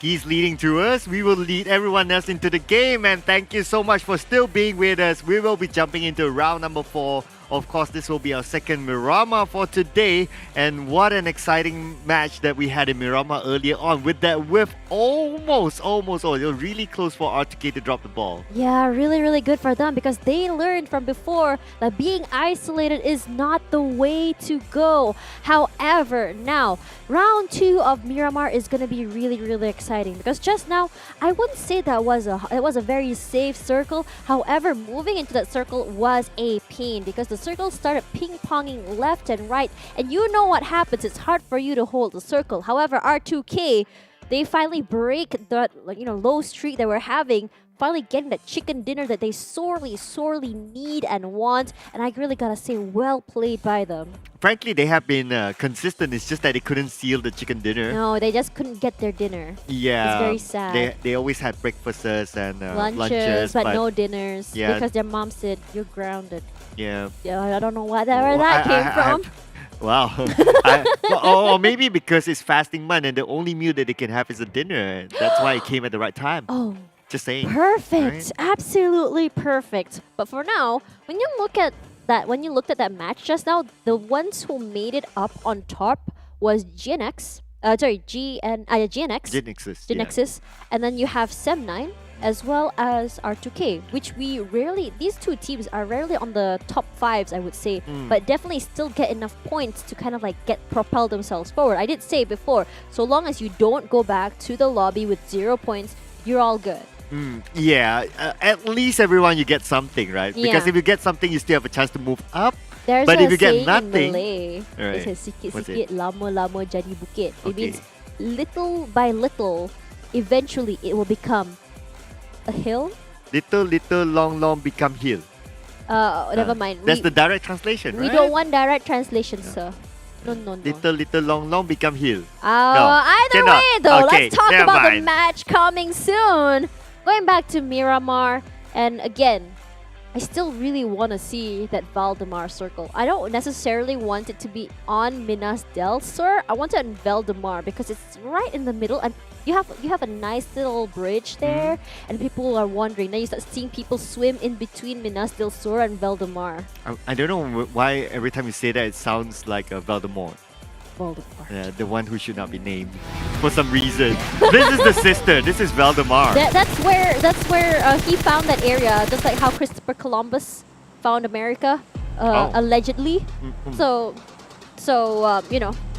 he named that place. He didn't want it to be too obvious. It was Voldemort, so he's like Valdemar. Right. So it's like an accent. Instead of Mort, it becomes Mar. Wow, big brain moment coming in from Tash. But anyway, so looking at the flight path, right? So teams who like to drop on the right, they will kind of struggle. So this time, Group B isn't playing. So teams on the right on Group B is a Homebois. So Impala will be open. Expect to see no teams there. Who else? So GENEXUS isn't playing this time. That's probably a sigh of relief from everyone because today is one of those days. Like, they did go out a little bit early one time, but every time they survive, they always make it to top 3. Yeah. So the teams will be like, oh, I'm glad I don't need to face them somehow. But is this one round enough for Axis Red One to catch up to GENEXUS? I don't think so. I think they have opened up a significant gap that they could chill this round and they'll still be number 1. It's either Axis Red One, they destroy half the lobby and get the placement points to catch up, or which I highly doubt is gonna happen. Even that, okay, I don't remember what was the gap. But even that, I think it's really close. And 245, if I'm not wrong. So even if it's like half the lobby, okay, half the lobby maybe. Yeah, maybe. But come on, that's not gonna happen anytime soon. No way. I, especially with Jumper on the team, I think they're less aggressive than they were before. But SMG, a really good run for them just now as well. They didn't really, I wouldn't say that they came up on top, but it is one of those games where they really tried to put up a fight. Yep, it is a better game as compared to a lot of their other games. So it's nice to see them stepping up and that's definitely what they need. But what's interesting is that these two teams dropping the power grid. So this round, Sem9 isn't playing. Almighty as SMG, they're changing their drop, so I guess it's because of the flight path as well. Yeah, probably. But what I really want to say about Almighty is like wherever they drop, there's always going to be another team there. I don't know if they're cursed or something. Right. In this case, because SMG drops into a Puerto Paraiso, so wait, they Jenny. choose this area, Does and Jenny know? Jenny is gonna get a Jenny doesn't know. surprise! Jenny doesn't He know. Jenny doesn't know. I don't know the song that I sang, but yeah. Wait, oh, the song was Scotty doesn't know. Scotty doesn't know. Scotty doesn't know. I think I'm too old for that. Oh man. Yeah. But either way, Jenny doesn't know until he went back to the lobby. I'm trying to think. Another song rings a bell to me. When I mean, Jenny, are you okay? Is that old enough for you? Yeah, okay. Yeah. That's my generation. That's your generation? Yeah, there you go. All right, now look at that. On the top is Axis 208 is the score. Okay. That's still a really big one because it was 240 something for GENEXUS. So I highly doubt that they can catch it, but they can significantly close the gap. And maybe next week, or this week rather, they'll be able to catch up. But Almighty, look at that. They're being very sneaky. They hear him. Virgil, play for the side, there's Spray, and Prey, he takes some damage straight to his face, but now everyone knows you're here. Run and gun, damn cutie! He says, I'm a cutie, and I will take your loot. Whoa! Wow. Okay. I mean, Choo has verified that damn cutie is a cutie before. Whoa. So I'll take that. But what happened earlier on was Virgil, he actually whiffed that shot. He got the first fire on the damn cutie, but he missed all of them. It's that first contact is just so unlucky. I mean, Yeah. when you're playing that kind of game, it's very important that one, you hit the headshot, and two, you don't mess up that first contact. Because when it comes to these sort of players, at least especially on this level of play, their reaction time is phenomenal. Especially if you look at players like Fredo. Look how fast he's able to flick between two players. And I really gotta say, compared to mouse and keyboard, flicking on mobile is one of the hardest things you can do. Yeah, it's very, very difficult. So, and plus they have a gyroscope together. Yeah. So normally it's like if you over swipe your finger and you get a little bit nervous, you move your phone at the same time, that's where the whiffing happens. Oh yeah, absolutely. But Farang though, look at that. They were actually in last place earlier. Now climbed their ways up here, and it's really happy because I believe they started off the day with 60 points. And now they already have 81. I really gotta give it to them. While they didn't really make it get a chicken dinner per se, but their elimination points and their placement points they finally kind of found that sweet spot between survivability as well as getting those extra elimination points on the side. Yeah, they're finally stepping up today. I mean, it took them like what, till day number 5 to really step up, and it's a very different team as compared to last season. But SMG, they're not done yet though. No, SMG is one of those teams that they like this long Mexican standoff moments. They did lose one though. I mean, for SMG and Almighty, they dropped together, they get a trade. I think 1-for-1 is very fair, but losing your teammate this early will make it so hard for you to survive all the way till the end. I mean, we've seen some teams just survive with just 2 players all the way and get chicken dinner, but this early will be hard. Yeah, it's never fun to be playing with like 3 from the start, right? I think 3 is, I believe it's still very acceptable to me. 2 is that really moment where you start really getting the adrenaline rush. Like, I only have one person to protect me from the back, and I have no clue if my left and my right is actually clear or not. Yeah, and if you're forever alone, that's the worst case scenario, of course. So they want to play it that way. I don't know what you're trying to hint for here. Well, sometimes that's not that bad. If depends on what you're talking about. Probably, but we're gonna. I should know better. Wait, when you talk about that, EVOS, they're so far away from each other. Oh, okay. So they're getting closer and closer. I guess it's because that Razor gives a signal to his teammates saying that, hey, there are some people here. Could you back me up? So we can see that one of the players starting to move in through a vehicle, and one more is on the high ground. Cooking it like a hard-boiled egg. Why an egg? I'm still hungry. I can tell, yeah. We gotta get you something to eat after this. Oh, but EVOS, they have the high ground right now. All they gotta do is shoot downwards, and one person just ate so much damage there. SMG, not in a great spot. They already lost one to ALMGHTY, and now looks like EVOS, they want to catch up. They want to say that this week is not our worst week. This week is the week that we're gonna get and destroy as many teams as we can. Sam actually has a very good location though, so That's I'm really not too sure if he nice. needs to relocate. But let's hang that thought for a second as Frankie. 1v4, not a good place to be in. Yep, right now he's playing as quiet as a mouse there. Iftar throwing up that nade, but does not hit anyone. He wants to rush upstairs, has to be careful. They don't really know that he's outside of the building, hiding there. And right now, there's a molly. He has to move. He eats that damage. He's going to be running in straight to someone else, but Calamity from the side there.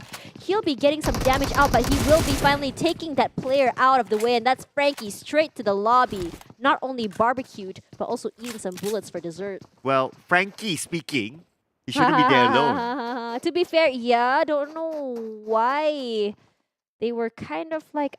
This is one of those moments where I say like, okay, it's fine for you to really send a scout out, but when you're in that situation, you really got to figure out if you are able to kind of stay out of sight. And that's why that's the risk to reward sort of situation I was talking about. Are you good enough to take that fight? But for now though, EVOS gonna be honking straight into SMG. They say hello, but Homebois from the side there, the nade does put in some damage that he needs. All they have to do is finish him off. For now, W2D as well cooks up the nade. I wouldn't say it's like an egg, but it is gonna be exploding there. But right now, Mexican standoff will be coming through. It is only raining nades. They're not necessarily gonna make that first contact just yet. They're trying to flush them out from any corners they're playing. Looks like EVOS VIP has SMG surrounded. Not only on the low ground, but W2D gets one to Mika. This could be an opening for SMG. SMG, they're starting to move in. W2D at the forefront, but the fire coming in from Sam from the top. Now, W2D will stop all these tracks. He will cook up a nade, and he will want to secure that elimination point onto Mika, but the nade will not connect. Yep, that's right. Barely misses with the spray and pray coming through. They want to explode them out here. Right, W2D will be down right now. Homebois from the side right now. There's explosions left and everywhere, but Somnus! Beautiful prone Sam from the top there, just giving that support his team needs. Cooks up a nade as well, throws it down. Razor from the side as well, chasing the final member of SMG from the side here. Not a good run for them, but for now he'll be playing in that corner there, not moving at all. They want him to peek. He ain't fixing, but he doesn't, and that's the mistake that he did. And for now, 16th place, SMG. Not their game. Yeah, I mean, it's very difficult for SMG to push forward, right? Because Sam has the high ground, so he was looking at the vantage point. If they come out, yeah, they have no choice. If they come out from their compound, Sam is ready. So pretty much EVOS VIP had them locked in. The thing is, how long was Razor there saying, hey guys, got a team here, hey guys. Okay, gotcha, boss. They come through, they just go and surround them from all angles, where you want to go, where you want to run. And the thing is as well, they're not isolated. They're playing together as a team, but looks like someone will be hit by a car by his teammate. A little bit of a road rage accident here, but something not uncommon in Malaysia. Yeah, not too sure what happens. Sometimes the buggy flips and that just happens. And it happened to be Baby Kim. His car exploded actually. Look at that. Yeah, it's normally it's because of a car flip. You know, like because of these bumps. The MyV drivers here in Malaysia, kings of the road. Yeah. So it's okay. I may not be a MyV driver, but I too do have my fair share of road rage as well. I yell at people when they don't use their signal. Please use your signal, guys. That is a well said message. I can't disagree more. PSA. Yeah, a good PSA. Yes, please. But speaking about power grid, so we mentioned earlier that Sem9 is the play. So now RSG is taking advantage of power grid. Very interesting that ALMGHTY left that area despite it's still within the circle, and it's supposed to be vacant enough. And if you notice, they like to move around. They like to roam. I think their name of the game is try and get as many pickoffs as possible. When you look at the way they fight, they don't go all out one whole team fight. At least I noticed today, they'll get one pickoff here and then they'll move on. They take one pickoff there and then they'll move on. Yeah, I guess maybe that's what they're comfortable with. They don't like staying at one area. If not, they don't want to get. They don't want to get. The Malay term is langgar. I don't know what you call that in English. Let's see. Crashed into? Gate crashers? Gate crash? Yeah. Party crashed? I guess the other disadvantage if you stay in one area as well, you become predictable. Yeah, that's what happened to SMG. If you saw them, they were actually there for so long to the point that Razor was comfortable enough to call his whole team. And on top of that, they had enough time to set up as well. So that's one problem if you're going to get caught out. But let's talk about THQ. What do you think of them? Well, I think they have a lot of firepower in them, but we have not yet to see their potential just yet. And because they're like RF 3.12B, I keep calling them that. Yeah. Because they just changed names, right? But they still have the RF DNA. And we know RF as those teams are like, okay, if they crash into someone's compound, they would get the elimination points, but they haven't been doing so. The thing about THQ is that they're good at taking care of the area they hold.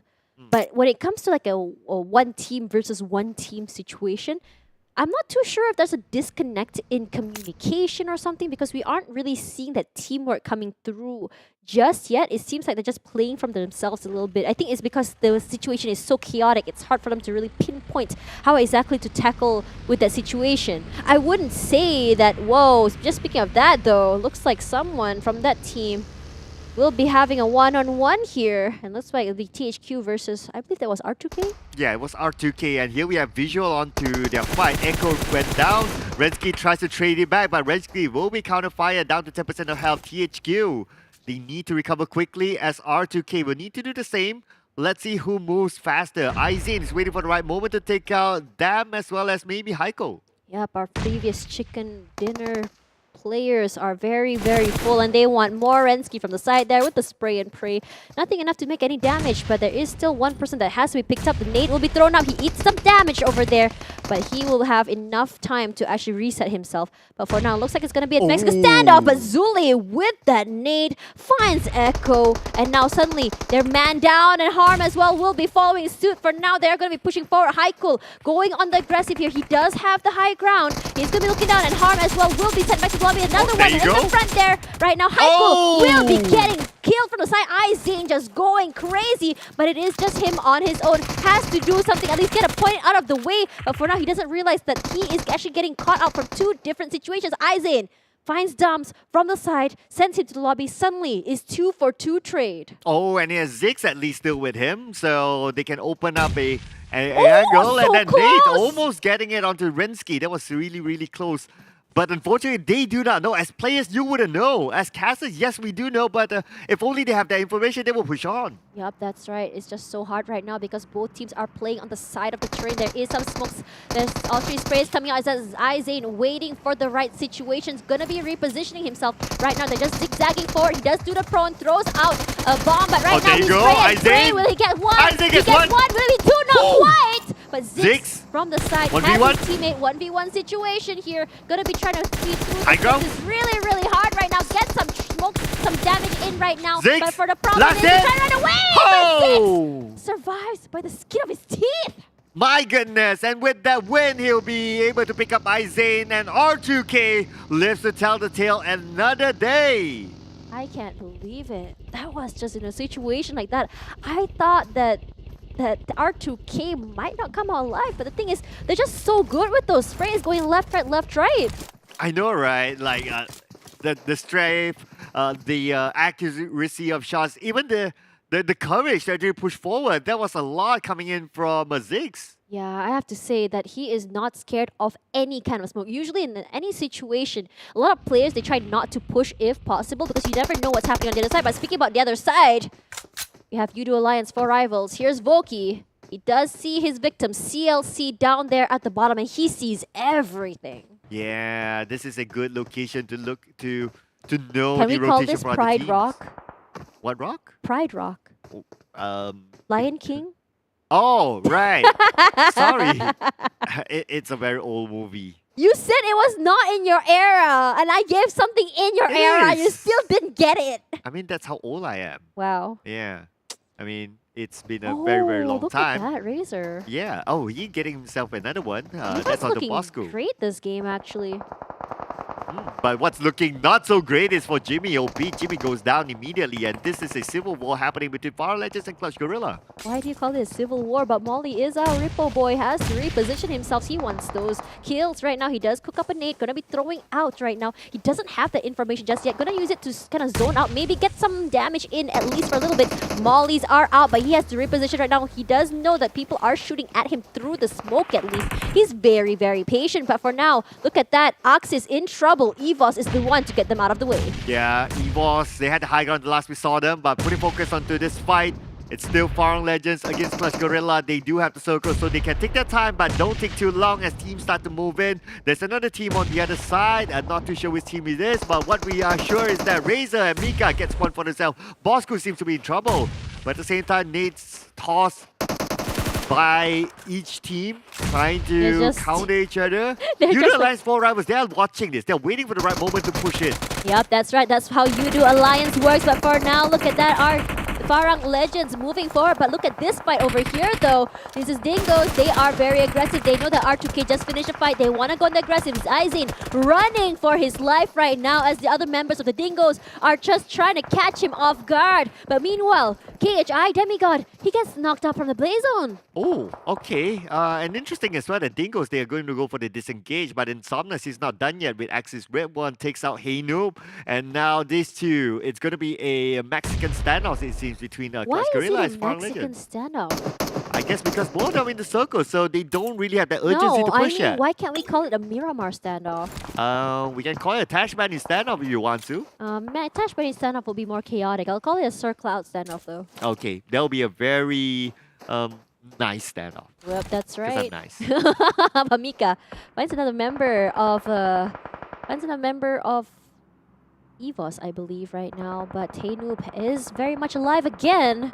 Has been picked up right now, but KHI stuck between a blue zone and a mountain. And on top of that mountain is Axis Red One. Well, it did look like Axis had some trouble there with EVOS. Looked like they repositioned themselves. They're running through the smokes. They're not too sure where the other members of KHI are. But this circle is very complicated. And right now, it goes straight to the middle. But for now, Razor will be trying to get that damage onto Axis. It feels like a trifle right now, where the bottom side, you have KHI, in the middle, you have Axis, and on top of the layers of the trifle, you have EVOS. Yeah, EVOS Rapid, they do have the high ground advantage, so they're trying to hold off as many teams as possible. Razor trying to secure that elimination point, but not able to. You need to recover himself quickly as the clock ticks. At the same time, we can see that Bosskur gets one onto KHI. KHI not having a good time. Flax will be taken out as well, and Magic's gunned down by Damroot. Yep, that's right. But for the circle-wise, though, looks like CLC gonna be happy in that little compound, I believe. I can't really see from here. But for now, MAB just try to fight for their lives here. But right now, Axis Red One gonna be meeting up with Bosskur right now. We are hearing those trades, but Hey Noob will be going down right now. Faris trying to save his teammate, but it's a little bit too late. Oh, Faris, unfortunately, will need to let his teammate go. He's on a vehicle that's smoking up though, so that's a risk that he's taking together with Micah in the same vehicle. He don't want to be exploded, but talking about explosion, Faris will be gunned down. And where did that come from? No, he jumped out from the vehicle. Yep, that's right. Valky as well will be stealing that point for himself. He takes some damage here, but the blue zone will be pushing forward, like it or not. He has to get out of there, but the problem is Jumper is right in front of him. He has to find another way inside unless he wants to take that fight. And the thing is, not many teams can come inside because of that terrain. And Valky is going to go in for a little bit of a heal. He used his last first aid. Will there be enough opportunity for him? And unfortunately not. Jumper will be the one to take out Valky. And that is the XIGL taking the current IGL taking out the XIGL for Axis Red One. Wow, I wonder if nostalgia is going through his mind, but Small Boy definitely doesn't have that. Throws out the nade right over there, doesn't find anyone, but look at that. Nasty. Just blows himself up, doesn't want to give the point to anyone, but look at that. Ade, he. Gonna find himself a point there as well, but looks like Nasty will be trying to get the point there, but Izane will be finding Ate as well. But Ade, he has a very, very good area here. Well, it's not inside of the circle. Look at this high ground here. And this is the trifle we were talking about. However, QB found by Maki, I believe. Wow, where was that? Oh, yeah, I have no idea as well. They are using the terrain to their advantage, trying to get as much as possible onto the other teams. QB be taken out by Maki. Sam now needs to move. He has a vehicle, so it's still He still has some room to play at least. Extreme driving, but Snipe still very much still in the game. MAB will be eliminated by Geek fam right now. RSG trying to find their way into the circle. They are playing on the side here, but they can just slowly inch in. But right now, Insomnus finds Faris right now from Axis redONE. And now Axis redONE trying to get a way out of this. But Rex, he finds Insomnus. He can't go anywhere. Rex with the heavy-duty gun. But Ade finds Snipes. He got sniped instead, but Rex gonna get another point. Rocket Jumper finding another point as well. And it's a really good game for them, I think. Oh, yeah, it is. It is so far a very good game, but let's see if we can get better from here as the circle reveals itself. So now, look at this. Yoodo Alliance 4 Rivals still has a circle. They have the road dividing them from other teams, and they have the compound. This is a perfect scenario for Yoodo Alliance 4 Rivals. They're the kind of team that can either just pop off in general, just get so many kills, or they'll play the survivability game all the way till the end. But Faris, he's taking so much damage, and that's the problem with this terrain. Everyone's like a trifle. There's so many teams on teams on teams, but Kim, he wants to get that damage on. He wants to get those kills onto Yoodo Alliance 4 Rivals. But the problem is the side of the terrain has so many different teams. If they were to shoot, there's always going to be someone on top. But meanwhile, Jumper going to be fined by Yoodo Alliance 4 Rivals, and because of that, they get eliminated. Oh, Jerome's having a lot of fun here onto Dingoz Esports as they have the high ground advantage over them, but unfortunately, Almighty, they do not have a circle. Jerome spraying onto Dingoz. Now his position has been compromised. He'll need to move forward, but there's so much open area. Baby Kim takes out Jerome. Now it's down to Ares, the last man standing. Ares is, I can't remember if Ares is the god of war or not. Either way, though, he's all alone. But look at that. Almighty does get one more in his pocket. Gonna be very happy with that. But he has to eat all that damage. If not, if he goes forward, that point will be going to someone else's pocket. But for now, Almighty gonna get 2 eliminations at 6th place. And now we have our top 4 as Dingoz goes down 2. Yeah, there's no choice for Ares. Unfortunately, it's either he gives himself to the zone or he's been taken out the point given to the opponent. Now RSG, they still have a full squad. They managed to slip into the circle. Farang, Lejund, as well as Clutch Guerilla still stuck in the same compound. I can't wait to see the next circle. The next circle will determine whether Yoodo Alliance 4 Rivals can survive. Yep, that's right. But thinking about Yoodo Alliances, look at that. They are going to be throwing out some smokes here. There's so many people shooting toward them. But look at the area where those two teams are. CLC and Farang. They're fighting for that compound right now. As RSG are saying, yay! No one's shooting at us, even though it's a very, very open area. And we're very thankful for this. And right now, Farang trying to push forward. CLC not going to let them go inside of the circle as well. Ripple Boy coming in from the side. They need to take this fight right now. But the problem is CLC is inside the building. It's hard for them to push forward at all because they don't know where everyone is. Yeah, that's the problem right now. They need to deal with Clutch Guerilla, but look at this. At least the circle is kind of on their side. Yoodo Alliance 4 Rivals will be forced to cross the road. Yeah. I mean, they've beaten the odds before. We've seen them yesterday in the Wrangle. They could probably do it again, but not that easy this time as RSG has a full squad looking onto them. Yep, that's right. Why did Yoodo Alliance cross the road? Because the chicken came first. Because they want to get the chicken dinners. Because that RSG small boy, he initiates the fight right about now. They know that they have to cross the road and they're not allowing it. No chicken dinner for you, they said. Smokes are going to be coming out, not allowing them to push any further. They're going to be playing as much as they can with this terrain. And this terrain will be the bane of Yoodo Alliance's survival right now. Api from the side here. And we have Rith as well from the other side. It's just so complicated for them. Small boy eating so much damage. And right now, Kim playing from the side there, but CLC, while RSG tries to get out with Yoodo Alliance for Rivals, CLC says we're going to be the annoying third party that will just be poking you from the side. Oh, Clutch Guerilla, they have to be careful. That Farang Legend is just behind them. Luke will go down to Appy. Appy with a single, they take it out. Now that will stop RSG at their tracks. Yep, that's right. Yoodo Alliance for Rivals only has 2 more players. Appy again with the nades. He's going crazy because I have so many, he says, and I'm going to make it rain. For now, he takes all that damage, but Shin Z eating up so much damage in return as well. But one thing that's so great about this is that when you fire at someone, there is someone going to be firing back. Funky not able to take care of his teammates back as he tries to reposition himself. But Farang Legends pushing forward, making it so hard for CLC because right now they have picked a fight with 1, 2, 3 teams. Oh, but it could be 3 teams or maybe less. very, very soon. As we can see, Appy now, he can't move. He's playing somewhat of a healing game. He'll be spotted out by Funky. Funky spraying and praying, but Appy, he'll be giving himself to the zone. Yep, that's right. It's just not two alliances for a day right now, but CLC taking the damage there. But he's gonna be very happy because Small Boy does get one player, 3 eliminations for them right about now. CLC Funky gonna be throwing out that nade, making it really hard for RSG to go into the circle at all. Funky does find one, and that will be Rex that will be knocked out. But for now, there are still another 2 more players alive from RSG. But the thing is, because CLC and Farang hold on to this compound, is nothing that they can do because the only thing giving them some cover is this tiny terrain. Well, at this point, I think it's about the zone. Everyone will be holding until the zone forces them to move, and the fight between Farang Legends as well as Clutch Guerilla will happen. RSG will want to play the slow game and might want to take advantage of that. Yep, that's right. RSG is able to be patient when they want to. But why did RSG cross the road?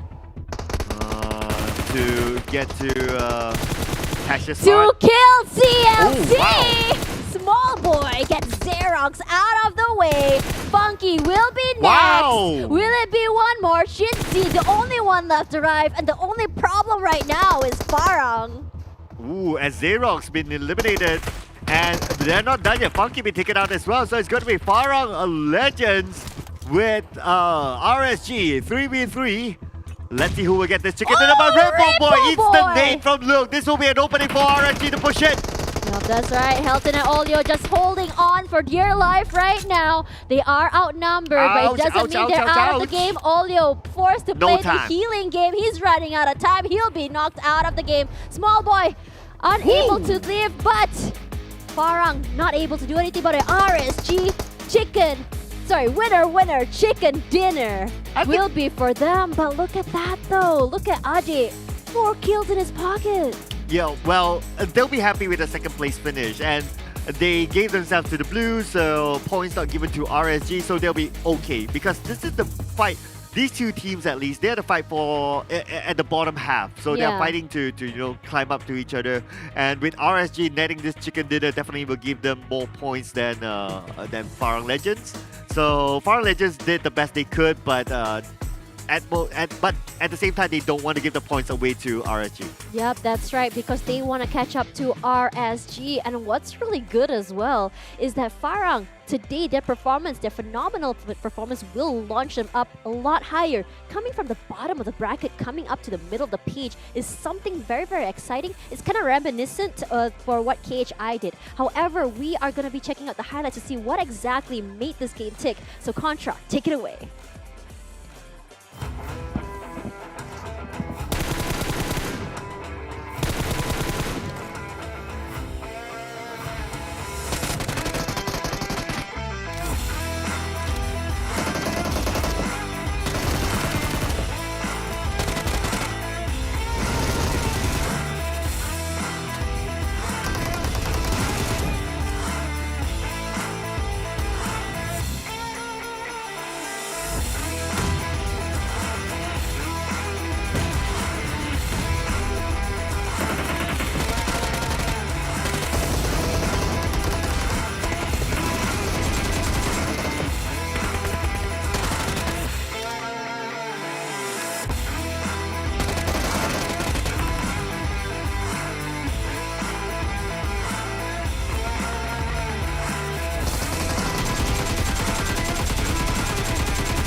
And that was the penultimate round claimed by RSG. Man, they definitely look hot right there. Small boy opened up fire, got Xerox spot ahead, got the guy on top of the compound as well. Well, both Clutch Guerilla as well as Farang Lejund, they were locked in that space for the longest of time. I think it was like, what, phase 1 all the way to the very end. They did make it to the top 3 as well as the top 2 respectively.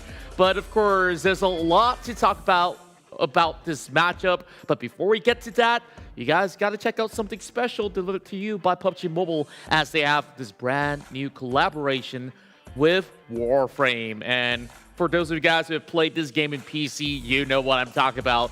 Cool graphics and all will come down into PUBG Mobile, where you can grab yourself those epic skins out there. So it's available in game since the 22nd of March. Lots of items to be unlocked as you progress through the Royale Pass. So you can obtain various outfits throughout the in-game events in PUBG Mobile. So other than that, there's also more things that you guys might have noticed. Things might be a little bit different if you have already updated into the 1.9 with the features of mechanical improvements, viewpoints. Now you can calm better with the quick voice wheel if you're not really feeling like you're in the mood to talk anyways. So you can still get the message across. You can even pick up weapons underwater. I think this is one quality of life changes that you will definitely appreciate if the circle does get to the water.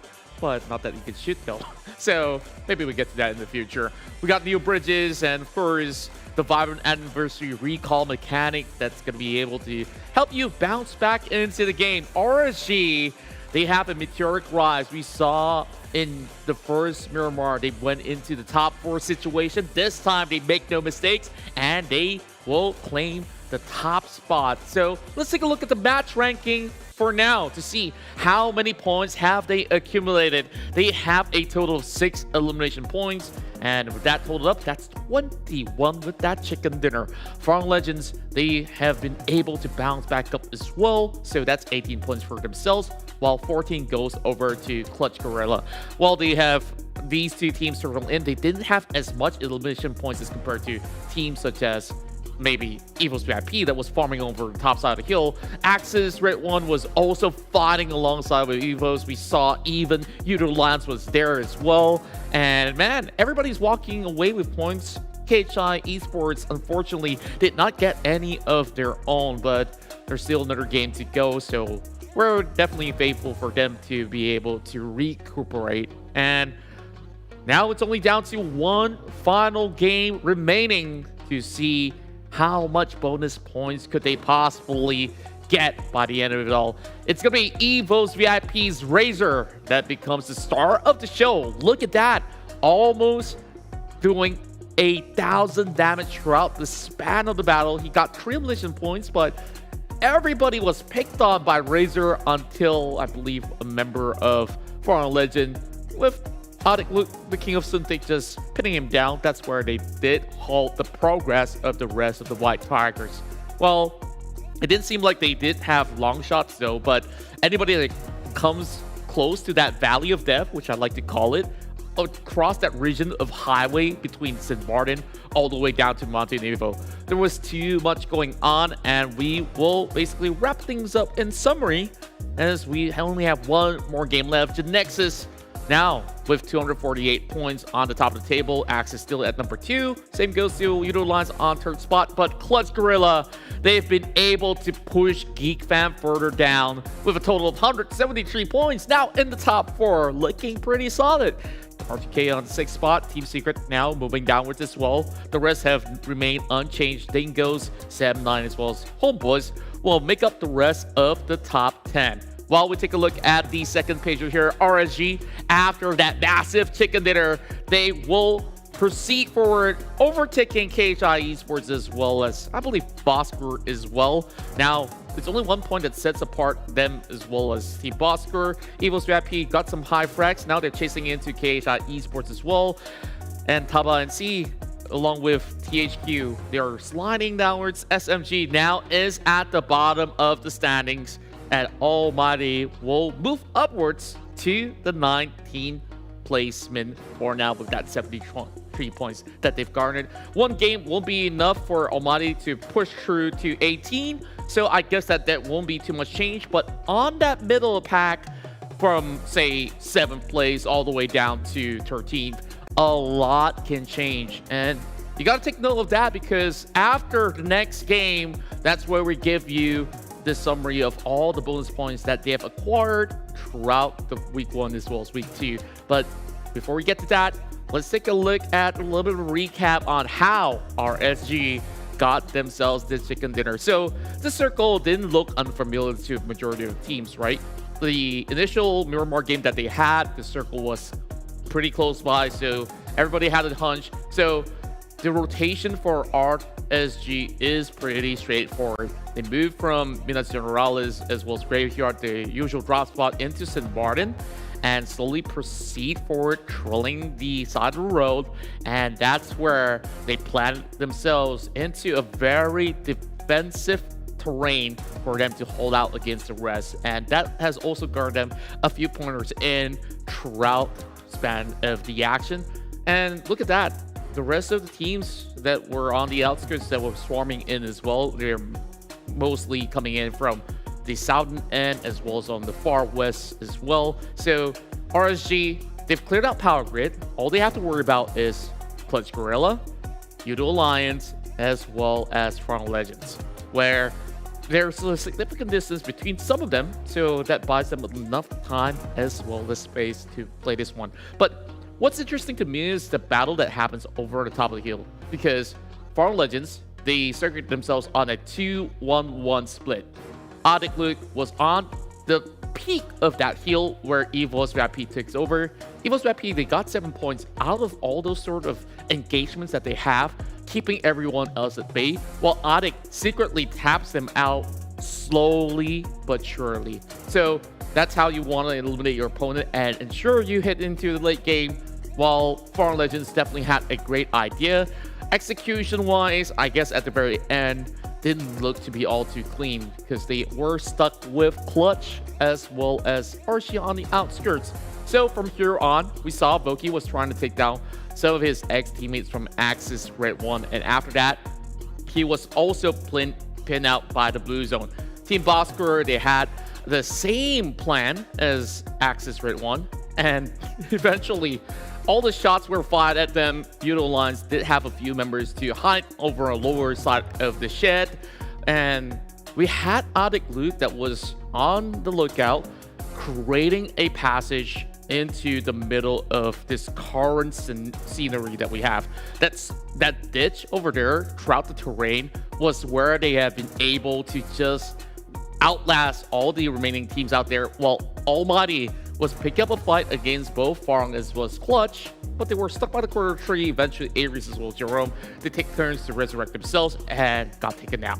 So between the 4 teams out there, the hardest to get into the upcoming phase honestly will be Yoodo Alliance. There is no straightforward way. You go out in the open, you have both CLC as well as FRG looking at you. You go to the left, there's RSG. So the only answer that they have in response is to have them clash with the rest of RSG. And RSG, they got perfect vision. They could slowly take it out one after another until there was Appy left, and Homebois did get that number. And this was that point where Homebois made a huge clutch play against Clutch Guerilla, ironically. So one headshot to Xerox, and he swerves his iron sight, well, not really, he doesn't have a scope, straight to the head of Funky. And after that, Farang will just have to hang out Shinzi. And Farang, they tunnel into that same area where RSG could just tunnel vision and get all of those elimination points by the very end. Beautiful play, and of course, magnificent work coming from the rest of RSG. Now they have been able to stabilize. There's one more game to go before we end our week 2 rounds out there, and we take one day of rest before we start week 3. Then, of course, we'll take a little bit of breathing space. After a few minutes, we're in for our ultimate round to conclude week 2 of the PMPL MYSGPH.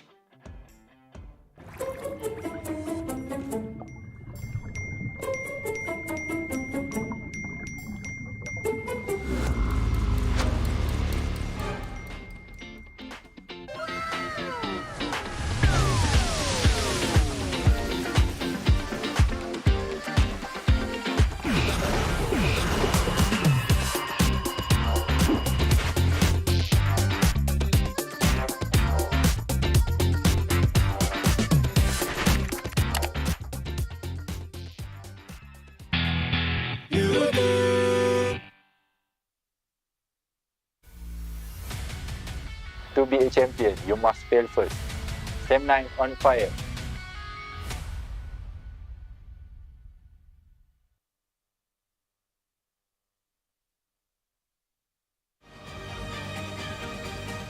Jangan ingat air yang tenang tiada buaya. Kat situ ada Homebois. Hati-hati. Homebois family.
From ordinary to extraordinary, there's a long way to cross.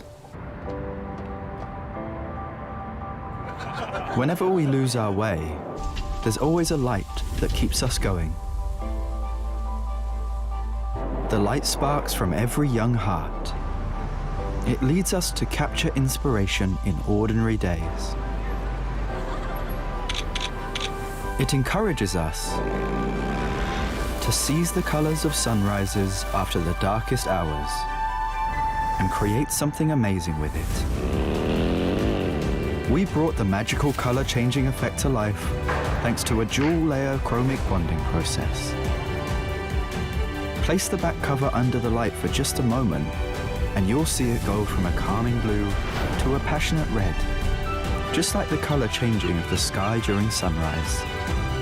Presented by Realme Design Studio. A tribute to those who dare to capture the light. Realme 9 Pro Series.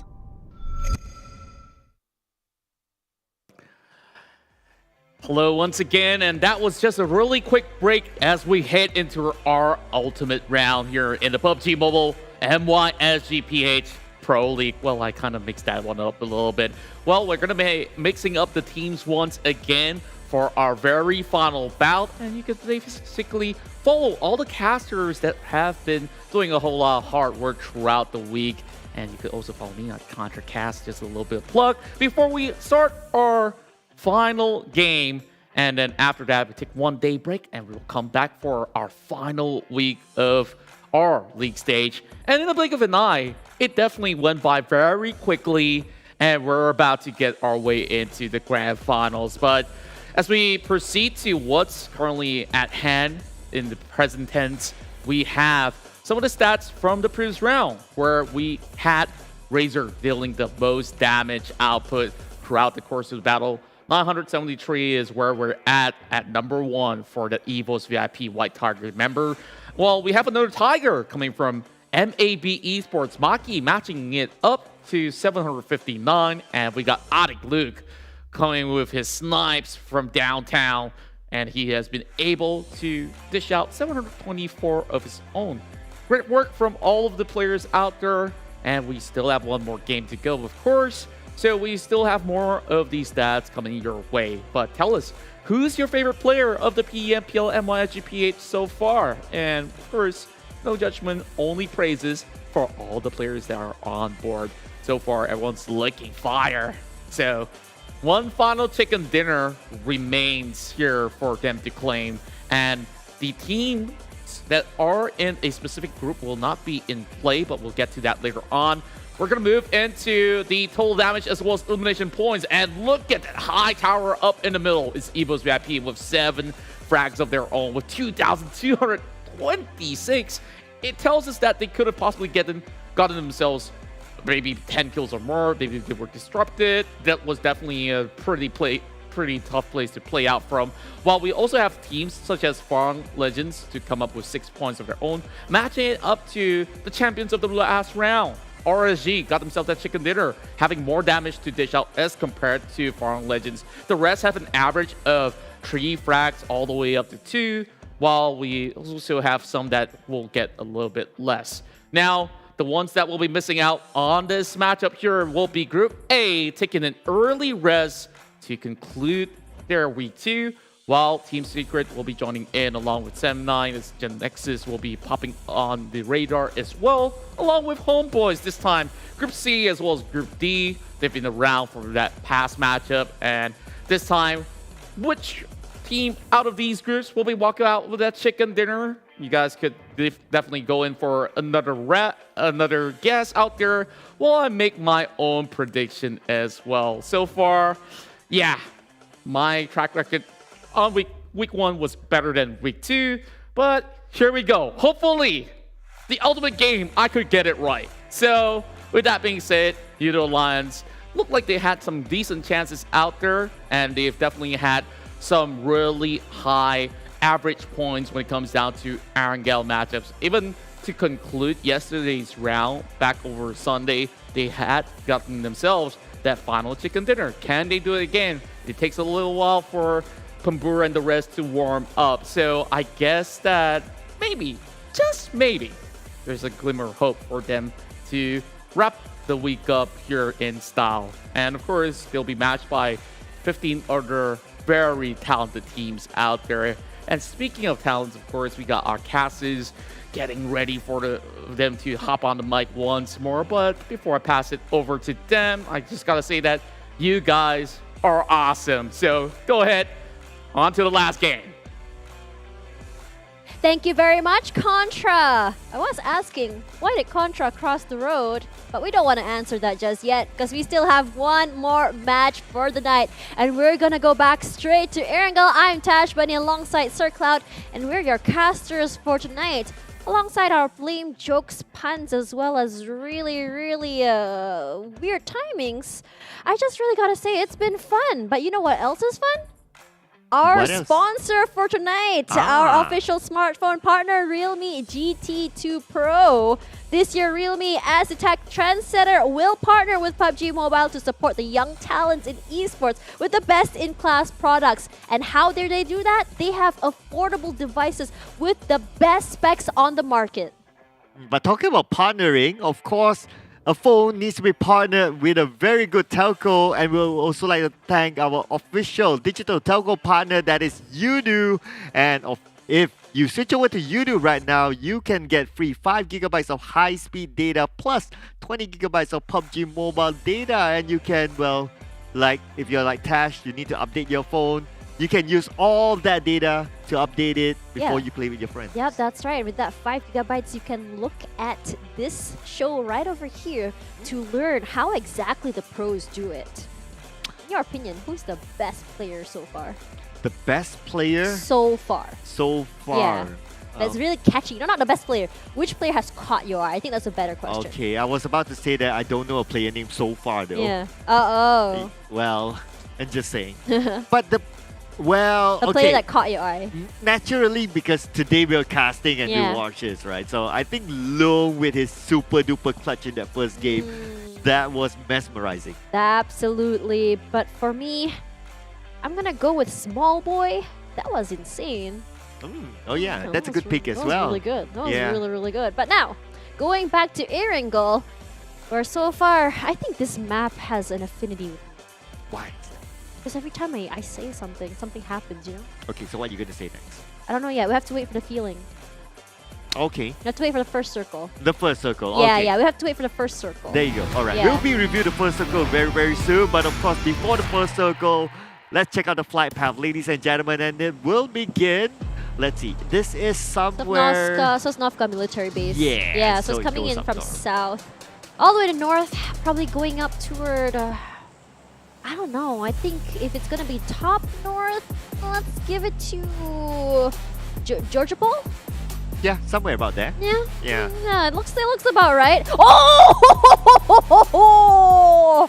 My geography is so strong. Oh, your teacher must be proud. Yeah, I was actually really good at geography. But this is really good actually because I don't remember as Geek Fam changed their drop spot because I remember last season they're always on North Georgia Pole. This time they're South Georgia Pole. So a little bit of a Same change. place but like across the sea. Yeah. So it's slightly different, maybe a bit lesser loot, but they have a lot more space to play with considering that they're in the main peninsula. Yeah, and they're also, I think the reason why they like Georgia Pole so much is because there are vehicles there. So you're not necessarily going to get bothered because it's so far high up there. But you do know, at hospital was a KHI's, what was it? No, it wasn't. It was GENEXUS. Hospital is Dingoz. Yeah. GENEXUS? GENEXUS will be in Yasnaya. Oh, right. That's the other side of the map. I'm sorry, my friends. It's okay. My geography failed somewhat. Well... It was for a point, and then suddenly went the other side. Well, at least you excel in certain subjects or certain topics in geography. That's cool. But okay, so now we have the first circle.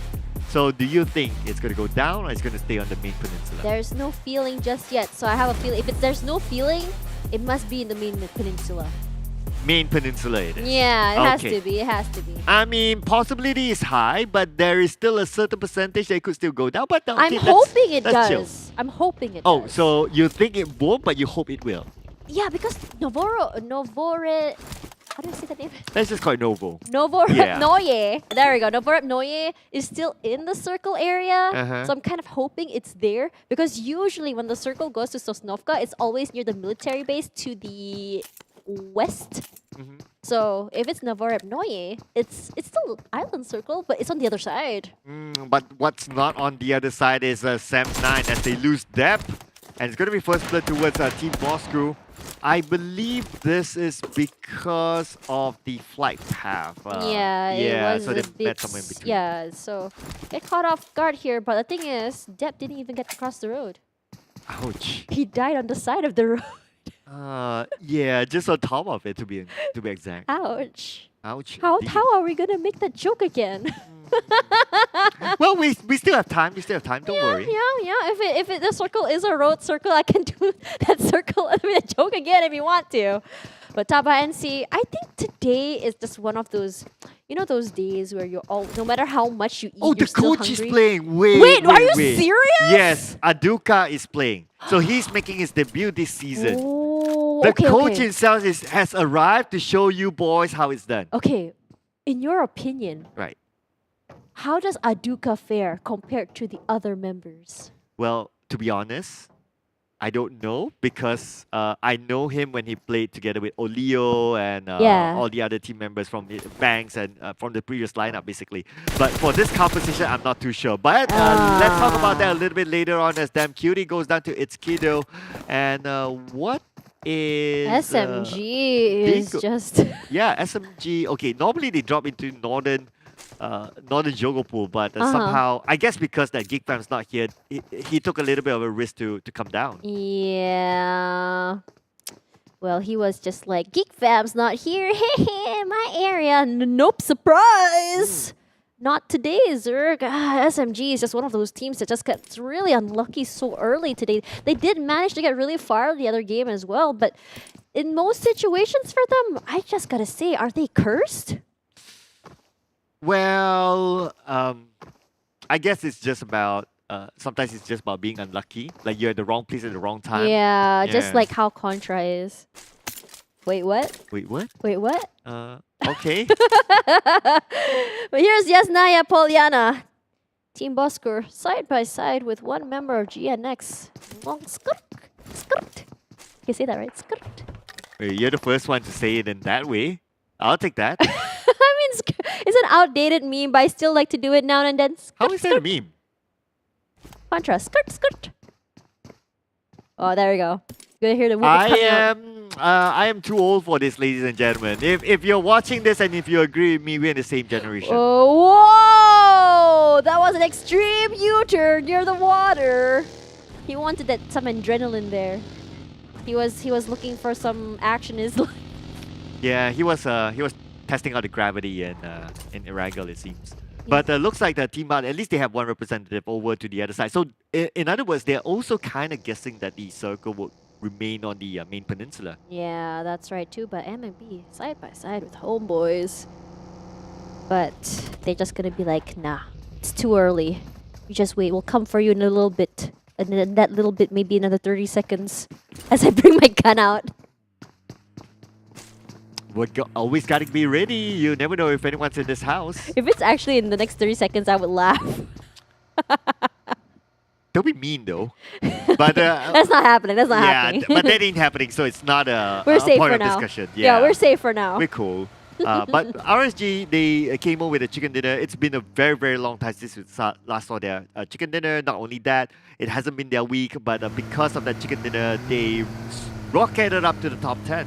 I really like the fact, I don't know why, but RSG is looking so good this season. I'm not saying they didn't perform last season, I'm just saying they just look a lot better in terms of how they move, how they play. It's less aggressive and less angry, I believe. It's more tactical.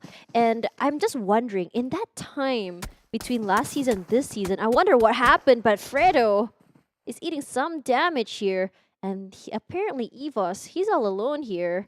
Insomnus, I believe. Yeah, he's all alone here. Has to be careful. His teammates are coming by. But this is what EVOS likes to do. They kind of wait, play the quiet game, and then suddenly goes, hey, I see someone here. Hey. Yeah, so they're playing the potato hill, and this hill, they haven't been... Does it really look like a potato to you? Well, it does, doesn't it? Looks like a squashed face. What? We're kind of moving on. KHI. Okay. KHI has a very interesting day today, where a few days ago they were just popping off. Today it seemed like they're public enemy #1. I mean, everyone's public enemy #1 if you kind of think about it. I feel it's like wrong place, wrong time, and then suddenly they're public enemy #1. They're just like they're just sandwiched in between so many teams. They're running into big teams so early. I'm not saying that people are looking at them intentionally. It just happened to be there. So it's the theory of the wrong place at the wrong time. Of course, but I just want to say public enemy #1 because it felt cool. Okay. Well, we are cold enough in the studio. Just saying.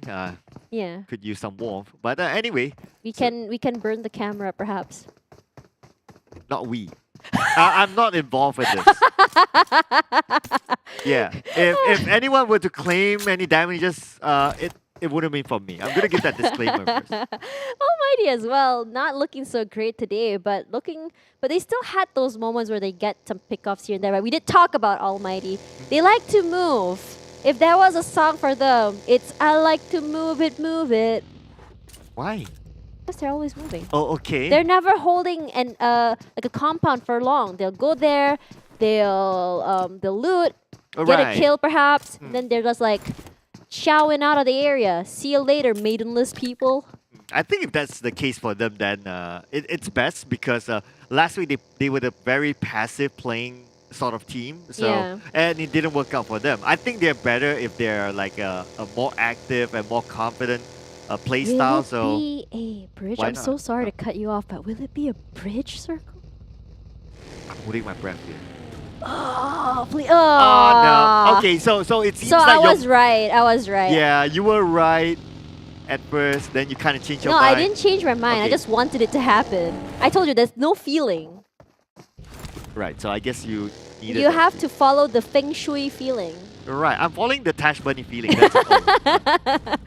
Either way, though, if you think about it right now, I mean, like, in the last map of Erangel, I felt like we were getting those early fights. I'm not too sure if it's because of the circle, because it was up north, I remember. But this time around, though, not quite happening just yet.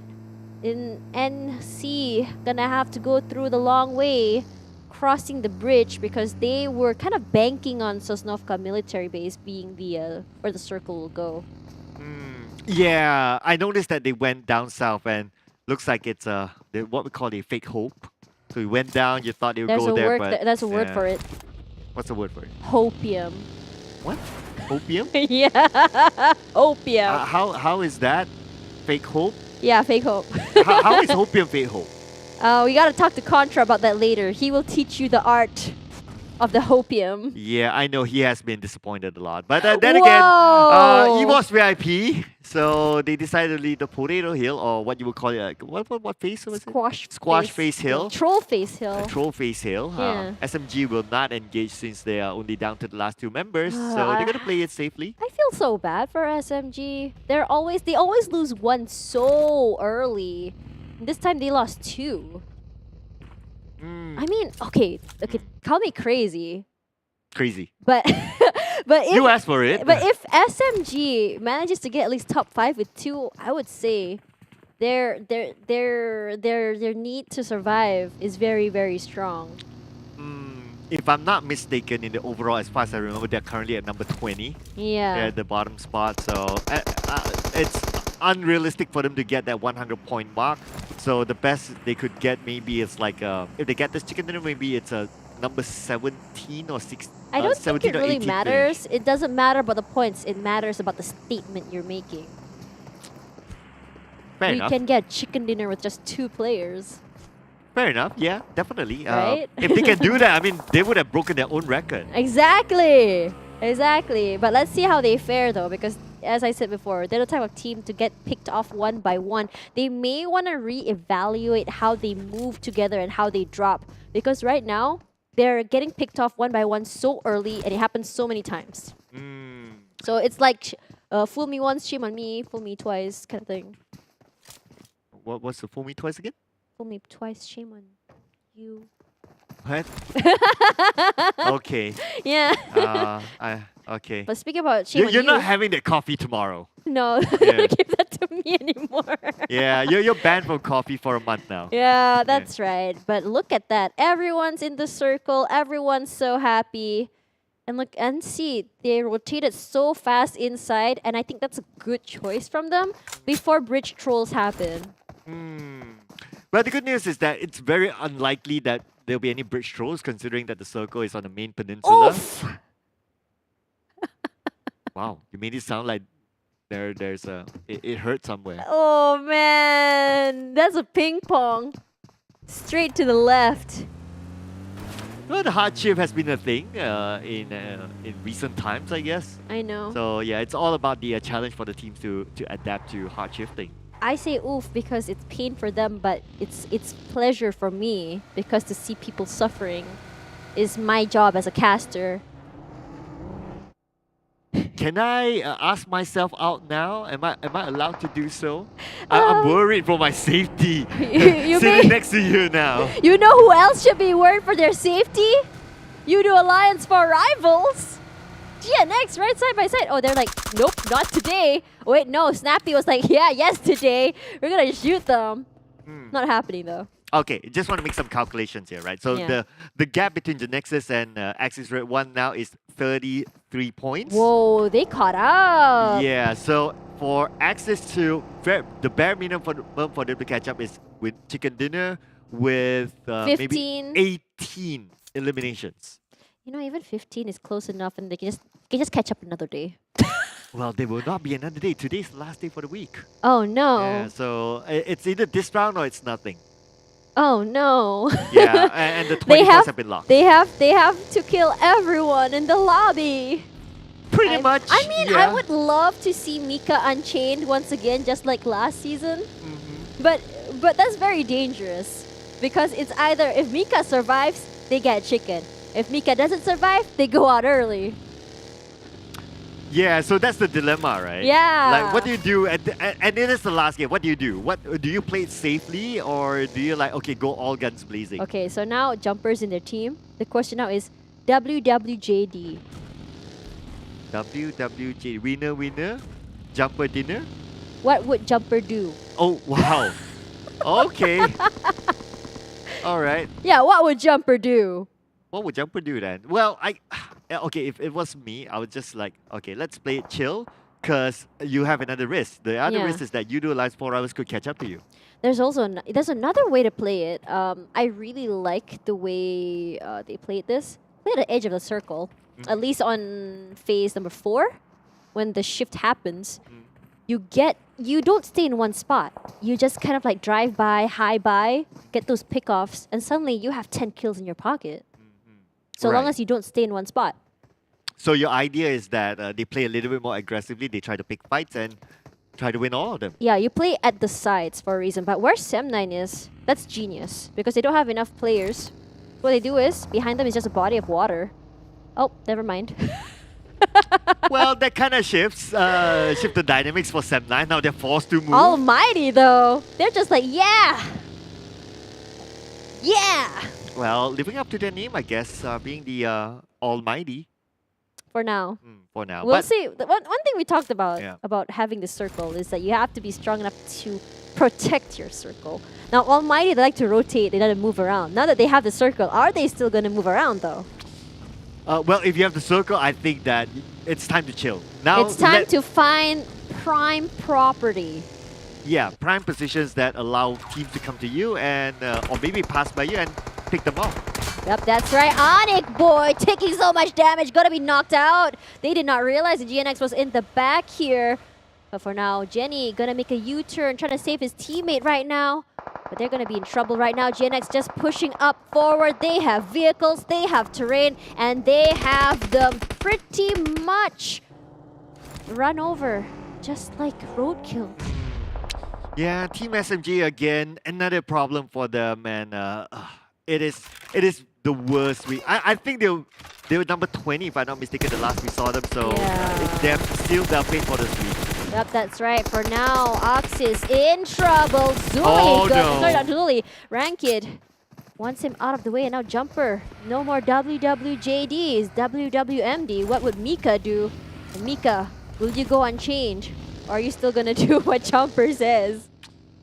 Well, at least Jumper's the in-game leader, so he still has value on in-game, and he can control or he can give instructions from the outside. But hey, GENEXUS probably don't need that much instructions as Loyu goes down. Yep, that's right. Loyu gonna be the first one out. However, Bosskur already out of the way. Snappy wants to save his teammate, but Dingoz, Ricky from the side playing the third party. They need to take this fight, but Long is gonna be blown up to smithereens, straight into space, and Biu will be following him as well. And the Dingoz. Whoa, Axis can catch up if they want to now. They're out. Yeah, they can. Now that GENEXUS is out, so there's opportunity for Axis. But the bad news is that Axis is playing with 3 team members. Yeah, they lost one, which is Jumper. Yeah, Yoodo Alliance 4 Rivals might be a little bit too far from GENEXUS, but they could catch up to Axis. Yep, that's right. Yoodo Alliance. Not too far away. What is that sound? Weep, weep. I think that's all the vehicles. But hey, another discussion for another time. There's Demigod gets one for himself. There's one more inside the shack as KHI. Looks like they're running over Yoodo Alliance 4 Rivals. Oh, is that Yoodo Alliance for rivals? No, actually, yeah, it is. Oh my word, they're just getting caught out right now. KHI, if they want to go aggressive, they will. Still one more player alive. Demigod trying to find him. The problem is, Api now out of the game, as well as THQ plays the third party, trying to score some points there for free. But Faris, as well as Axis, gonna have a one-on-one situation here with none other than Team Secret. So no one else now can compete for second place from Axis Red 1. It is them trying to get that first spot, but it's not looking good that Micah goes down. So it's going to be Fredo 1v2, but it's going to be Maton with a long range onto Haino. So 1v1, Fredo up against the final team member from Axis Red 1. Yep, that's right. Now they lose 2. Oh, 2v1. But right now it's 2v1 situation. Kid, the only one still alive. Faris as well inside. Has to be careful. He tries to go up. He bombs the top side there just to flush him out. Right now, we do know that they can rush if they want to. Faris, where are you gonna go? The molly is up there. So many bombs. It's making it rain so much fire on top there. And while they go inside, by now, he's gonna get blown up, and Team Axis Red 1 will be blown all the way to space. That is it. 1, 2, 3, all locked. So it's going to be GENEXUS, Axis Red 1, as well as Yoodo Alliance 4 rivals. But look at the third party coming in. So it's going to be Kiddo. They haven't checked the shack just yet. H2R tries to win this fight, but H2R will be got down. Red Kid, the last man standing, down to 40% health. Red Kid taken out. KHI sealed their fate, and they'll be eliminated in level place 3 elimination points. Really gotta give it to Dingoz right now. They really knew how to play the third-party game, and on top of that, they have lost Yoodo Alliance 4 rivals now out of the way. It's gonna be their best thing to happen to them, because now they can catch up to them if they want to. Kim from the other side now playing the 5th party. They are wanting to really take this team out of the way. RSG looking so great right now, but Rex gonna be fighting Team Secret right now. They still have 3. But you know how Rex is. If he sees you, he will pop your head. Oh yeah, Rex. Definitely a lot of experience on his hand with the PMGC badge. But now RSG is still in there. Fredo is in trouble as he's being tagged. 10% of health left for Fredo. He needs to retreat. Good thing he has a vehicle. The providing cover. Smoke will be popped up by Fredo. Fredo playing inside the circle will be a target. Yep, that's right. There's just so many teams rotating in from this side because of the hard shift right now. But Kim, he finds Homebois. He wants Iron Pro out of the way, but the problem is the vehicle is just giving him so much trouble. And there is another team on the side here, which is TABAH NC. Bombs will be cooked up, and will it explode just like your egg during breakfast? We're trying to see here, but I highly doubt it's going to hit anyone just yet. Meanwhile, Calamity finds Sem9. 3 eliminations from them. Not a great time, but Kim will be tagged from the side. His teammate is ready. Small boy tries to make that crossfire happen. Not quite enough, but the thing is they need to have his teammate alive. Oh, RSG, at least they have the high ground advantage, so they will have time to recover themselves as the fights happen on the lower ground. Calamity just beside Homebois. Homebois starting to move in. Team Hawk having a little bit of a high ground as well. Fredo will be taken out by Rex, and we can see the circle shifts towards the southern side where Team Secret doesn't have the circle. They need to move forward. Yep, that's right. Rex now, he is on fire, but Jeremy as well, as he finds his Dingo to send him back to the lobby. For now, Dingo's in trouble. Looks like there is going to be an EVOS as well, pushing from the side. Sam's with the spray does get Baby Kim out of the way. Will Ricky, he get more? Where is Ricky? To the left, he missed. Ricky, he didn't see Ricky. Sim moves forward and Sam will be taken out. Ricky was in the smoke all the time. Ricky, they didn't see him, but Insomnius is there to win that fight. But it's not done yet. Insomnius all alone now up against Ate. 1v1. Insomnius with the random spray. Ate now down to 50% health. Ate up on his feet, but Insomnius needs to win this, but then they coming from Mate.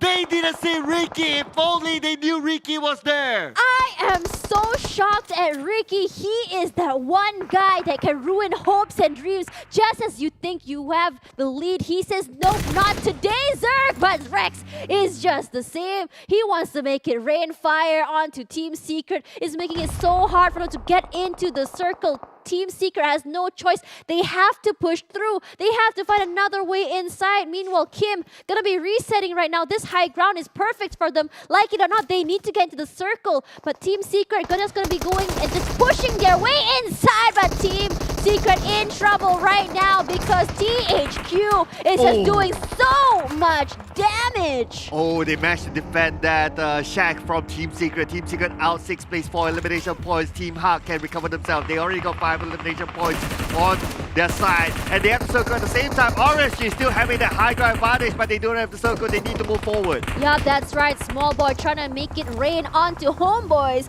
Homebois can't chill right now. Go homies.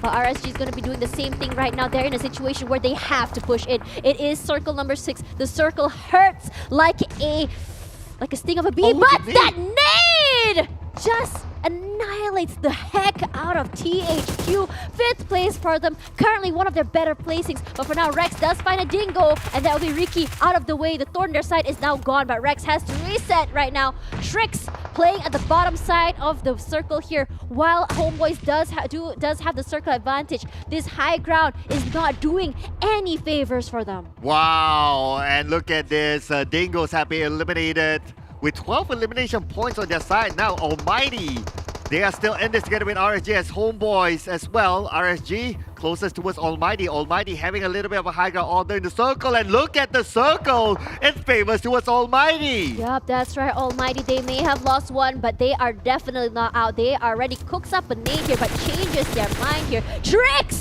Rex actually does get caught out in the return, but there is going to be a return fire here. Small boy from the side. You know he is a thorn in the side if he wants to be.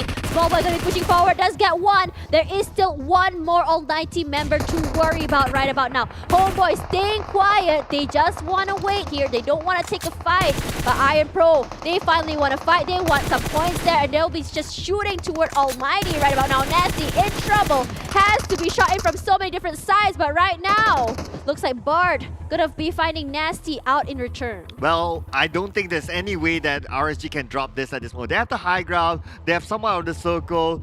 Homebois, there's no way for them to go up. Even if Bard can pick up Iron Pro, there's no way for them to beat the high ground that RSG has. Yup, that's right. They can play prone though, but the angles from that high ground will be the annoying part to deal with. They're just going to be able to see regardless. And on top of that, the 2 members alive from RSG are some of the best players from their team right now. Kim just ready here, and we know that RSG, if they want to hit the brakes, they can. They can cut the sound, keep you wondering where exactly they'll be coming from. And suddenly, next thing you know, you're out of the game. But for now, that's not going to happen. Bard is the one who will be initiating the fight. Yep, he's still trying. He's not giving up just yet. Bard together with Iron Pro, the duo who's going to go up against the trio from RSG. And RSG senior players, Kim, Rex, as well as Small Boy, will be leading the charts. But now the circle starting to move in. Bard will be ready, but he takes down Kim before he moves in. Yup, that's right. There are still other members. The zigzag comes through. Is Bard able to actually sustain himself? But for now, the spray and pray comes out. But there is a crossfire. RSG, beautifully played. They have each other's backs, and they get the last chicken of the night. And look at that. They have 4, 7, 8 kills in their pocket. And not only that, it's a double chicken dinner for RSG. It's back to back. And this is an amazing final day for RSG. Considering that they have a fairly poor week, this is kind of like their redemption. It's kind of like fasting month for us, you know? How you just don't eat all day. They didn't get the dinners they needed in the first 2 days. Day 3, they come back, they say we're absolutely starving and we will have 2 dinners tonight. Yeah, 2 dinners. This will last them until Sahur, I tell you. Oh that. yeah, until Sahur, until the next day. Actually no, until next week coming through, they're gonna be like, okay, we're hungry again. Can we get more dinners is the question. But let's talk about the other teams in general though. I feel like, you know, when we look at THQ as well, this is one of those moments that I said they have this power spike. They do so well. They just annihilate Yoodo Alliance for rivals, and then suddenly they just stay there. However, I think it's better to let Contra tell us the rest of the story, right? Circle out? Yes, so Contra, take it away.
And that was it. 2 back-to-back chicken dinners coming in from RSG.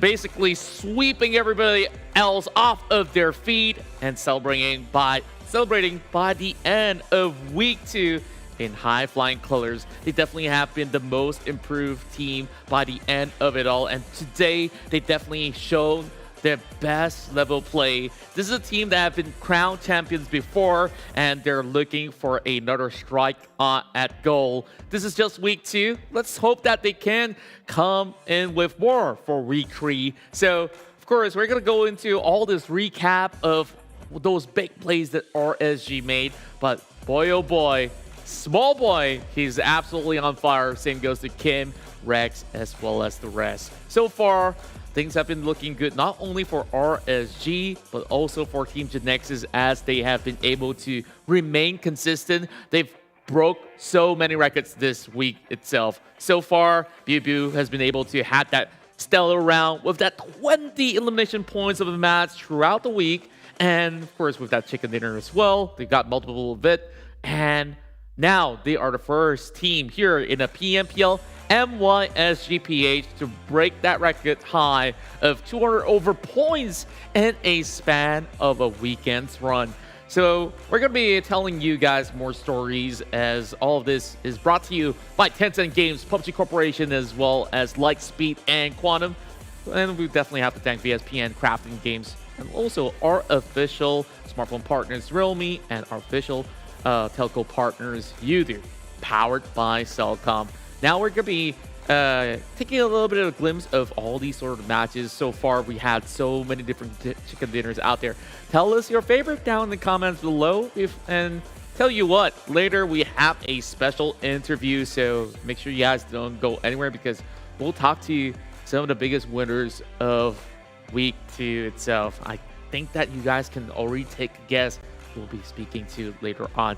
So far, things looks great for RSG here on the final day. Like the caster said, they did have their fair share of struggle trying to find that rhythm, and they finally break the code. Well, they're definitely not Blacklist International, but hey, doesn't matter, because RSG, they're a class of their own. And with so many all these changes that they brought into their roster throughout the season, a lot of fans have questioned, okay, why this, why that? And yeah, finally, everybody understands. And with this veteran squad coming into play, we hope for the very best, as they should be able to find themselves smooth sailing into the grand final spot. Only 16 teams out of 20 will qualify into the grand finals as we speak. If you guys will need a little bit of breakdown of how all these rules and the regulation on how teams make it or break it, well, you just gotta check out every single start of the week, or should I say start of the day, when we get ourselves into the game. Now, we had a little bit more of time here for a little bit of chit chat. Well, I think initially I did ask, who do you guys think is the best player out there? Is it Small Boy? Is it Damaso? Is it Rankit? Or the list goes on, Jumper. You got so many names out there, definitely trying to make their mark to be the very best. But one thing I do know about Small Boy, though, one of his dreams is to one day go into the PMGC to face off against Nova Esports, to fight against Paraboy, to see who's the better boy out there. But now, as we already had Contra talking a whole lot of gibberish, let's take a look at the match ranking for our Game 5. We had RSG getting themselves 8 frags and 23 points. I think that they've already hit, like, what, 80 points for today? I'm not too sure. We'll have to check later on. So, with that being said, Dingoz got 20 of their own. On third place, it's going to be Homebois here that's been able to make it into the top 2.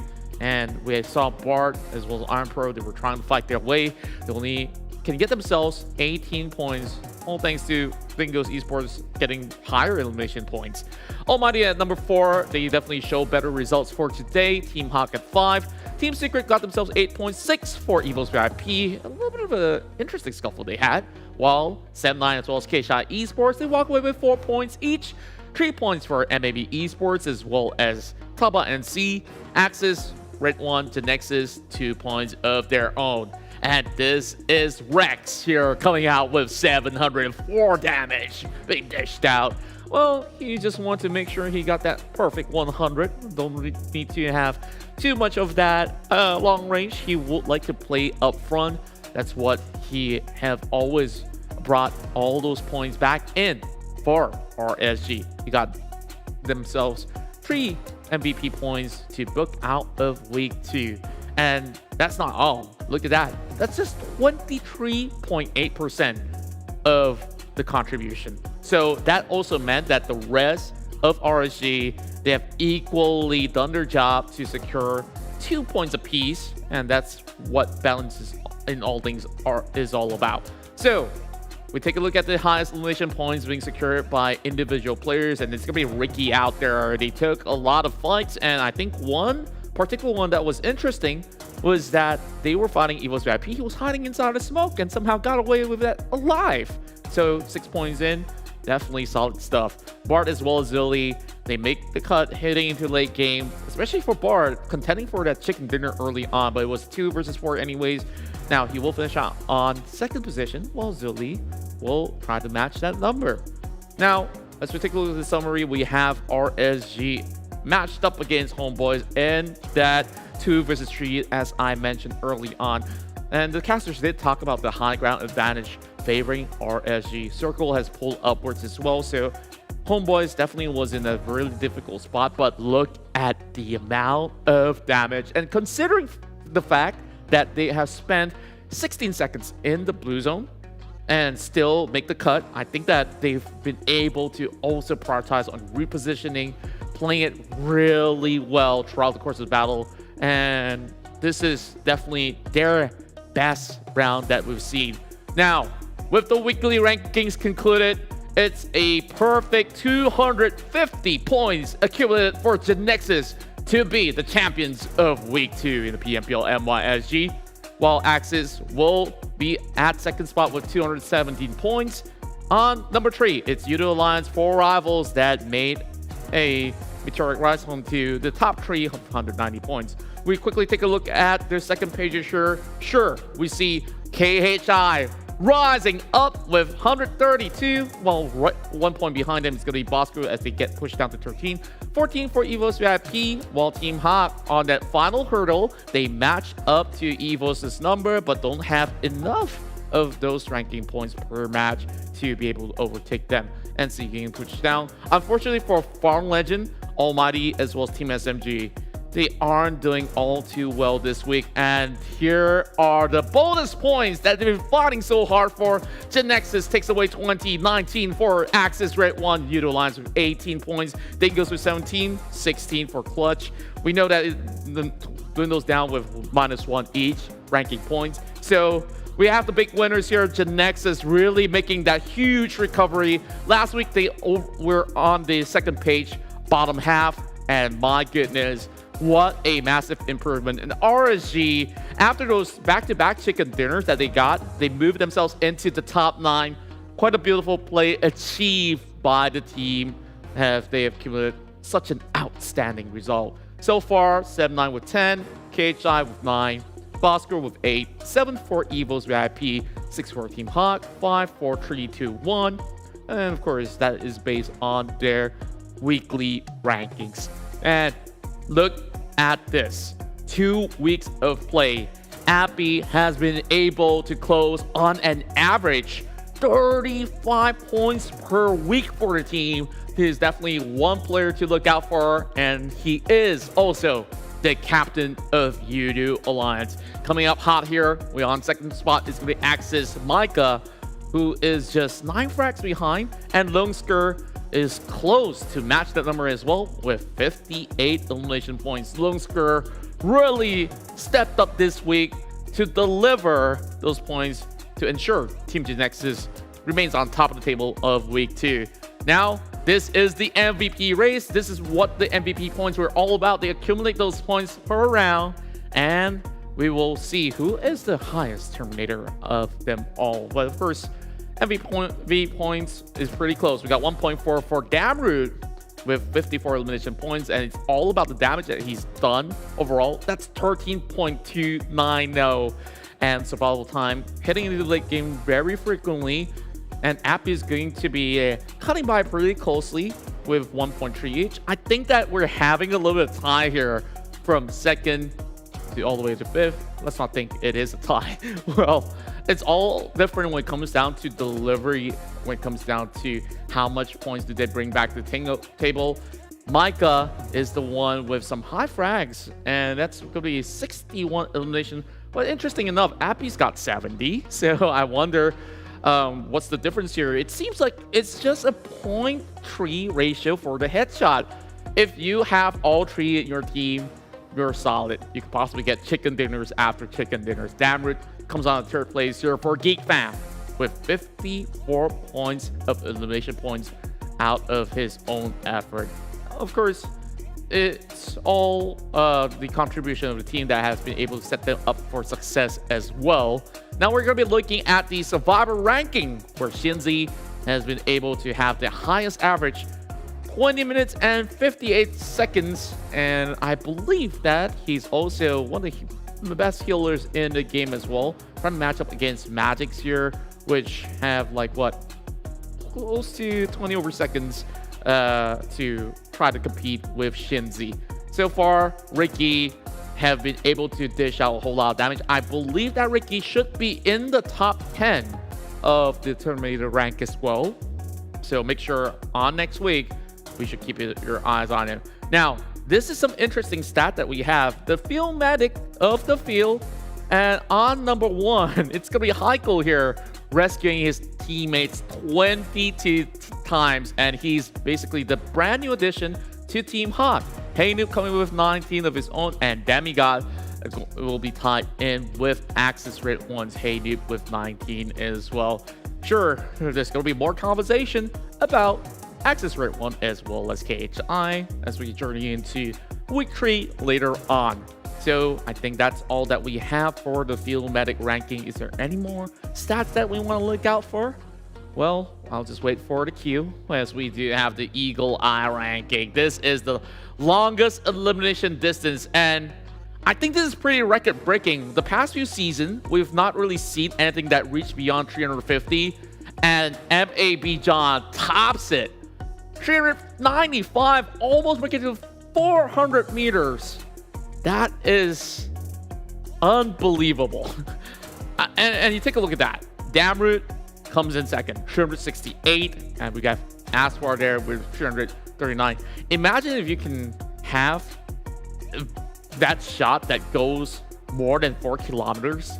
That is absolutely sick. So I definitely want to see more out of John, as he's definitely the long-range king of week 2. Or should I say the accumulation of all of that. Now, we go over to the king of grenades. It's going to be Team Secret here with Kid, taking on 9 grenade eliminations. And usually you could consider frag grenades, Molotovs. Well, stuns don't count because they can't really take people out, unfortunately. But it definitely came pretty close between Ricky, Bart, as well as Kid. So Ricky come up with 8 grenade eliminations, while Bart has gotten 7. Well, maybe if he did toss a grenade up to RSG, maybe it might make a little bit difference. Maybe not. I'm not even sure if he had grenades by the end of that final round of week 2. But I guess that's all that we do have, and we will keep track of all these records as we will eventually proceed to our final week of the league stage. And speaking of which, you know, as all things are coming to a close, we're already checking out of the halfway mark. So it's all about that final few hurdles out there. Before we get into interviews with the best performing team, we're going to move into a recap segment as we take a dive deeper on how RSG won not 1, but 2 games in a row. Of course, we already covered match 4, so we're just going to be moving in directly for match 5. So usually how RSG will go about their business is that they will quickly loot up Milta, and they will take the hills on top of farm. Oh, whatever hill that you want to name him. Some casters say potato hill, potato, tomato, doesn't matter. Well, I like to call this the Medusa intersection. You see that fork road up in the middle there that looks like a tree? Yeah, looks like Medusa's hair as well. So this is a prime spot where teams would like to rotate around, and evidently, from this bird's eye view of the map, there's just a bunch of teams, all kinds of color, and RSG just kept holding on to this area. They didn't really have to move too much while the circle continuously shrink towards their ground, while it's all about perfect defense on top of the offense that they're also trying to put out, while KSI was one of the closest one to trying to challenge them. So yes, indeed, eventually the circle did shave, but did it take much effort for RSG to rotate? Not exactly. Just take a few steps onto the west and they should be good to go.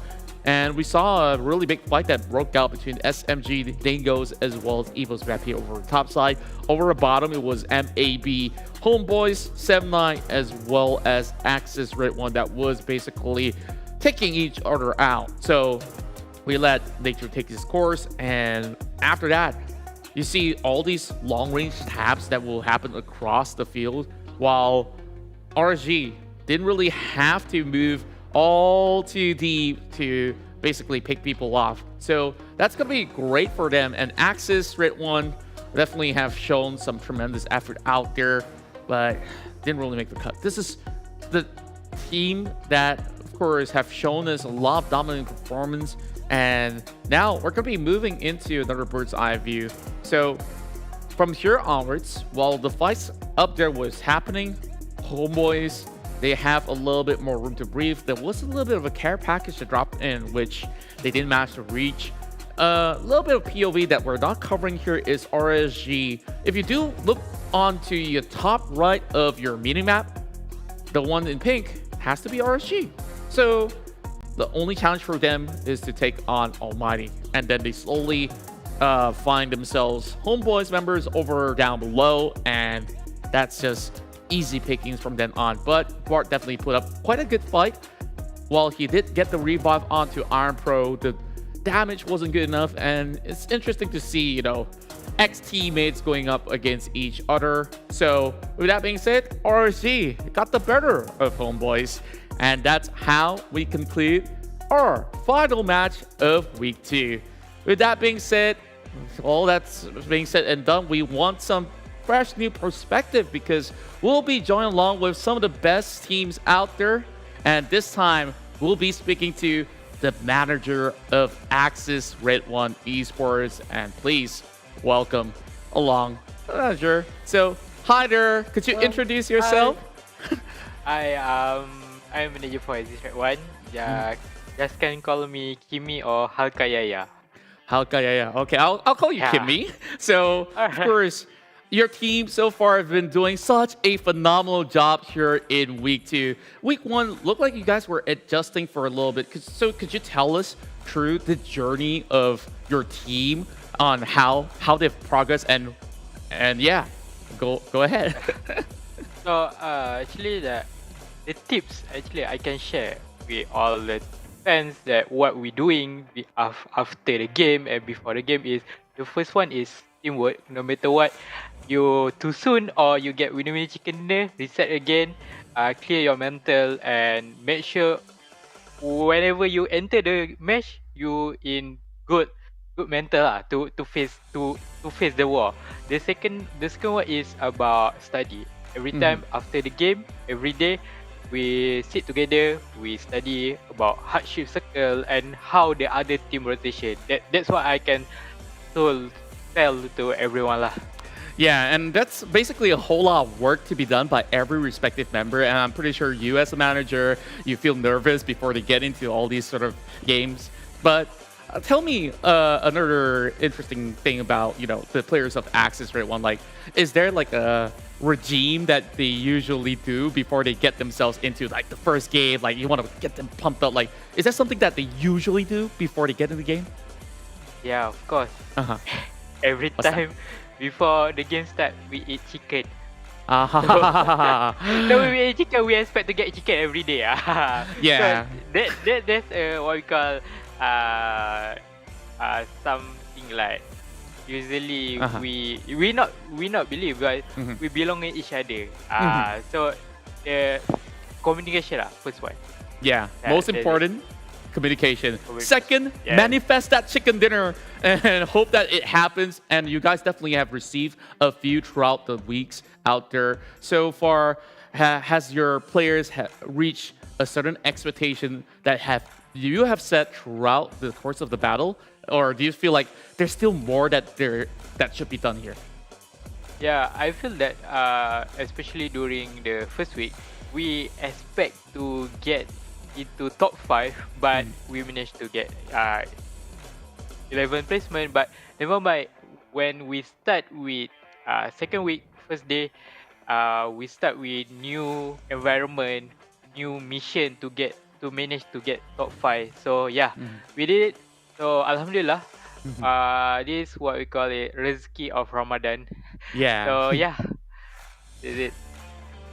It's great because like I like that you brought up the fact that like everyone in here have to go through struggles of their own, and now with the holy month of Ramadan coming in, players are also adapting to new schedules and stuff. But if they can't have their dinner yet before iftar, they can just try to get their own from their own scrims as well as practices. So I guess that's great enough until they break that fast. But one thing that I really want to ask you here, of course, I have a few more questions. Like when it comes down to the final week, where do you see Axis redONE plays by the end of the league stage? Of course, we want to get again number 1 or at least manage to get top 3 lah. So that's our mission for the third week. Yeah. Before we manage to go to grand final lah. I love the spirit out there, and you bring great energy to us. And man, this energy is absolutely infectious. I hope that you guys carry forward with the strength that you have here on week 2 into week 3, which will happen in 2 days' time. So we wish you all the best. But before that, any words that you want to send out to fans, family members, special ones out there? To all fans, thank you for believing in us and thank you for support us. Keep support us and also the rest of team that compete in the MPL Season 5. Alright, love you guys. And happy Ramadan. Happy Ramadan to you as well. Thank you so much, Kimi. And you have been a pleasure to interview, and I hope that we get to speak really soon. By the end of next week, perhaps. So I'll see you Maybe. then. Alright, see you soon. Bye-bye. Alright, take good care, bro. And good night. Well, absolutely loved the interview. What a jolly good guy. And man, there's no wonder why Axis redONE is doing so well. Their manager is always coming in with great spirit. And I always believe that, if you have a perfect setting, a good management team to back you up, along with all the skills, tenacity, and that grit to get your way into the top of the standings, you're definitely set up for success. Speaking of successes, we'll have to look forward to all these sort of matches that will be happening. So let's take a look at our next matchup schedules here. Remember, on our next 2 days, or should I say the start of the week, it's going to be happening on Wednesday, where in match 1, we'll have Group B, C, D, E to be contending inside Sanhok. We'll go to Erangel, 2 rounds of Miramar, as well as the final game to be happening in Erangel. This is the usual rotation of the maps that will be played out. It's only going to be the teams that will be rotating match after match, and therefore you just have to watch every game from evening. 6:40 is the usual time that we start all these matches, so set your calendar clock, or should I say alarm clock. Man, it's been a long day for Contra, but I hope that you guys had a lot of fun. Thank you for hanging out here, and I hope that I've been able to cure Monday blues along with all the casters that's been working hard. And also kudos to everybody on the back end of the production team. Everybody here has been able to put their level best, and of course, mad respect to all of you guys. So we'll see you guys once again for our third week of the PUBG Mobile Pro League MYSGPH. It's Contra here, signing out.